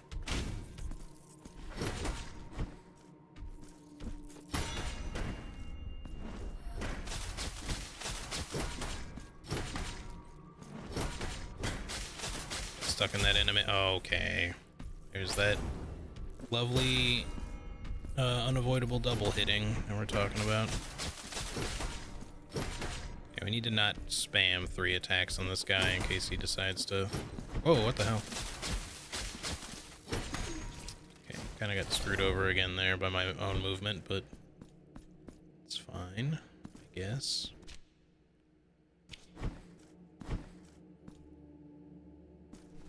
Is there a point to that outside of it just being kind of a shortcut? Because, like... I guess, like, you can just normally go... I don't know. Hang on, we, like... Did we teleport to here? I'm trying to remember now. These guys are here, but... Figure of the sinuous mists. Pay us with the false coin, and we will guide you through the... I don't think I have any more coins to give you. To the remotest of places. I do not. The only thing I think that maybe could be better, and at the same time, I'm not saying it's specifically a detriment, because sometimes you don't want a game to do this, but sometimes it's cool to be able to combo attacks, like weapon switching. so that you can just like start your attack and then press L1 to switch your weapon, and then suddenly you're like, oh hey, it does a follow-up attack as you're switching. Kind of like Bloodborne's transform weapon combo thing, but in this case just switching between. Now because this likely swaps between 3 different weapon styles, it's probably better that that doesn't happen. And it would also just, with the way Blasphemous is laid out, like it would probably just make things overly complicated. And probably kind of buggy on top of that. We still need to be able to like air dash across, or, you know, pogo our way across these dudes, but the rapier and dagger don't seem capable of doing it, so.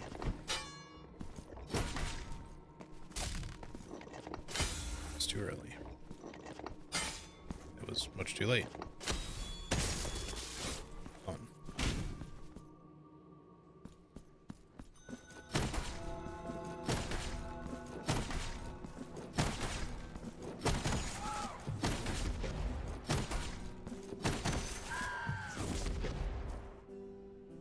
See, I think the flail is just good at like dealing with a number of enemies. Whoa, okay. Oh, okay, contact damage.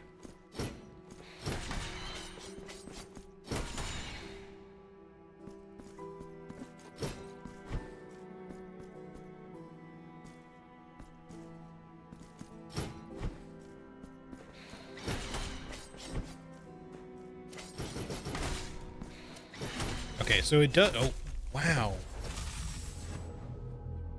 This is where I'm saying that their quality of life needed to be better. It's not the attacks specifically that were a problem, and the fact that he just kind of kept going without me getting knocked back or put in any sort of position where I could avoid the damage after the initial hit. But it's the fact that not only did he hit me and then continue hitting me, but his body also hit me. So when you have contact damage and, you know, shit that works like that, like all stacked on top of each other, it just leads to situations like that where you just get like double hit, triple hit, and you can't avoid it because you made one mistake. You would think too that this type of enemy would be staggered by this flail, but come on, dude.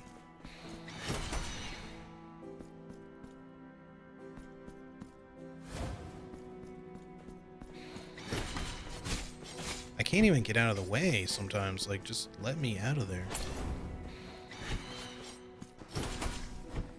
This is probably a better case for this weapon.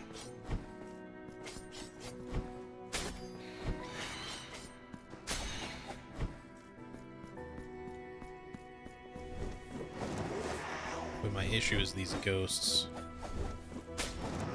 Because, for one, they hover up there far enough that like the flail's the only thing that can even reach them easily.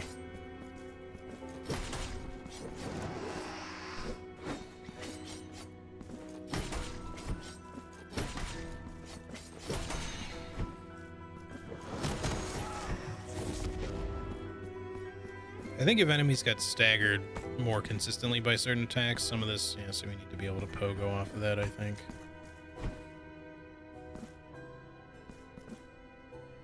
What does that even get you? Because it just takes you... Now, so we still need like an air dash to even completely get the whole way over there, or something that facilitates an air dash. Like if the curved sword gives you an air strike, okay,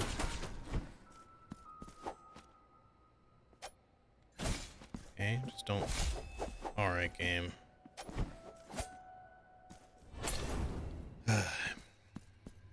Just want to try one thing.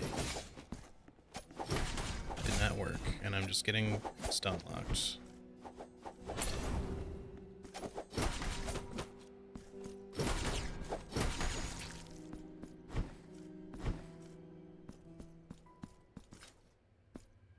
Alright, this will activate the portal. I mean, it should just be activated anyways, but I just want to go here so I can use the shrine. Which I thought was like right here, but...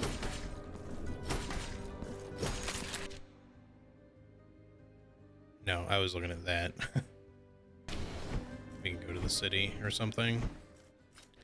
Anyway, yeah, like, it's not, terrible or anything like that. Like, these are all designs that, you know, as far as stuff is concerned, you can certainly work your way around a lot of this if you just know what you're doing.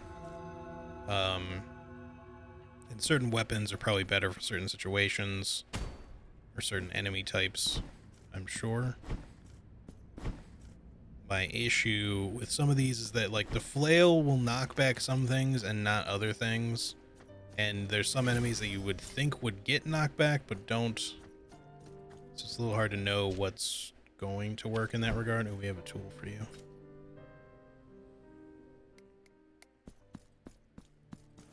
Pray, how?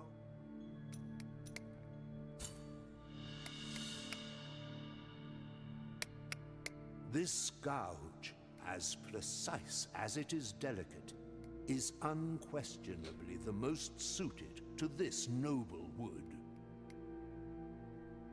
Know that you have my gratitude, penitent one.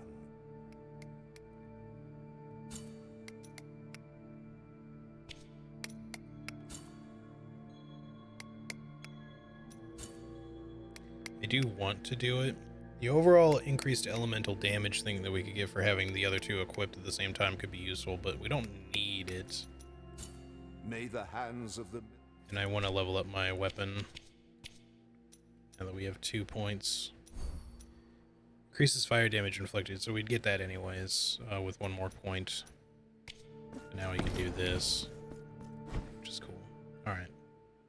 Seems like it's like, it becomes an attack too, which seems like a nice way to ignite that quickly.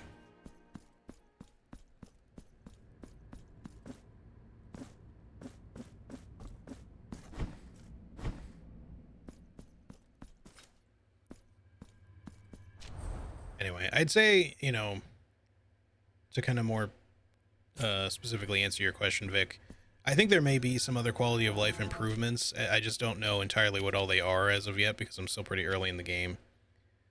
Having it so that you can get like additional, like different types of like prayers, but also having your circle ability not just be like the blood blade ranged attack, and instead getting these little quick verses, so you can get different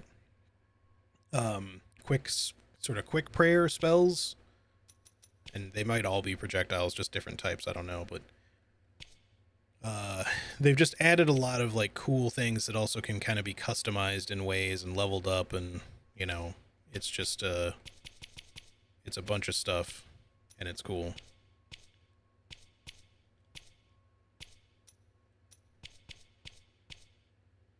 Still have rosary beads, although I only have 1 slot unlocked. Okay. Let's continue. I don't think there was any other way for us to get up on the other side there, so...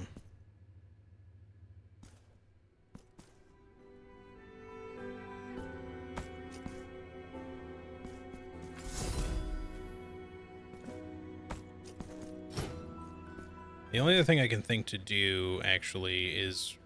Hang on. Before we go further, let me go back to the nuns, the nunnery, the convent, since it's right across from the teleporter, and see if the white-robed one unlocked anything for us. Because even if we have to, like, spend for it, if we can eventually unlock the ability to, like, teleport between shrines... or something from that, or some other traversal method, like she's here now. Now we gotta find more. We've found 3 total, I guess, like the white-robed one and then these 2. I thought maybe we had found a third, but... like a third with a black robe, I mean, but... I think we heard one somewhere in one of these earlier areas, but we're gonna have to go back for her. When we get, we might have even been able to access her after getting the flail, but I don't know.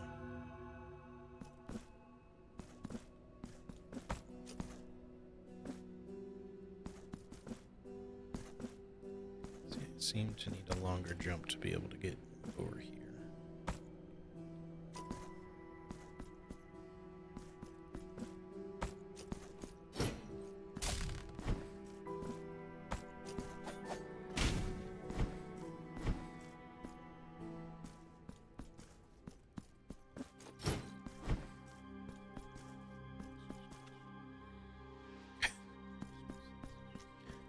Is this the lady's big hand that she was floating on?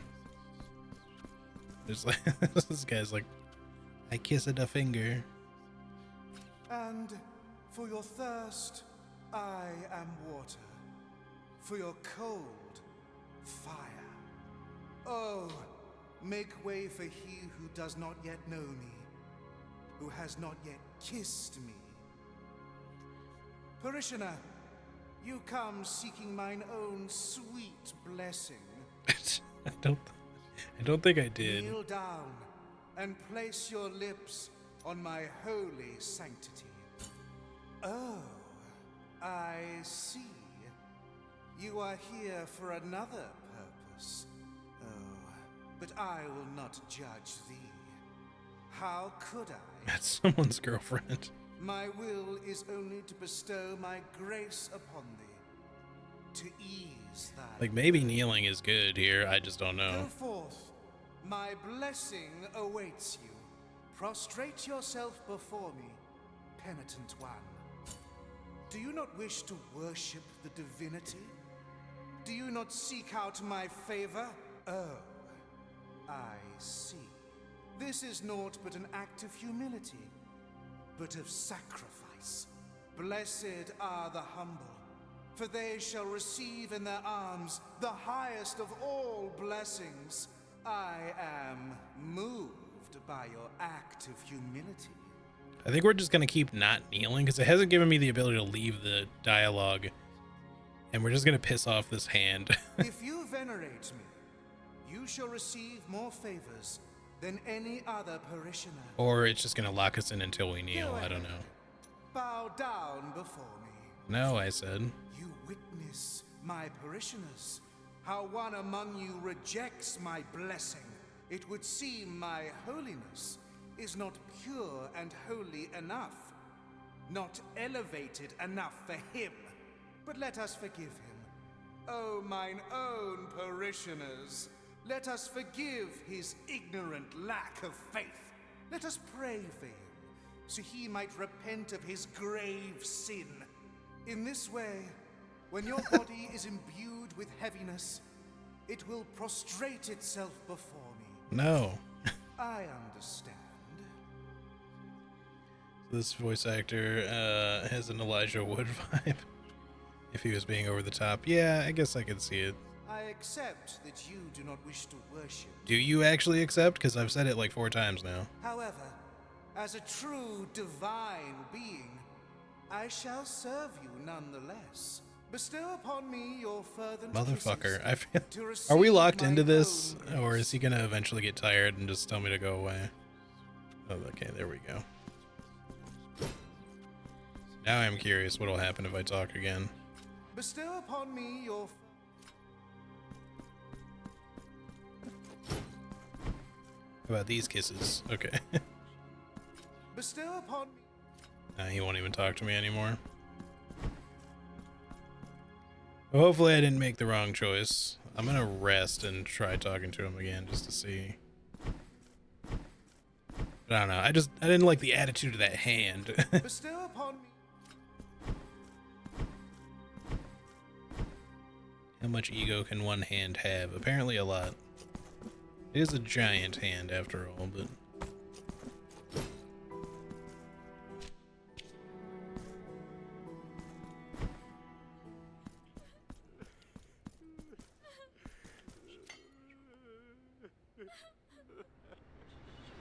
Apparently I don't mind kneeling here, though.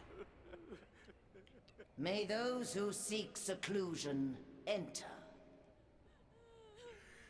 He really couldn't handle all that rejection. He really couldn't.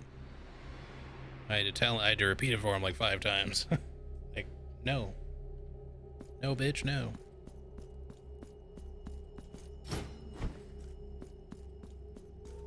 Miracle, thee who possess the keys to open all things, and the hands to lock them, welcome thine servant. Penitent one, thee who comest in search of the morning behind our black veils, find my daughters, and snuff out the light of the candles that accompany them.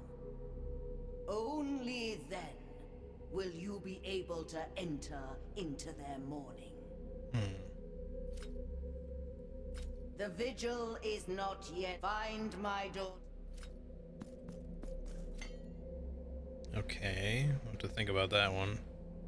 I don't think she's referring to the black-robed nuns or anything. I don't remember seeing candles with any of them or anything like that.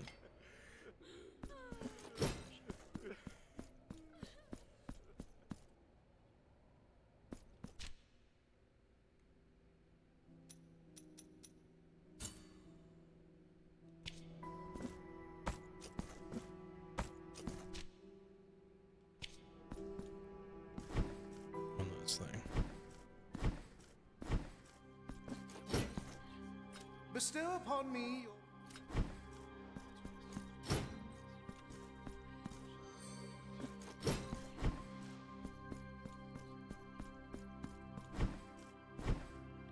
Alright, well. Two kind of dead ends. Hopefully we didn't fuck anything up really badly by making the decisions we made. When darkness descends on my tiles, my lanterns awaken. It is their light that protects us in this shadowy corner full of old rosaries. My name is Sagrario. Knotting rosaries is my penance, and I cannot serve a more virtuous cause than thine own.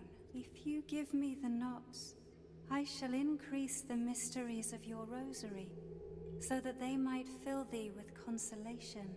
Do you have rosary knots, penitent one? Now, let my hands knot a new mystery on your rosary.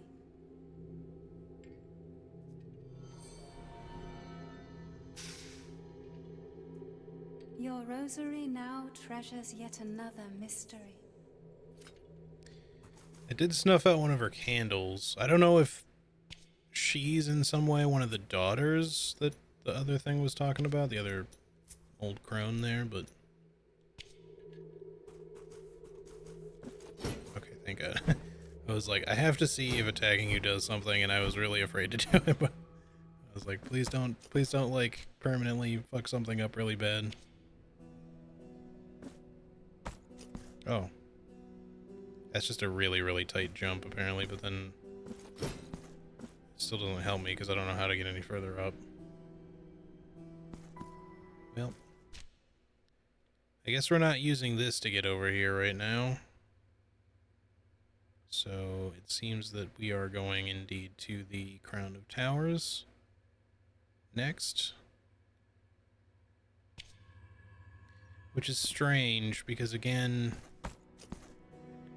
unless they don't let you do these in any order you want to, unless I fucked something up by not kneeling for the hand, or the hand is glitched somehow. The mirrors are for the rapier? Wait, did I miss mirrors? But yes, the mirrors are for the rapier.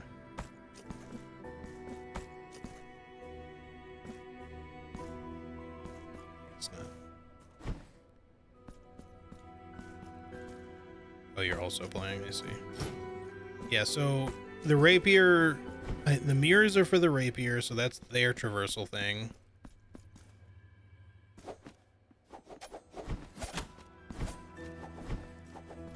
Or at least one of them, I should say.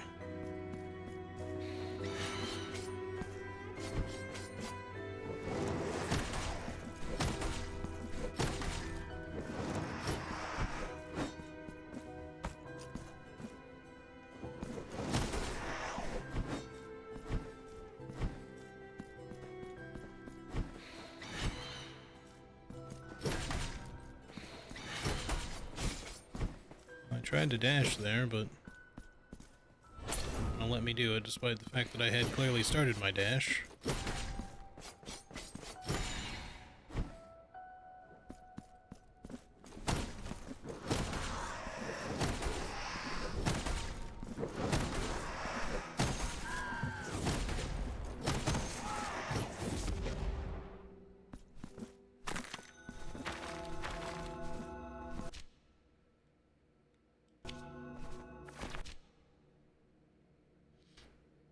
Yeah, so I mean, there could be some stuff down at the Mother of Mothers that we can do yet, But I guess we'll just go to the Crown of Towers. Although it's not really faster to get us there either. Let's go down, see if maybe we're not dead-ended at the Mother of Mothers anymore. Now that we have the flail, because there might be some bell stuff that we can ring there.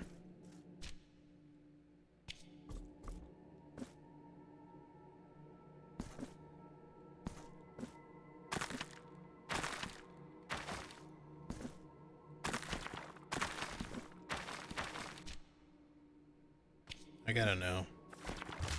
Okay, you do just take damage from that? That's what I figured, but I had to find out for sure.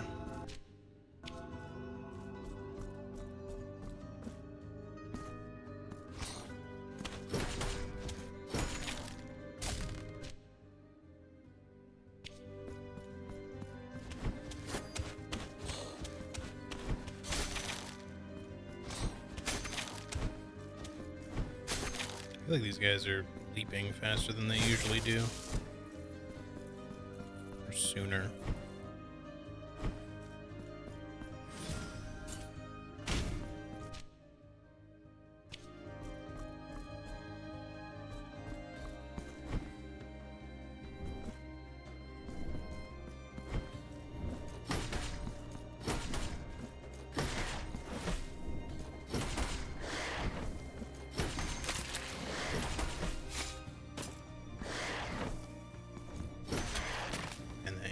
Lock is rough sometimes. Alright. So there's mirrors down there, but we still don't know how to get to any of that.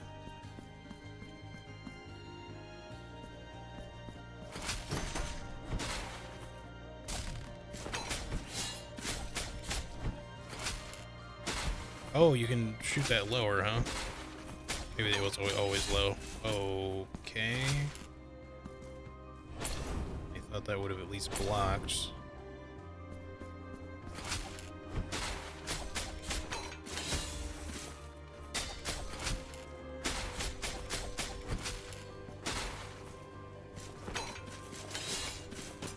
That comes out in such a weirdly delayed way, because like it just somehow...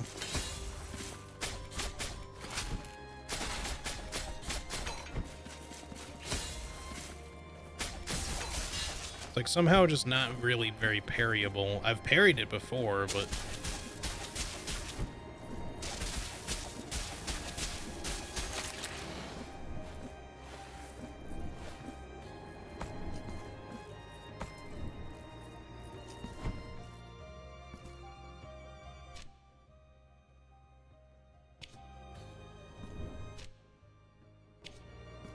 I don't think we're really heading towards anything useful on this end.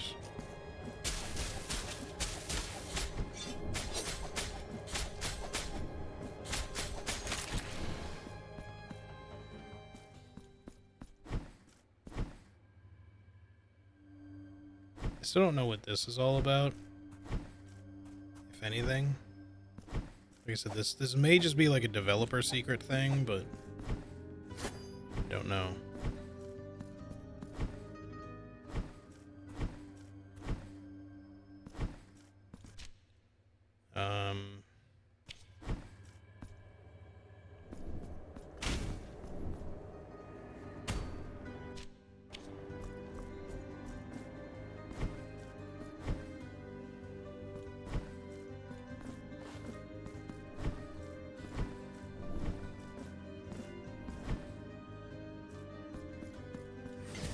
Go this way. See if there's a bell or something down here.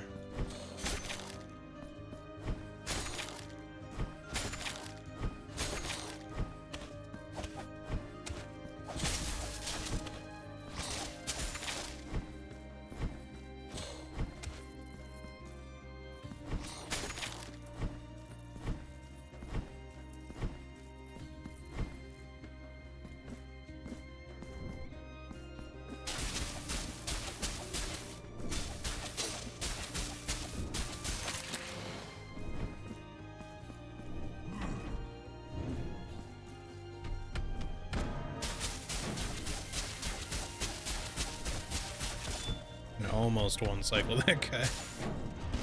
Maybe if I had somehow done it a little bit faster, we could have gotten the one cycle there.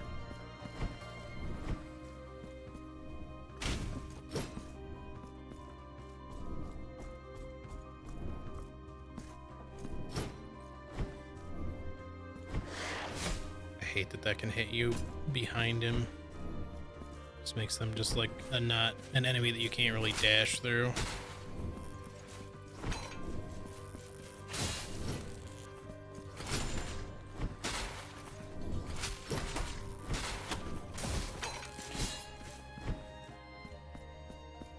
So there is bell stuff here, but it seems to mostly just lead to... I don't know why I couldn't see that guy. He just blended into the background for me. I just saw the candle and was like, oh, it's just part of the candle there. Nothing to see here.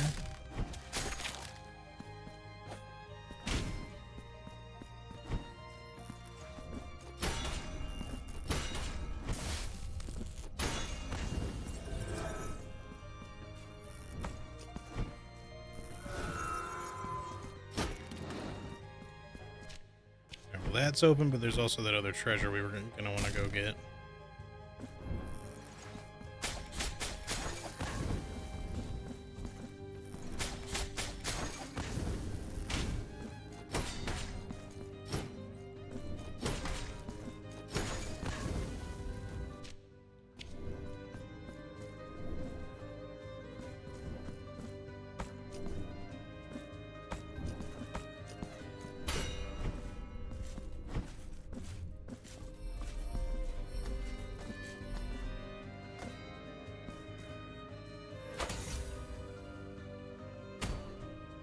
Just 800.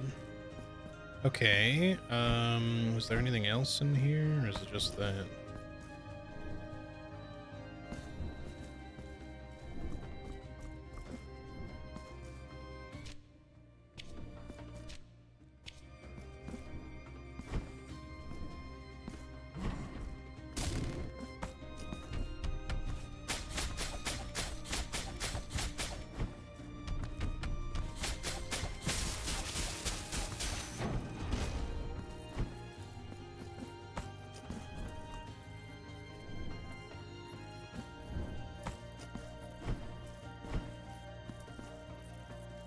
Seems like an entirely enclosed room.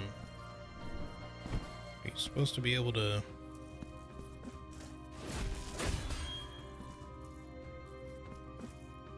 I feel like that can almost reach, but not quite. Oh, no, it like hit it, but it didn't consider it a break.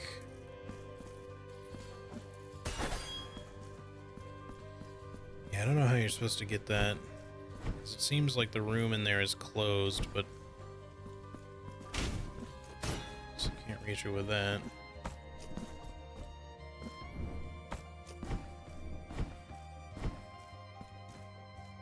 Maybe the floor here can break if you have the swords down attack or somehow. If it's a secret.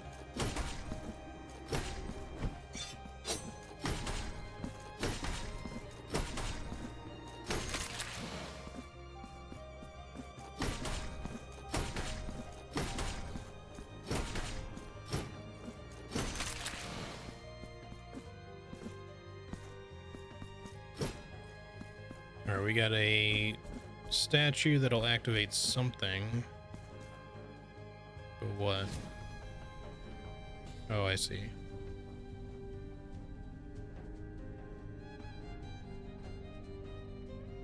I don't know if we can put this low enough that we can actually jump on it. Maybe if we toggle off the or pogo off the enemy somehow, but if we make it too low, we're not going to be able to reach the other platform. Maybe just put it there for now.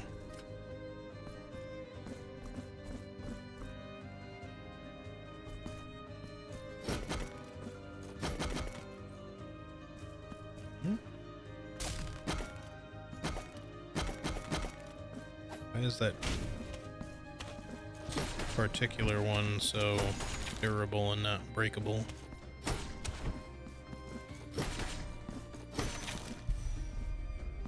Nice.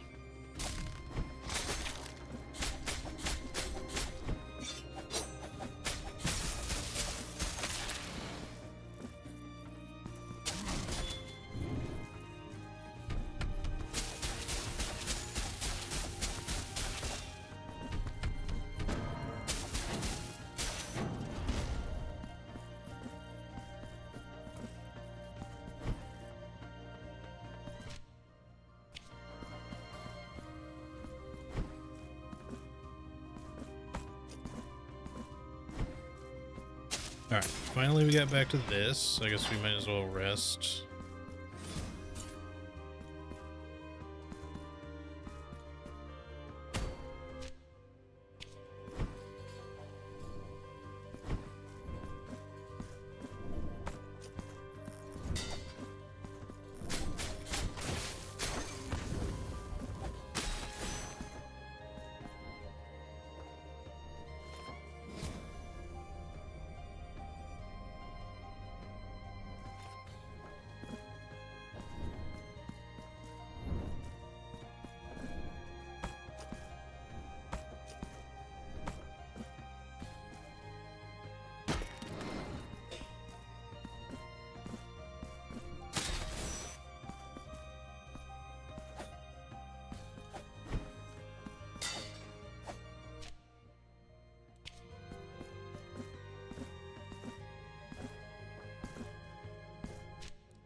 I guess that's area we've been to before, so we don't need to worry about what's above us.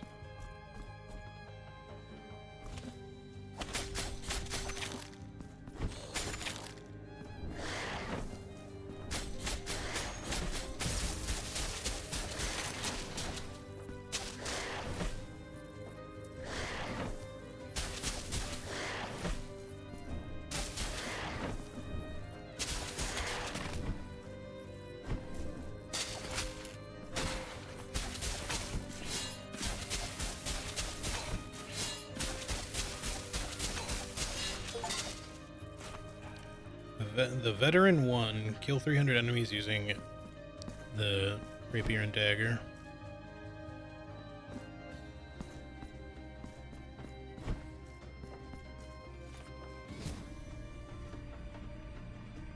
Oh, this is the straight up timed thing. Okay. Let me try to understand the trial in the first place before we do all of that. Is there some way I can... Well, here. Maybe we can reach you with this? Yes.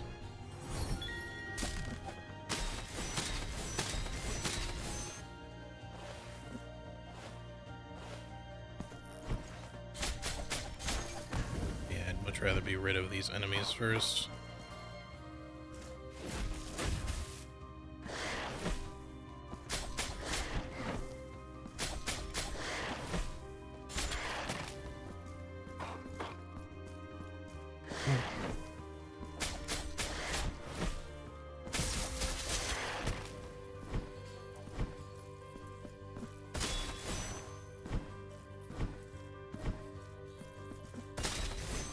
They give you a convenient way to get back quickly.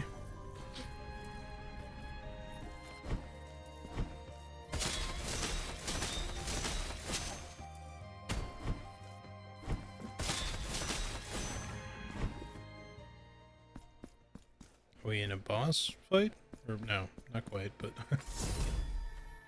the just sudden music change. Oh hey, it's this tree from the first game, although it's seen better days for sure.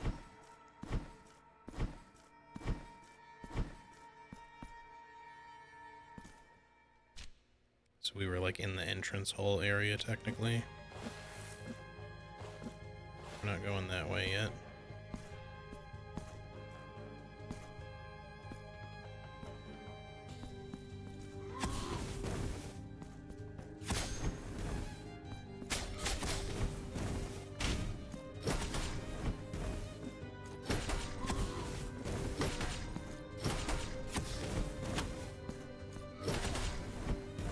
Those guys are just wide enough that you can't really dash through them, at least not easily.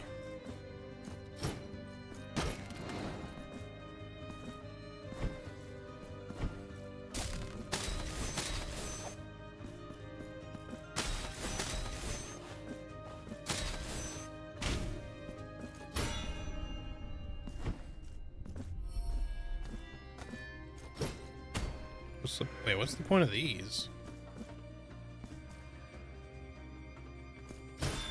Oh, I guess these walls, normally you see them as floors, but it's the same thing either way. I think these are just to give you height, and you have to do a drop attack, like a plunging attack with the curved sword to destroy that. That must be what that is. So this requires all 3 weapons.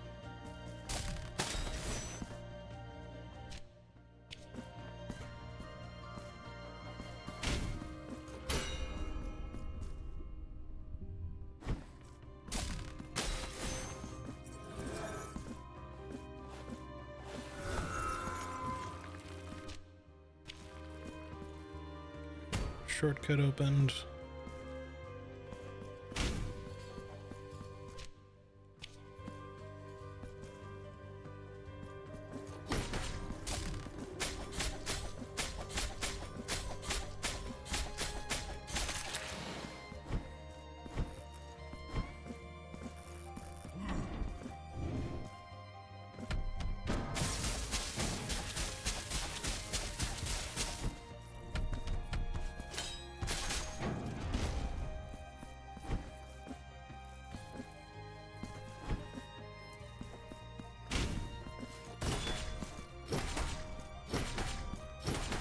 Care if it's cheese.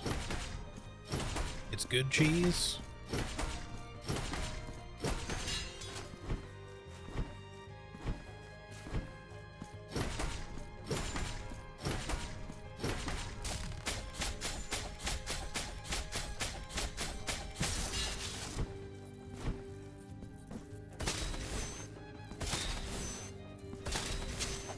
So we need the sword to get through there. We may still end up dead ending in this place.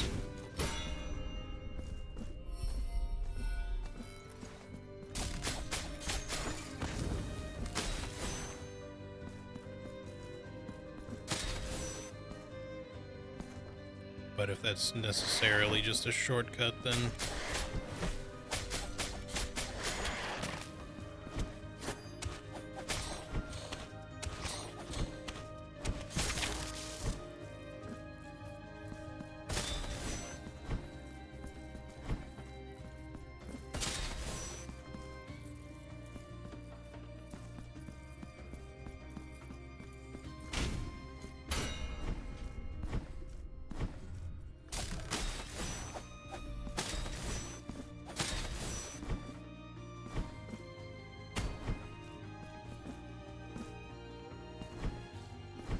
no, I needed... Okay.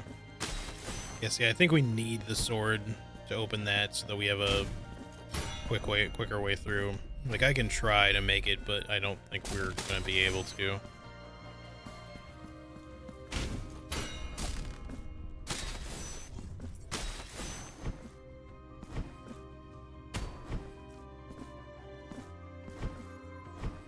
Yeah, it, like, dissipates before I even get back here, like, completely. So we need the sword for that, unfortunately. Is there anything else I can do here before we leave, or are we just... Like, there's a thing over there, but I don't think we can reach it.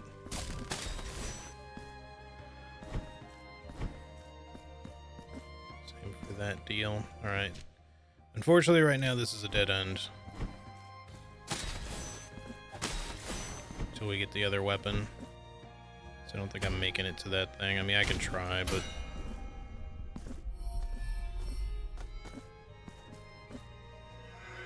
Yeah, I don't think there's any way for me to jump to that to hit it. Not as I currently am, at least. So yeah, that may still once again be it for the Mother of Mothers stuff right now. Which I guess makes sense, because if it's not connecting to any of this, then this would likely just be something you require all 3 weapons for traversal for, because all the primary bosses are going to be about getting those first weapons, so. Let's just make our way to a shrine and warp back up to the city, I guess, and then... I really thought I was going to be able to get to the Palace of Embroideries, but... maybe you can't do these entirely in any order that you want. Because it seemed like, unless I missed something here, I mean, we can double check, but it seemed like there wasn't anything else I could do. Unless I fucked up by not kneeling for the hand.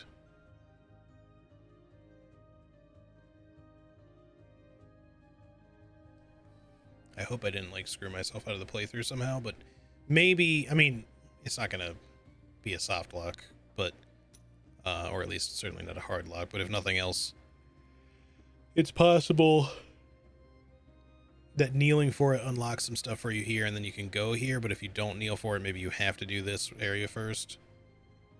And then you can go here. I don't know. It's just weird, though, because, like, Shidoko's saying he just got the rapiers. And unless you get both the sword and the rapiers in the Crown of Towers, it's a little confusing. You already have all three. Jeez.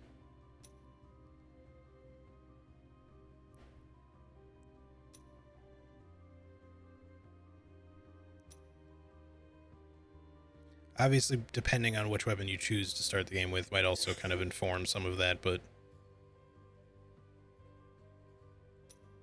yeah, it just seems like this is the area where you would get the rapier and dagger, I would assume, anyway. But I could be wrong. Could be the other place. But I need to be able to get to the sword, and if I can't get to here, unless there's another way through here to get there, which is possible. Yeah, alright. Let's just, make our way here.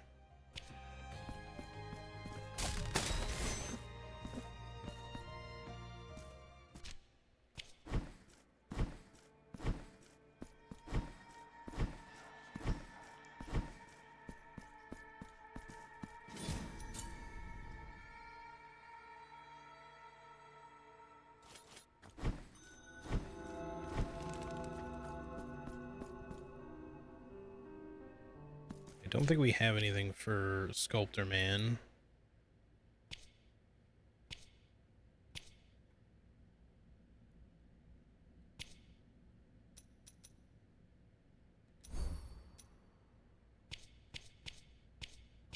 Yep, we can just continue. We have quite a bit of cash, though. Like, we could buy something from the vendor. Could also see if the other guy has anything else for sale before we leave. Assuming he didn't move. Still there. We have no more items left, but pray. Okay. Alright, we didn't do this.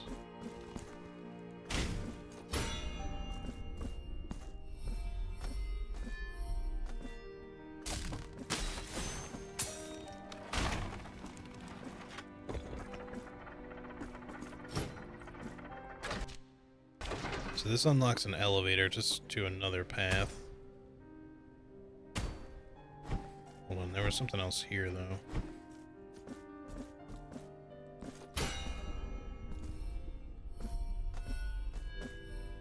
I don't think we're getting to that right now. There must be some sort of, like, air dash or double jump or something. Maybe with the sword, but I don't know.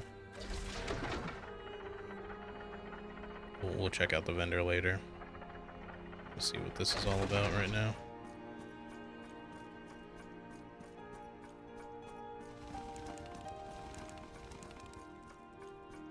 I like the shadowy foreground scene. There's one like this in the first game, although there's like a double boss fight during it.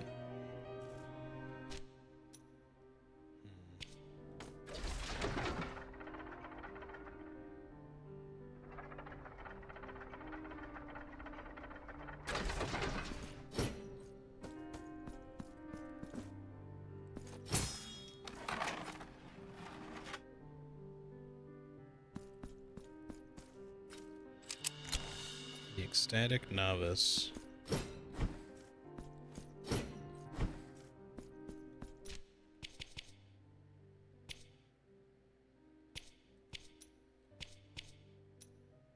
Increases the stun power of your attacks. Ooh, that could be really useful. Alright, maybe our next mark of martyrdom, the next two, we unlock another set here so that we can put some of the other ones in here.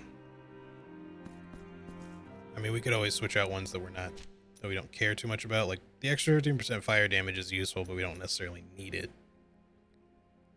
I might prefer the stun, to be honest, but...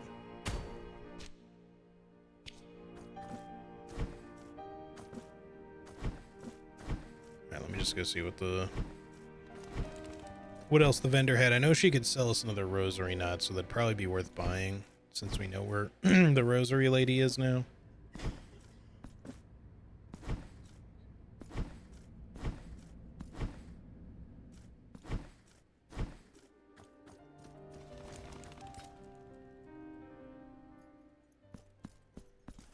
You point.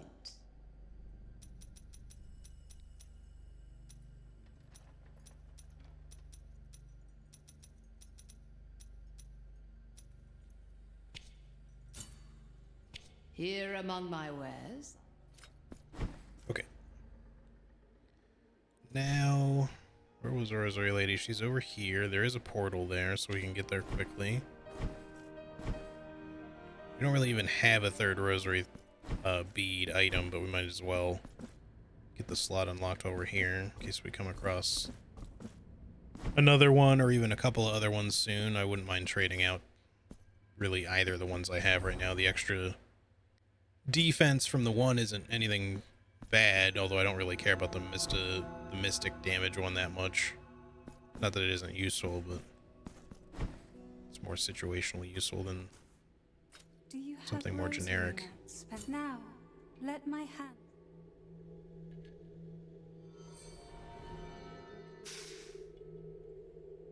Your rosary now treasures yet another mystery.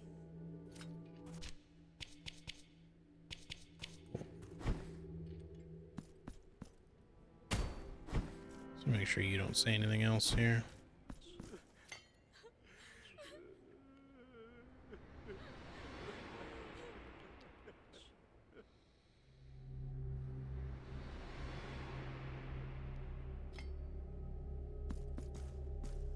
The vigil is not. Find my daughter. No. Okay. Let's go then. I guess we're making our way back to the other upper right area so we can either go straight to the Crown of Towers or see if there's a way through here that leads down to the Palace of Embroidery, because I think I'd like to do that one next. Then again, I don't know. I just get the rapier and dagger vibe from here, so it would make sense to do the Crown of Towers next just to get the sword. I guess that would probably be the better thing to do. Assuming that's where you get it anyway, but... yeah, I think I'll just go to the Crown of Towers next and see what happens. Unfortunately, I have to go from all the way over here because we didn't unlock a portal over that way. Not yet, anyways.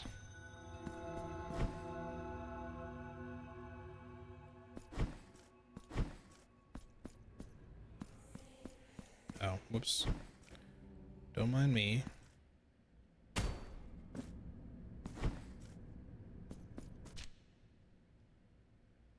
Hey, Ed, how's it going? There might be some stuff here too. Since we're going back through here, we can check, I guess.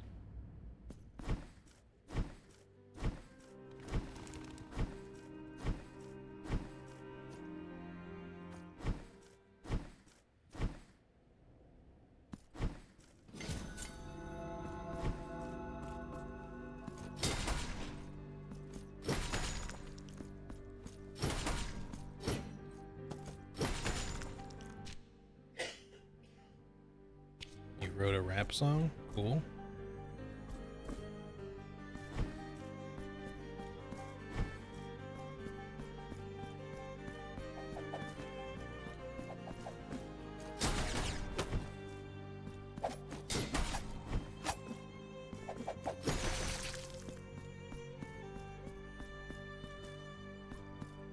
So Lightning McQueen's beef with geese is because they cheat on the seats. Nice.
Still don't know how you get through there. Maybe with the sword. Guess I didn't go this way? Nope, apparently not. Even so, if that leads to the embroideries area, we'll hold off and do the Crown of Towers first.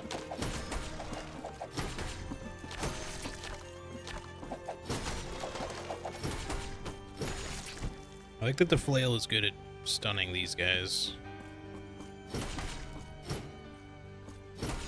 In fact, most of the enemies here it's good at stunning. And just otherwise doing a lot of damage too.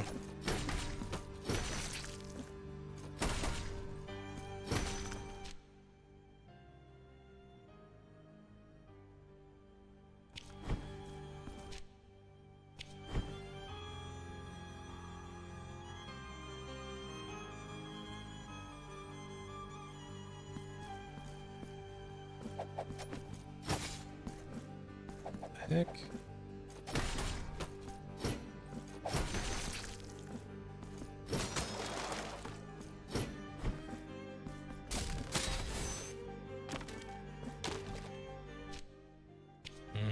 I think we already like checked this, but just in case.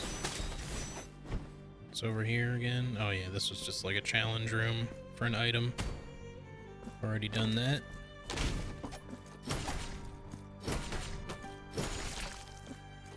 I guess the flail isn't going to necessarily interrupt all attacks from enemies like that it normally stuns really easily, but you can at least get them, prevent them from doing certain actions.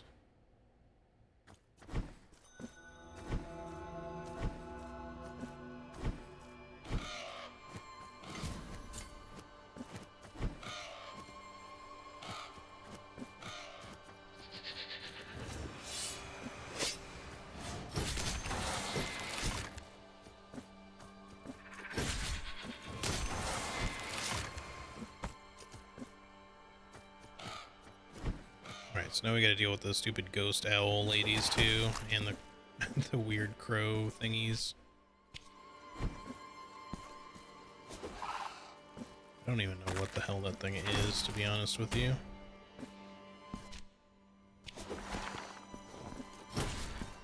It's like a hand with wings or something. I don't know what what the hell it's supposed to be. We still don't really have a way to get up here. I'm gonna guess that the sword has some sort of like up dash, maybe. That's kind of my assumption right now.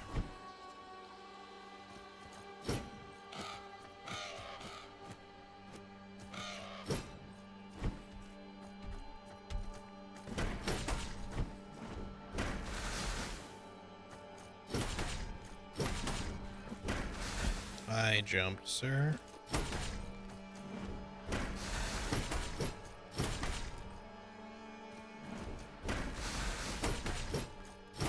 This is probably a better situation to use this in.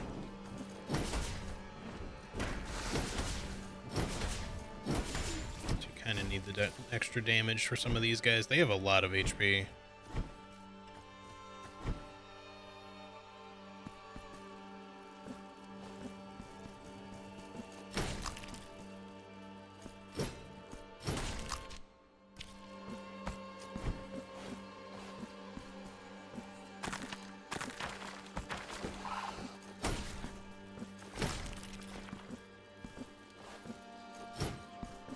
Still don't seem to be able to do anything with that.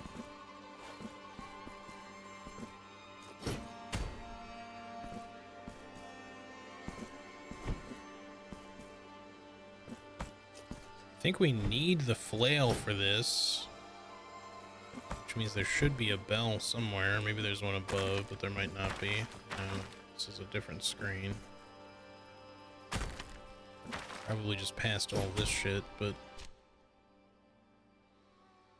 Alright, just sit back down and go on to the... Oh no, there's the bell right here. Not gonna be too slow. Oh, we made it. Perforated Liar's Tongue. It's a rosary bead, nice.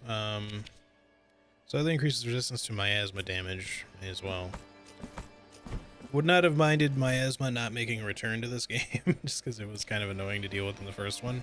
I mean, all it required is that you had to equip a relic in those areas, but it's just more that, like, it always felt like a little bit of a relic tax more than anything else.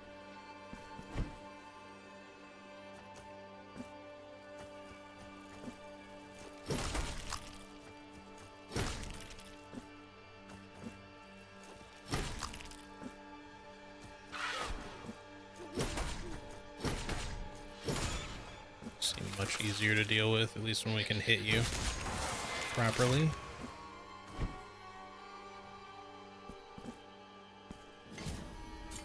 Okay, yeah, let's see if there's anything we can get to over here real quick.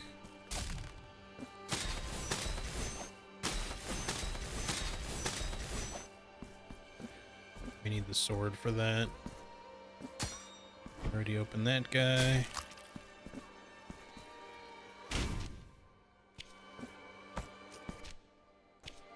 Okay.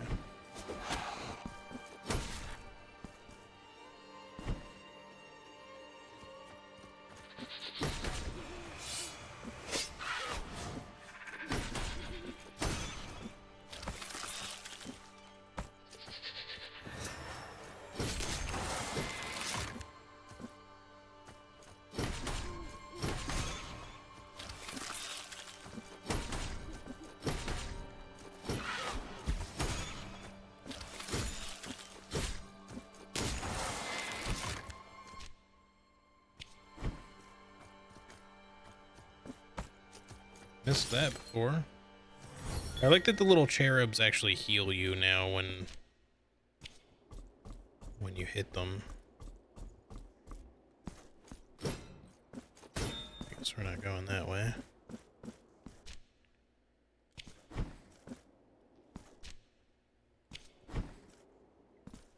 Oh, that portal was literally right here.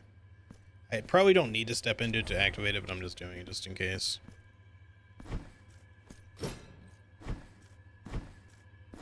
Wish I had stepped into this room on my way, though. I should have backtracked when I was over here. I just, like, forgot some rooms.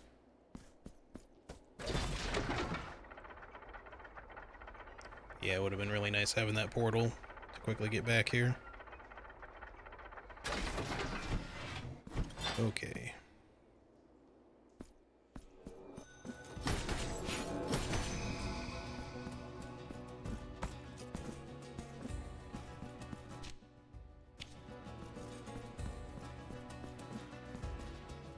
So we can't do anything really up there. Let me just check this again. I don't know if there's anything we can do with this right now, but we might as well just check. I needed to dash, do that faster.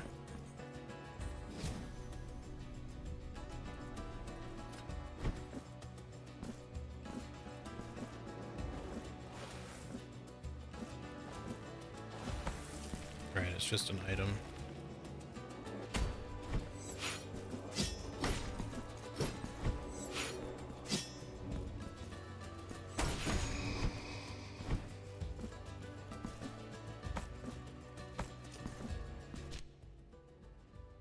Probably wouldn't have hurt to rest there. Let's just go back and do it just so we have the checkpoint in case things get dicey up here.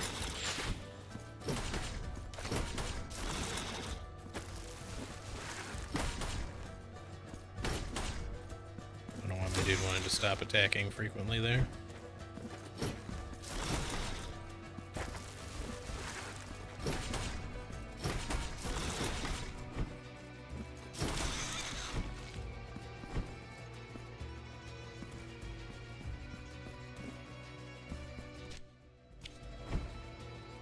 Probably didn't really need to do this, but just gonna do it anyway. Okay, back the other way then. Probably won't go like a ton longer tonight. Yeah, 'cause it's already gonna be 5 o'clock soon, 5 p.m.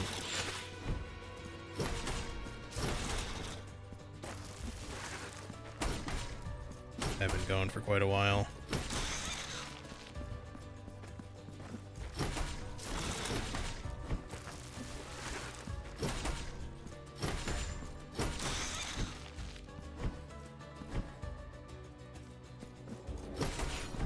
But obviously we will be doing some more Blasphemous 2 in the next several days.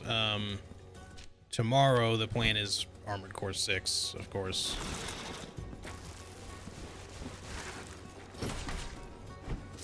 You know, I've decided I don't really like this room very much.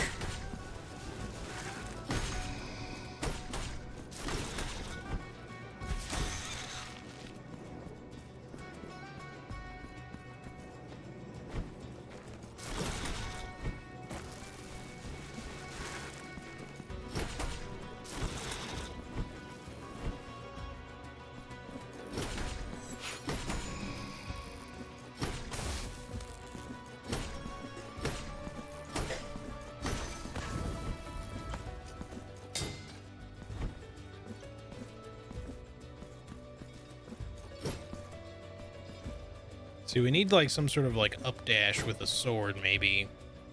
Switch the flail midair, hit that bell. Smash that bell and like button. Subscribe button. Hey, Winterheart, how's it going? This isn't Baldur's Gate at all. No, it's not.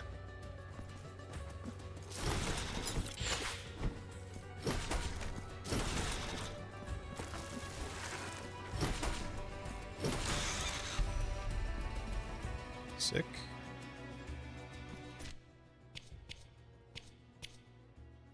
It's like we're as upgraded as we can be right now. Until we get our sword. That sucked.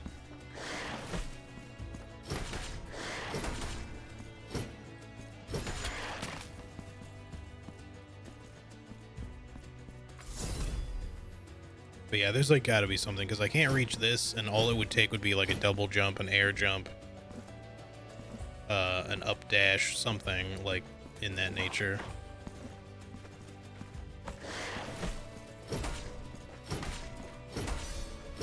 Oh no, I wanted to execute him. Hold on, maybe we can get it to happen again.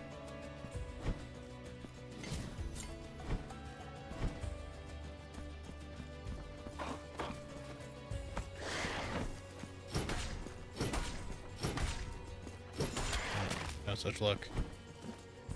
Unfortunate.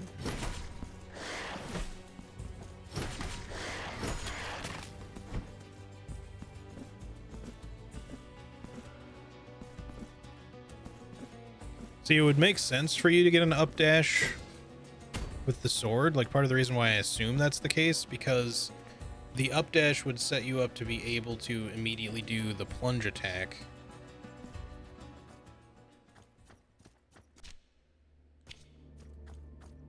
There it is.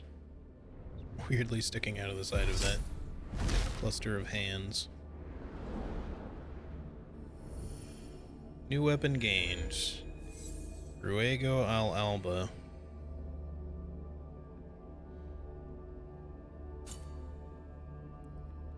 It's the most balanced weapon in your arsenal. Behind its coarse serrated blades lies a versatile weapon able to combine powerful attacks without giving the enemy a moment's respite. A blood pact will allow the enemy's wounds to heal the wounds of whoever wields it. Okay. Weight of Sin in the air, press down an X. And you can parry with this one as well. Blood Pact. Hold RB and X with the gauge full to activate Blood Pact. Empowers all hits from the regular Alba with additional hits of mystical damage. Charge the gauge. Okay, and it heals you and all that shit. Or can at some point. Pressing R1 at the last moment unleashes a devastating slash that strikes multiple times. Right, so we just get a nice parry riposte for this as well. Crimson Warmonger. Press up. Yeah, there we go. Up dash. It's not exactly an up dash. We need 2 for that, unfortunately. Shit.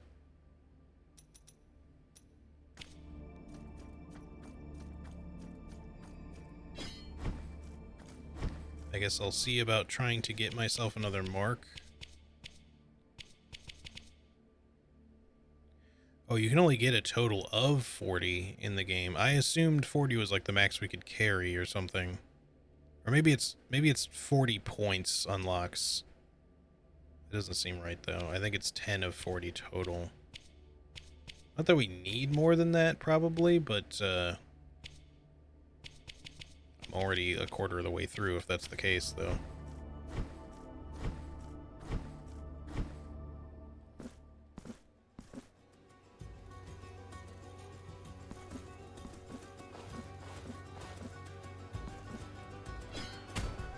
Excuse you? Why didn't it do it? Why is it continuing to not do it?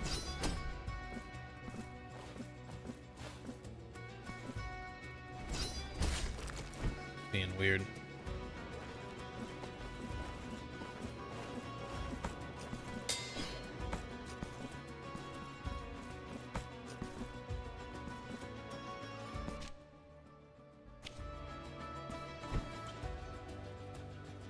Another couple minutes on the general release of Armored Core 6. I'm so excited. Yeah, me too. I'm not going to be playing it until tomorrow because I want to stream it. But I do intend to be playing it quite a bit. So tomorrow, that is obviously the plan, if anyone missed that before.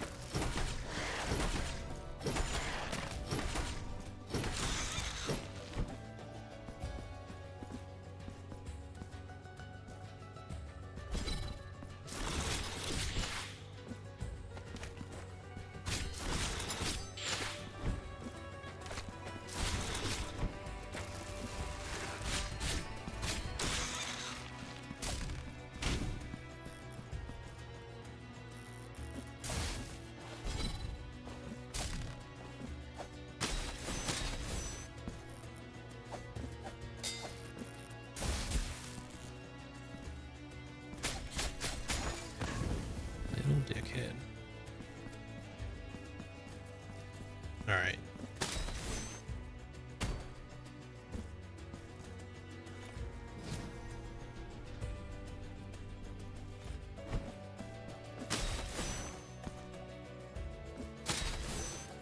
No. Oh man, you really gotta switch quickly. You're real fast. I don't know how you're supposed to do that in midair quite that quickly. Maybe using the lantern to pogo. I don't understand how you're meant to do that so fast. It's so quick.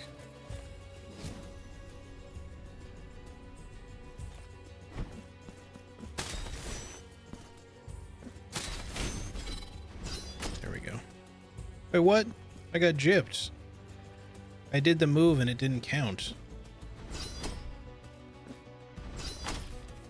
Why is this not working? Was I just not high enough when I did it?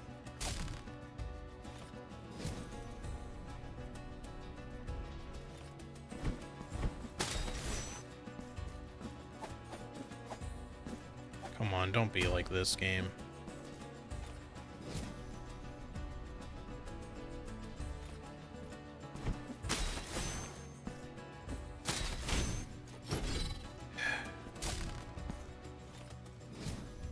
One of those things they could have made a little easier.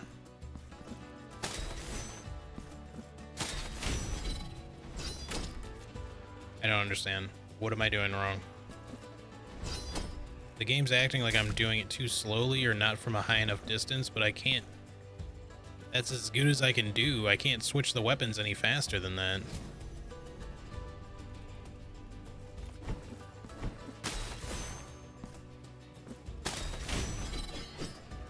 Trying to use the lantern somehow. This is not a particularly good design. Maybe we just no.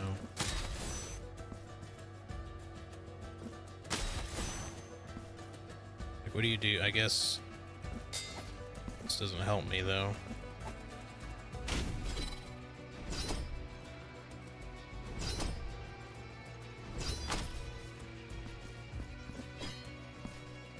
I don't get it, man.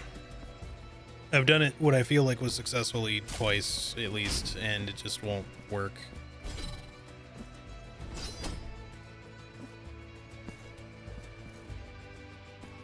Like, I feel like we could do this easier just by having the stupid up dash. I could send this thing over, jump up here, and then, you know, with the up dash, and then immediately do it back down. But if I have to be at the apex of any possible jump up there. I don't know how you do it because I can't switch the weapons any faster. Like, that's as fast as I can switch them. And I drop, like, quite a bit in the process of doing that. I feel like somebody fucked this design up a little bit. Either that or I need, like, some special way to delete the floor version ones. And just can't do it right off the bat for some reason.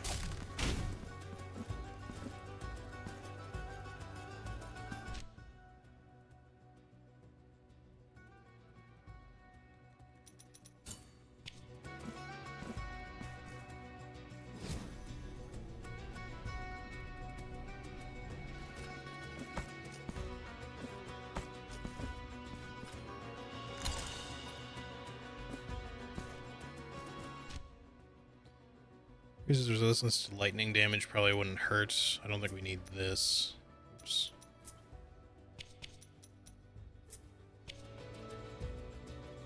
At least we don't specifically need it all that badly.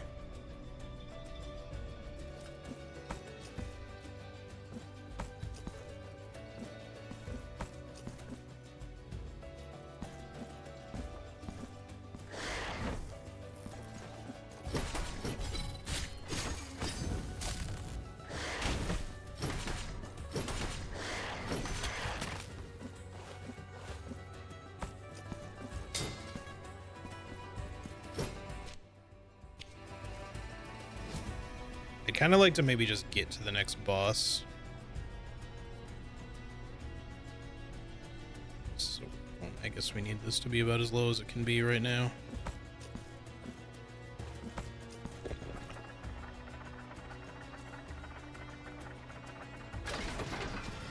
It does cause that to open at least.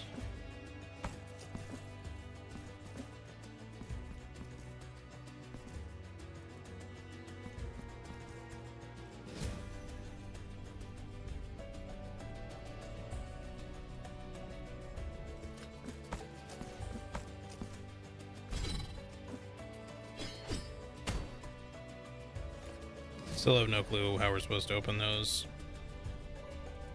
Doesn't seem like the thing we can do just yet.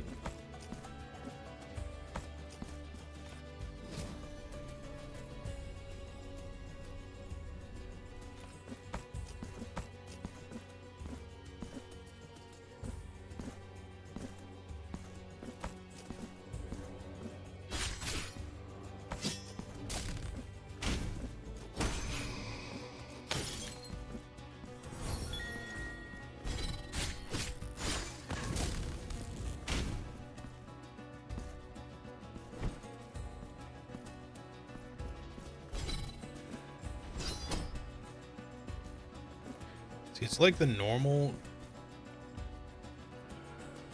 treat some sort of baby. Yeah, it's like a little cherub dude.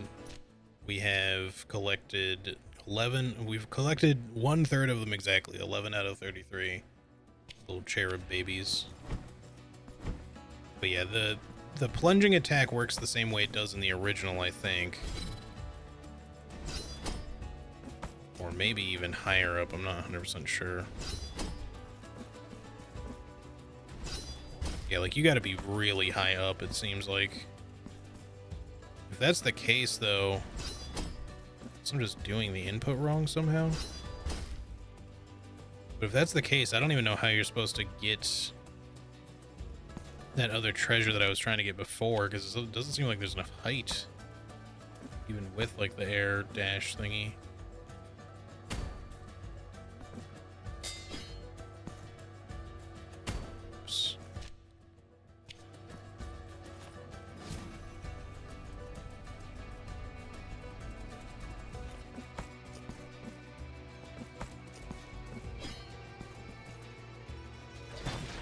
Like, if you can somehow switch to the sword fast enough, you might be able to pogo off that lantern and then do it, but I just can't seem to swap weapons quickly enough. I just drop too much as I'm doing it.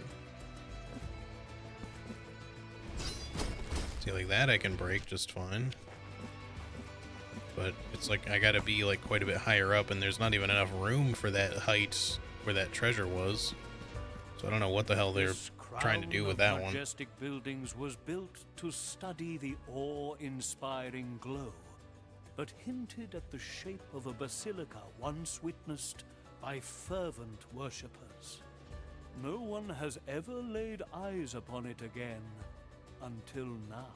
The miracle bestows its blessing upon us all by revealing to us what has long been hidden, invisible, and out of bounds. Cast your eyes upon our shop window. You got anything good? Scorched Lily. Increases resistance to fire damage. I'll buy it so these guys move on, I guess.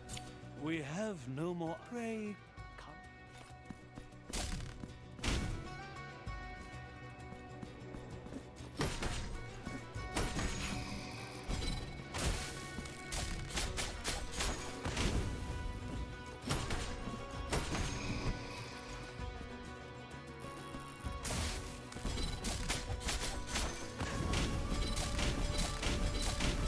Like, you can switch weapons pretty quickly, but I don't know, when you're in the middle of that particular time puzzle, you know, obstacle course to try to get that treasure chest, it just seems like you fall like a lot before you can get it. Like, even if I just like spam, like, I don't know if I just can't spam it as quickly for some reason. Keep attacking, please. Thank you. Okay, get rid of these guys. Okay.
See, like this, I don't think it's going to be high enough. It is, okay.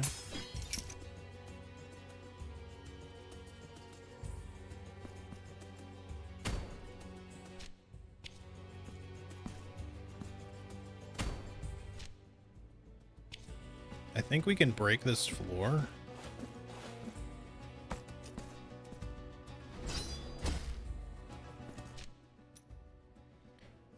There's clearly like what appears to be a doorway, or you know, some sort of gap here, but maybe it has to be open from the other side, because normally that's what would have done it right there. Guess I gotta do it on the other side of it somehow. I think we have to do it from underneath, or just something else will open it.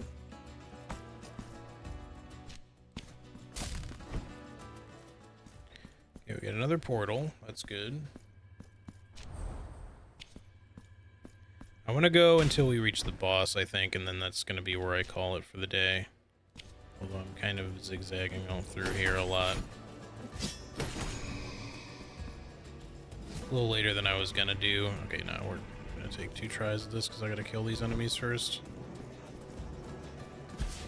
What? Oh, that trail hurts you too? Realize that. Oh. But I assumed we weren't going to make it. If I had been just a little quicker with that, I could have.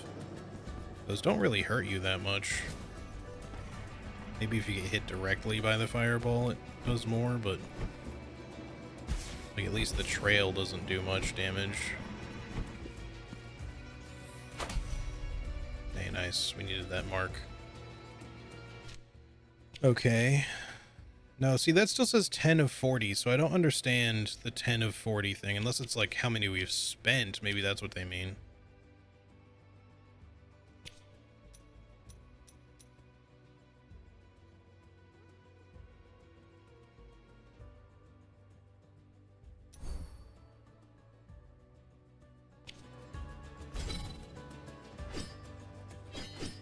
think we still have to combo this, so it's not really an air, it's not really an up dash. So that isn't actually as useful as I thought it was. I mean, we might still be able to use it tactically, but to open something, whatever, we still want it.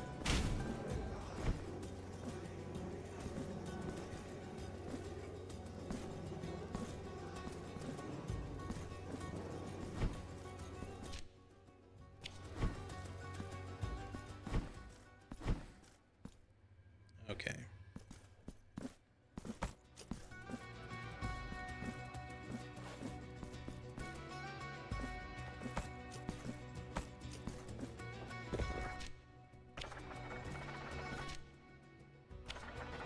Should probably ride this all the way down or whatever. So make sure that we've got any necessary shortcuts unlocked. Because in the first game, you could kind of screw yourself a little bit out of certain things by not, like, going to certain places.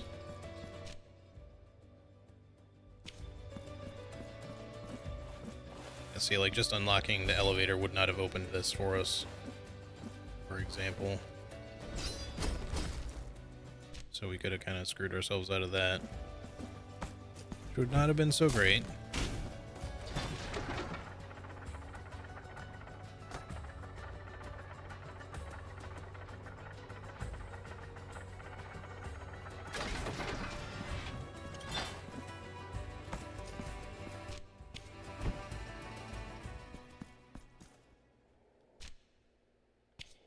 I gotta try something just for the hell of it.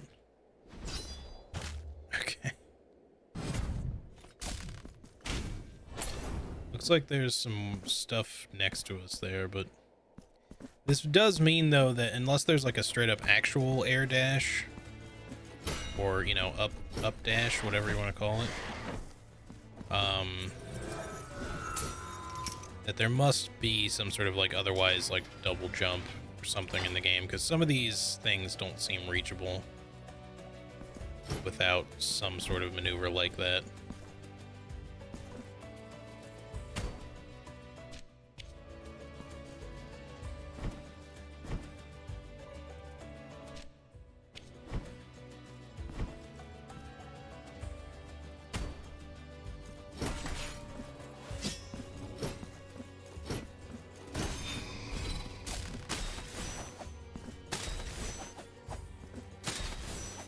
Come on, do the thing.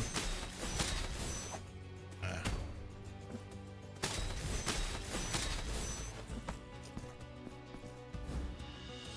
Unfinished lullaby.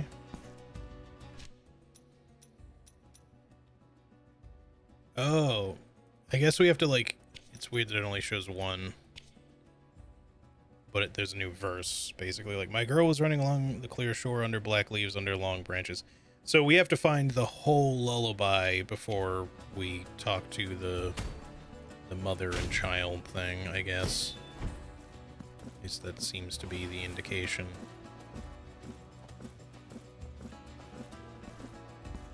I didn't realize that, you know, because it was quote-unquote unfinished, that meant we couldn't really do anything with it. I assumed you were going to do your feathery shit.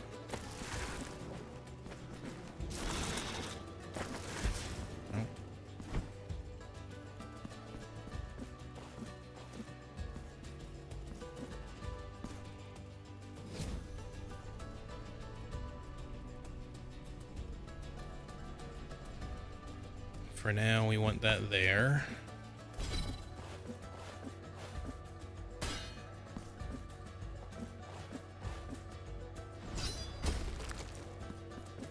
And I think we need to move it back up.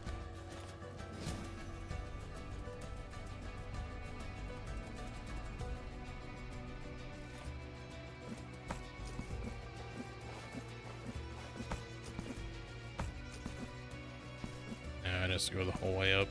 Thought that was going to be enough like that, but should still be able to reach it.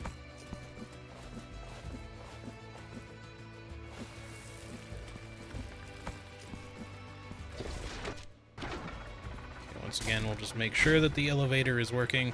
We also should probably rest at the shrine if we can. if we can do it easily, just because these elevator shortcuts might be leading us to the only other shrine in the area. There might not be one directly before the boss. They want you to use the elevator instead.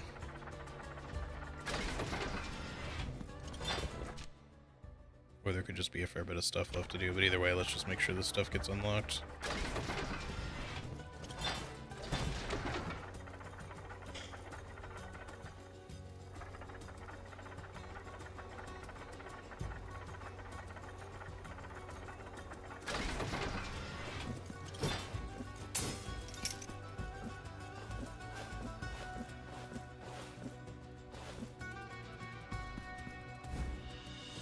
There's another part of that. That's cool.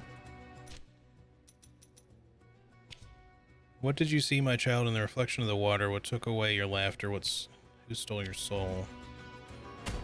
Can't climb any further up that right now, but let's go rest and then we'll come back. Looks like maybe, unless there's extra pages, that there should just be one more piece of the lullaby to find, which might just be in the area somewhere. But I don't know if I'll be able to find it right now or not.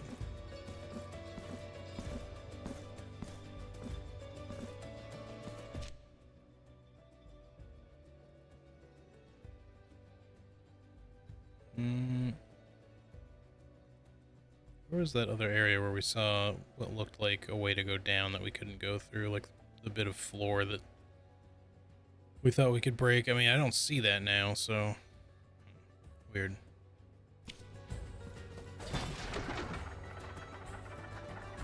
Wonder how long the lullaby is. I'm assuming there's just one more piece of it to find, but there could be like a whole other page or something to it. I don't know. Just kind of an assumption.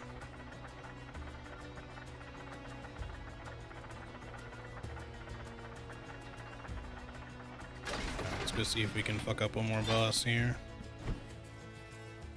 And if Spear Lady comes back again. Nope, there was indeed just an actual... Why do they have the elevator there then? I mean, I get that there's like a secret in there to get, but it's weird that they would give you this elevator shortcut to that just to have another one right there. I don't know. It's Kang. Krang? Krang. I live again inside this merciless and cold metallic case. He's like literally Krang. Is it Krang from Teenage Mutant Ninja Turtles, like the brain in the robot thing? In this cage in the shape Brain alien. of what was long ago my body. I live, and I feel that I am directed by forces that undermine mine own will. I live, although when I close my eyes in the intimate darkness behind my eyelids, I am still dead.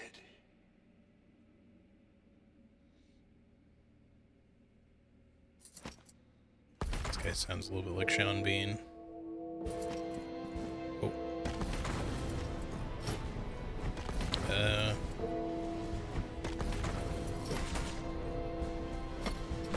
Ouch. That hurt quite a bit.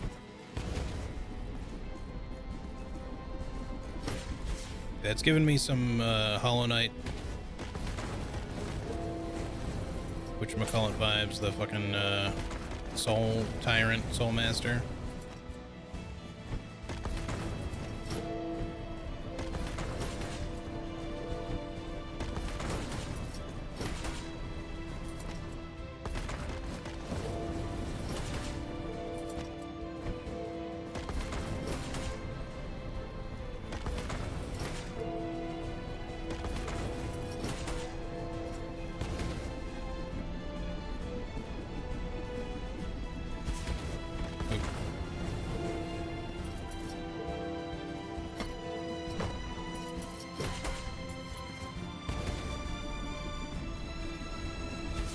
Trying to find like a good way to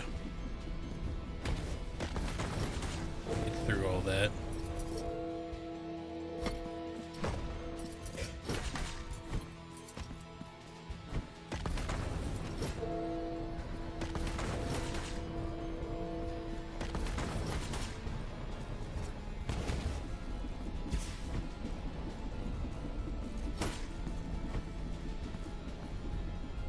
guess he's not really more vulnerable there. I thought he would be, but sort of an assumption, I guess.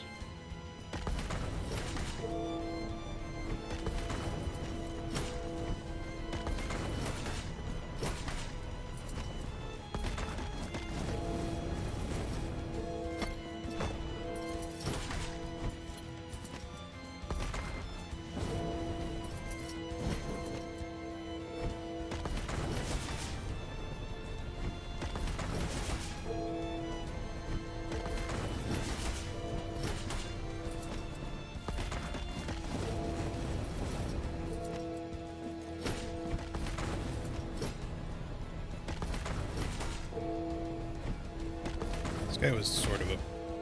Oh, he has a face too, okay. Because he is like, this guy's kind of a pushover. I don't get it. Why is he so tiny? He's just a little man. I shouldn't underestimate him just because he's small.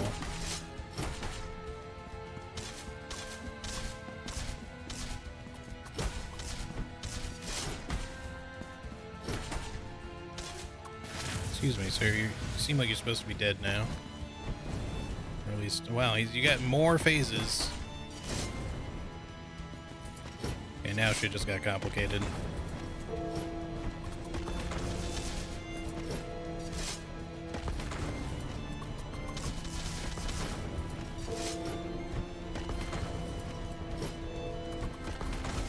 I really thought I would be able to dodge again there, but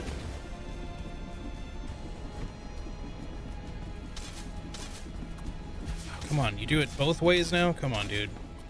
That seems a little lame.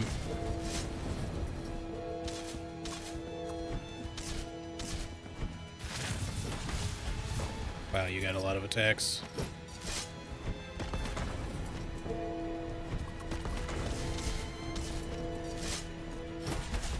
Shit, I'm fucked. Oh, I got fucked by the game again. Just give me a knockback or something. Don't leave me stuck in the corner in fire. Like, that's so cheap. Alright.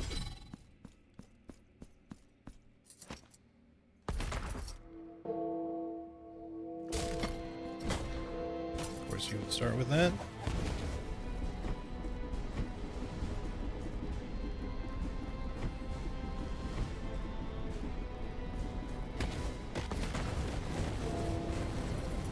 How's this not hitting you?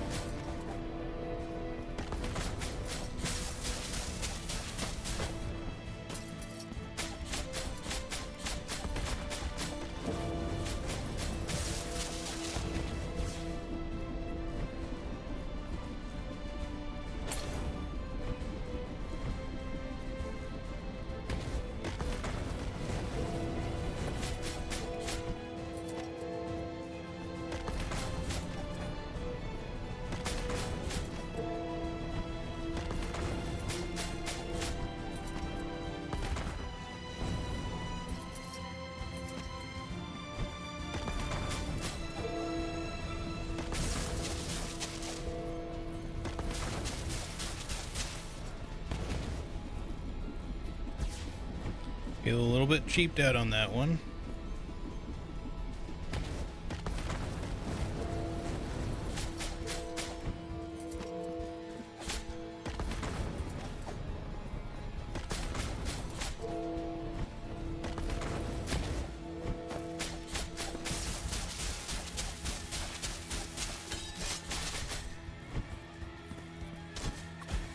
Are you kidding me?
course he would end right there.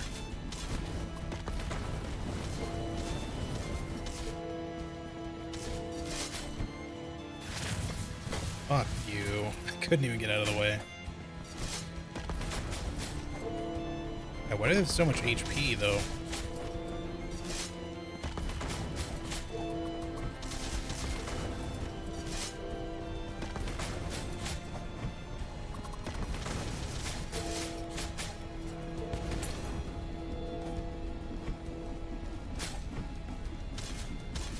Oh, come on. Oh, fuck off. These hitboxes, man.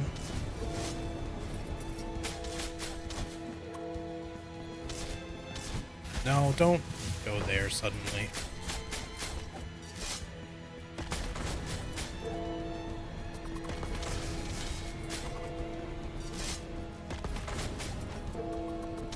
What? What happened to my dash?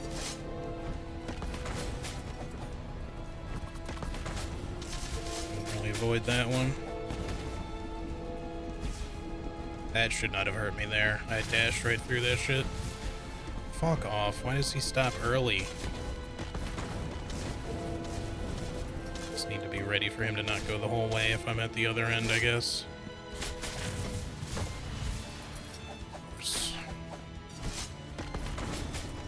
This boss doesn't seem that hard. I'm just getting a lot of, like, cheap hits, unfortunately.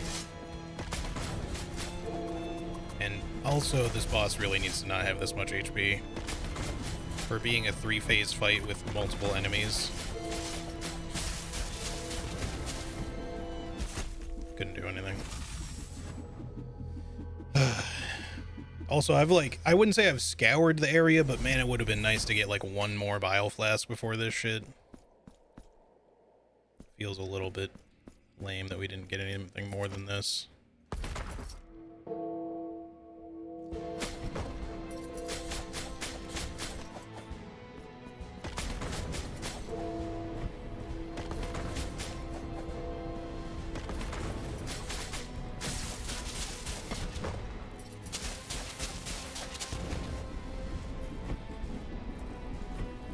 Don't. Oh, fuck off. God, it's so lame. Like, I just can't keep my lightning buff for more than like 2 seconds in this fight. What? Fuck you, game.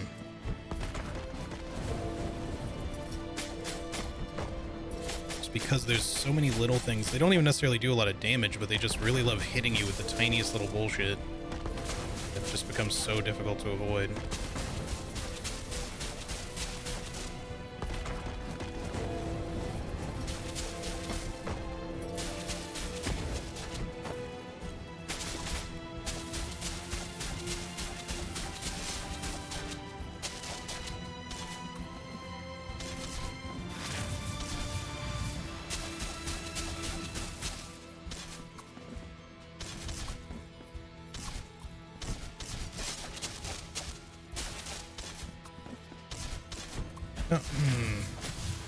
Why?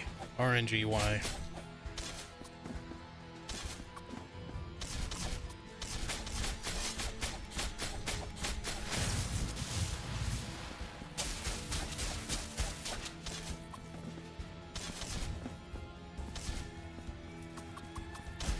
Okay, just ignore my dash input until too late. Oh my god, this guy is being such a fucking dumbass right now. So am I, but Jesus Christ, just chill on the fucking spam. Oh my god, this RNG is killing me right now. I just want an opening to attack, please. I keep making little mistakes because he's just spamming like crazy now. Now I'm down to 1 heal for this fucking phase again, where I really didn't want to be.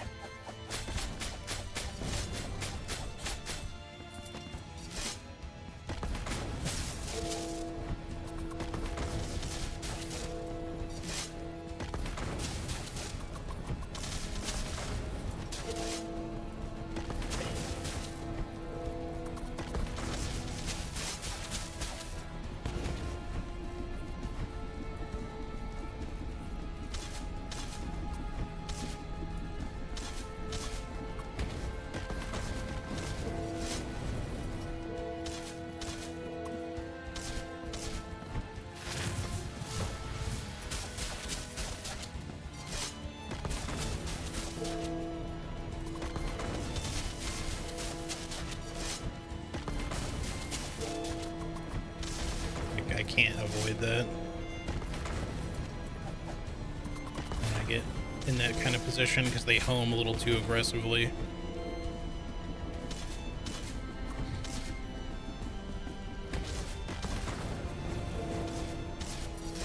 So much going on right now.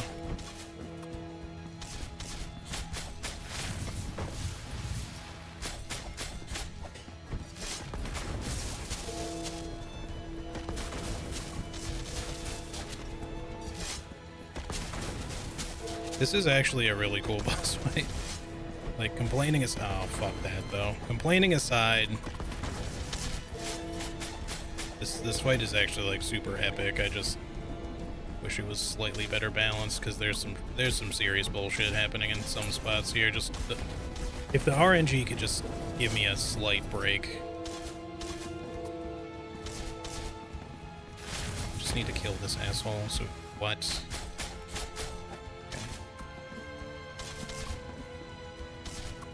What? I dashed. I swear to God, if we die to this fucking douchebag just because of the fucking shit not working the way it's supposed to.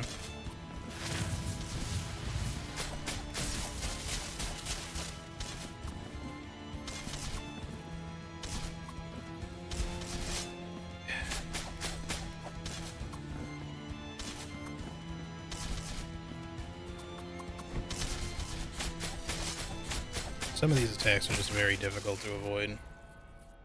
Okay. I feel like the rapier and dagger were like the best, well, for me anyway, the right call. The flail was doing okay work, and it was actually having a much easier time hitting both of them when they were kind of close to each other, but it's just too slow. With this, I could, I could spam a lot more, which was only especially good when I had the lightning buff, which unfortunately kept getting taken away from me very frequently, but at least we got there. Okay, you're completely different, man. Be witness to this vigil before my final journey. Doesn't that sound like Sean Bean? Like, my body has been returned to me at last. Like it's a guy doing a Sean Bean impression, if nothing else. I am now master of this flesh, of this trembling, of this agony. How sweet the pain when it is our own. Penitent one, you who came to witness the miracle, behold.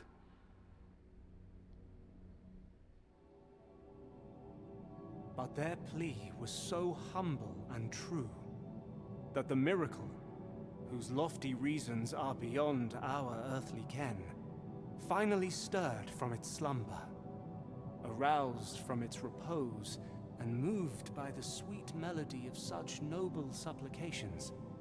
It blessed this couple of devout believers, whose faith had never wavered, granting them the child they so desired. The dying day already puts out its celestial light, causing my eyelids to droop. Let the miracle cast open its black gates, so I might venture to where that terrible dream, from which one never wakes, awaits. Nice. Alright, well that's 2 bosses down. We got the seamstress left, whatever, the lady of embroidery, or ladies maybe.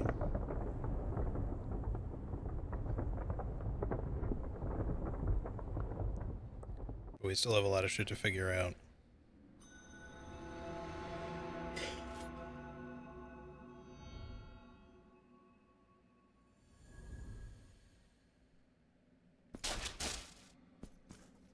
Penitent one, you have known the second of the regrets, and with it, another part of the testimony.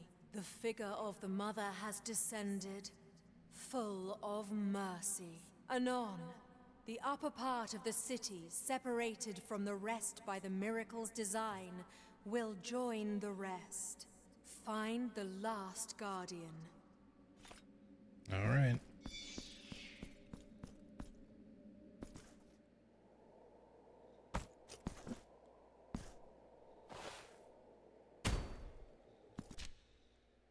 So that just puts us there, which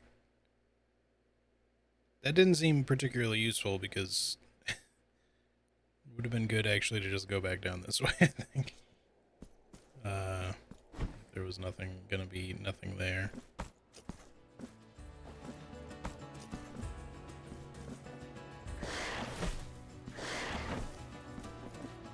I'm already hurt enough as it is.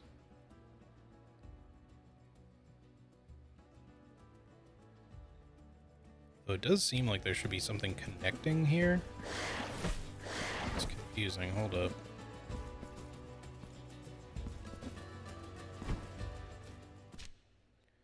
Like, there's space here, but I can't heal is the problem. And if I just jump down, I'm probably going to be dead. So I don't have much HP left.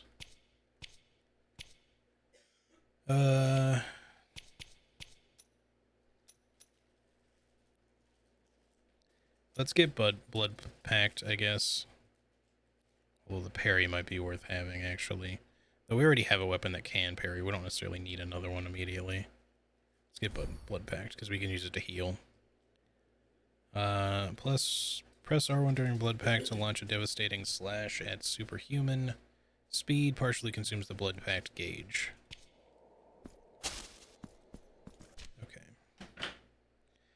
Alright, well let me get out of here. I don't know what the hell we're supposed to do with all this stuff yet. I don't know if we can actually continue to go anywhere. This looks like it should connect to something, but doesn't really. Fuck it. That's what I expected. Well, I wish, well I do have enough fervor for this, so hang on. Thank goodness.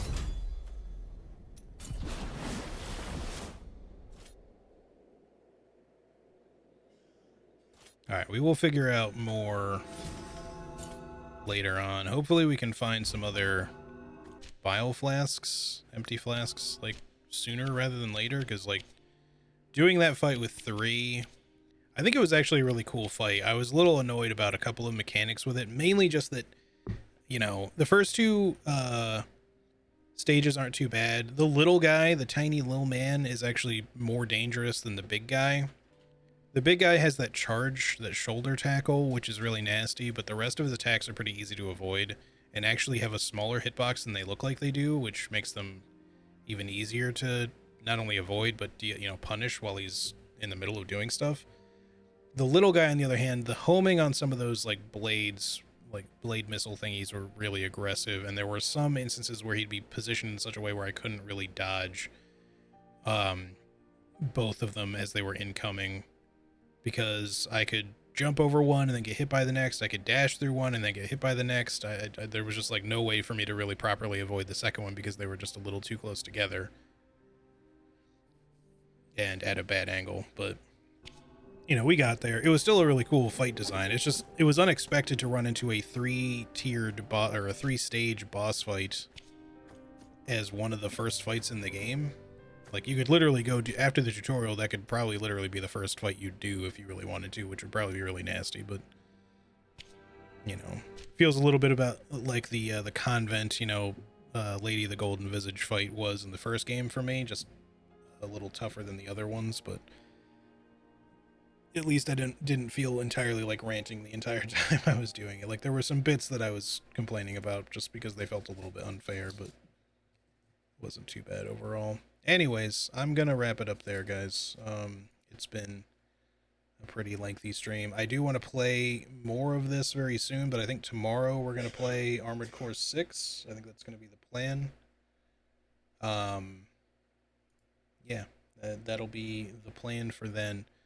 I was thinking about doing a raid, but I think we'll just hold off on that because I think most people that I would raid are playing Armored Core 6 right now, and I understand some people are probably wanting to avoid spoilers, so I'm just going to hold off on that. But yeah, y'all, thanks for hanging out with me today. I appreciate it very much, as always. Tomorrow will be Armored Core 6. We will do some more of this, possibly either the day after, or we'll do a couple days of Armored Core 6. I will be doing more Baldur's Gate 3, of course. Don't worry about that. If you're excited to see more of that, I will be doing it. I just have to figure out how I'm juggling all 3 games. We'll just have to wait and see how it goes. But I've been trying to do like these kind of longer streams to get like a lot of content packed in, so we can get a lot of ground covered. I mean, I feel like we did quite a bit in the game here. We haven't done the whole first act, if you will, but we've covered a fair bit of ground, I'd say. But yeah, anyways, that'll do it for today, y'all. I will see y'all tomorrow, but until then, take care of yourselves and have a good rest of your day/night. All right, peace out, everybody. Bye-bye.